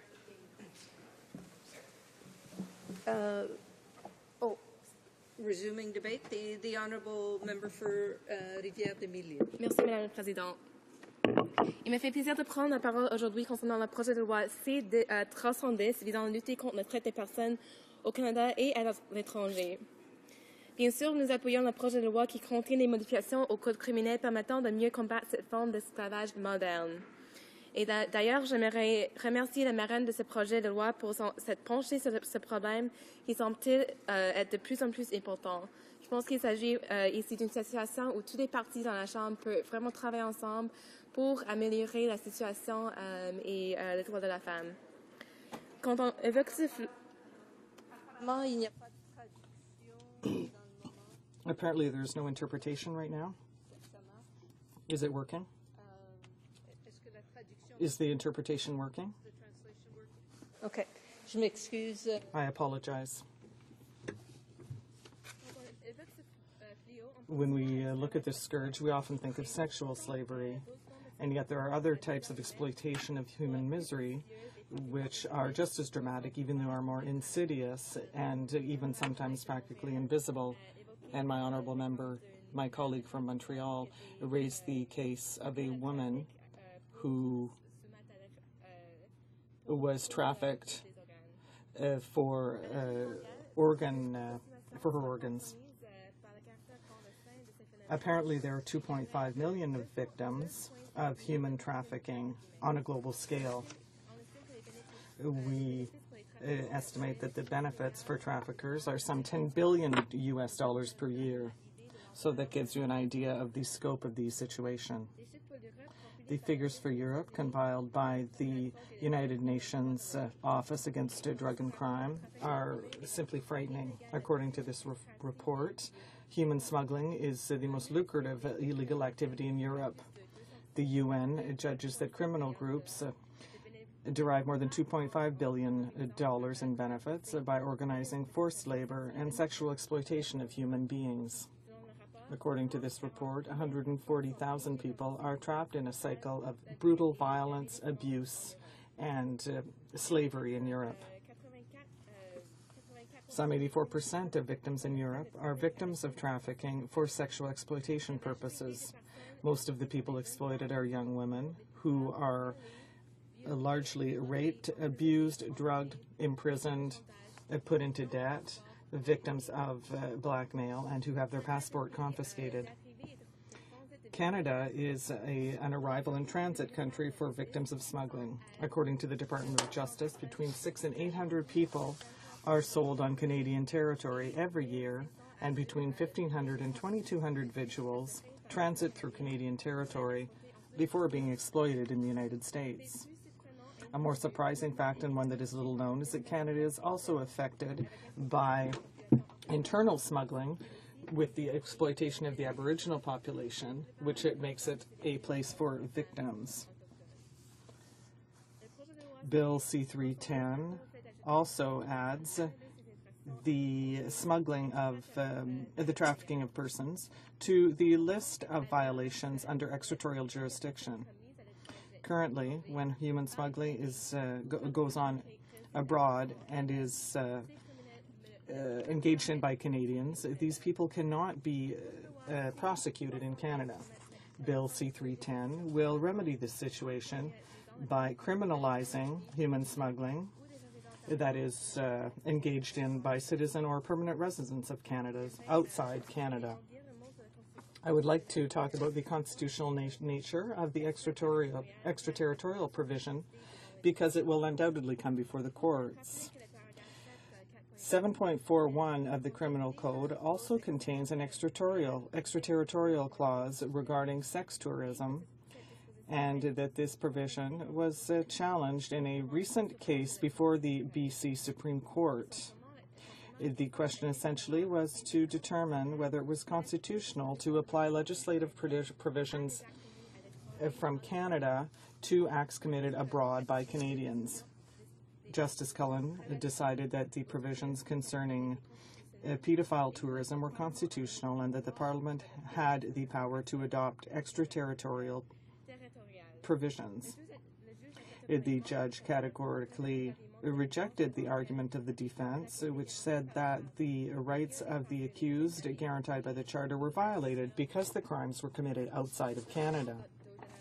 The president of Beyond Borders, Rosalind Prober, and law professor Amir Attaran also confirmed before parliamentarians that this bill is entirely constitutional.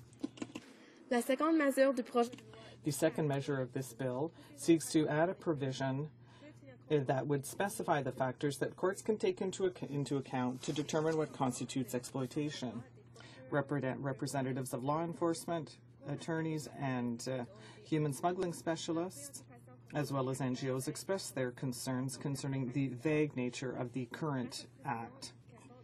Thanks to the clarifications brought by this bill concerning exploitation, traffickers who exert psychological pressure to control their victims without directly threatening to use force or violence will be clearly identified as criminals.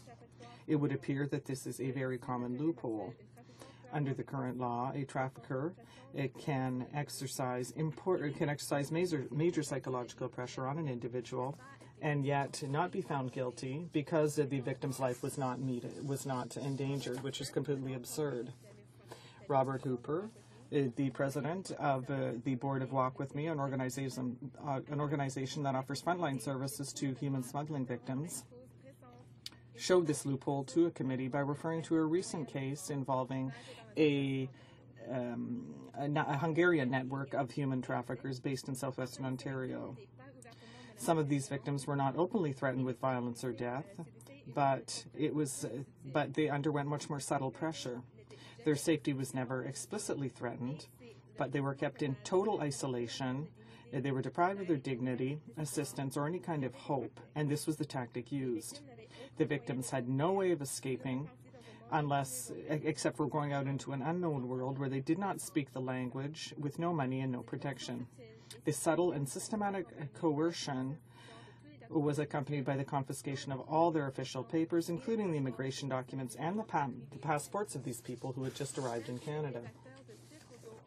Although the leaders of this ring were finally found guilty, this case illustrates the broad range of types of pressure that can be used by traffickers to torture their victims. The criticism I do have for this bill is that it does not go far enough. So I would encourage my colleagues in this House to study other measures that can be taken to tackle this problem of human smuggling, as is often the case with conservatives. They toughen the law, but they forget about victims. I especially appreciated the statement given by Dr. Attaran, who came before the committee on this topic. He is a law professor at University of Ottawa and has studied U.S. law on human trafficking and made some very interesting observations. For example, he said that the American law ensures that victims of smuggling must be housed, that they must receive legal aid, and that they must receive medical treatment as victims. They are not imprisoned like criminals. In the U.S., the law grants foreign victims of smuggling the right to remain legally in the country and to be protected so that they can be star witnesses and thus help put these smugglers behind bars. Unfortunately, Canadian law has no such measures for victims. In short, it is not possible to fight against human smuggling, human trafficking, by solely targeting the traffickers. We must care for victims as well, but C310 does unfortunately not address this issue. And I would like to commend the work of my honourable colleague who brought forward this bill, which I will gladly be supporting. We should also be concerned about the budget cuts imposed at all levels by the Conservative government. Witnesses in committee pointed out that currently there are not enough resources or liaison officers in foreign embassies to fight against all crimes that are committed abroad. If we truly want to stamp out human trafficking, there must be more RCMP liaison officers posted abroad, and we must invest more in preventing sex crimes against children committed by Canadians. So it is truly by investing in frontline services that we will be able to effectively tackle this problem. Before I continue, may I ask the Speaker how much time is left? Thank you very much. So in closing, I would like to thank the member for Kildonan St. Paul for her bill and offer all my assistance to ensure that we adopt a more global approach to all forms of modern slavery. This approach should also take into account prevention and assistance to victims. Resuming debate.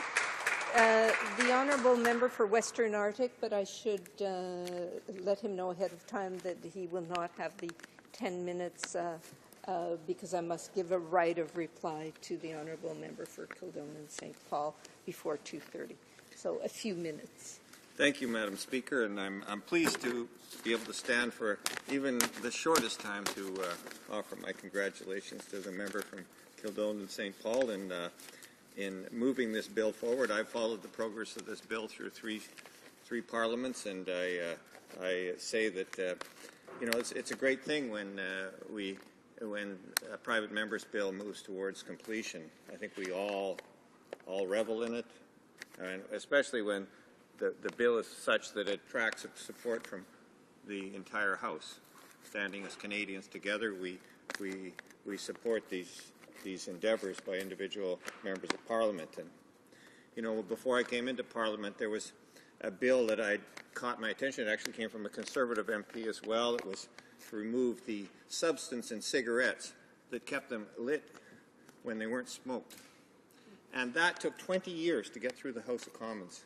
But the lives that were saved when that bill went through and that particular substance was taken out of the cigarettes so they didn't fall out of someone's fingers and set something on fire, or they didn't create secondhand smoke in the ashtray. So the value that private members can bring to this House is so important, and it sometimes puts attention on small, definitive, but extremely important issues that can change our society. And so to that endeavour, I think we should all, as MPs, salute this particular initiative.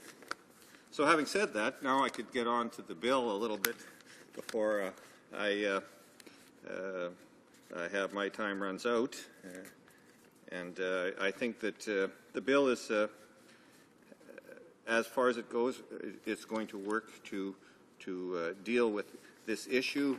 I mean, to my mind, in some ways, society has to have a greater recognition of the nature of human trafficking. When we see the latest example of human trafficking in Canada, April 3rd, 2012, as the head of the Domator crime group, which was the RCMP claimed was Canada's largest human trafficking ring, was using males in the construction industry as slaves in Hamilton, a large city with labor unions, with inspectors, with a city municipal administration, with better business bureaus, with all those things, and our society couldn't recognize what was happening, or could it recognize perhaps that this was going on?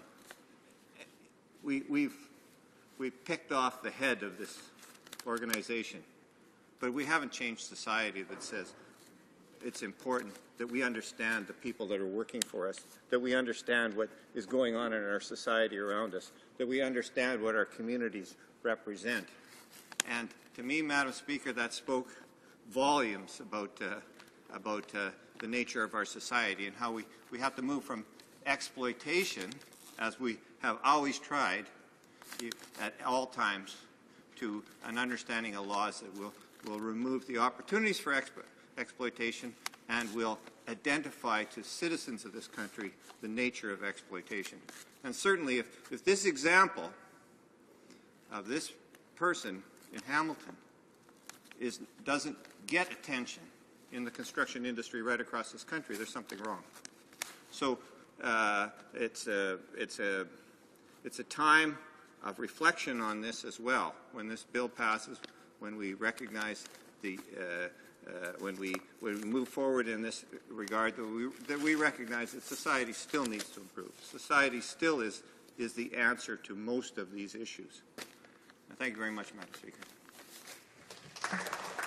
I will then turn over to the honourable member for Kildonan and St. Paul for her right of reply. Thank you. Today, modern slavery exists in all corners of our globe, and our resolve to eliminate it must even grow stronger. Bill C-310 will have a significant impact on the anti-human trafficking efforts of Canada here at home and as well as abroad. And I am encouraged by the strong support this legislation received at second reading, Madam Speaker, and again in committee. However, I know I have to say, I hear how supportive members opposite are, and yet I was so disappointed on March 30th when at report stage, members of the official opposition, the NDP party, opposed the adoption of Bill C-310 at the beginning of the hour debate. This prevented any debate from taking place on this day. Instead of joining the Conservatives, Liberals, Blocs, and Green MPs who sought to send this important legislation right to the Senate, the NDP forced a recorded vote at report stage, a procedural move that is unheard of when there are no new amendments. The NDP's decision to oppose Bill C-310 on March 30th so they could vote for it on April 4th also dropped my bill to the bottom of the order paper. Were it not for the member for Conestoga, get it there, Bill C-310, and I'm very grateful to that member, Bill C-310 would not have come up for debate until the end of next month, and the royal assent would certainly have been put off. And I'm hoping that today all members, instead of delaying it yet another 4 days, because they've spoken in support of the bill, I'm hoping today that they will pass it straight through to the Senate. Thank you, Madam Speaker. The question is as follows. Mrs. Smith, seconded by Mr. Wilkes, moved that Bill C-310, an act to amend the Criminal Code, trafficking in persons, be now read a third time and do pass. Is it the pleasure of the House to adopt this motion? Yes. I declare the motion adopted. Third reading of this bill, troisième lecture de ce projet de loi. Comme il est 2h20. It being now 2:25 p.m., the House is adjourned until Monday, April 30th at 11 a.m.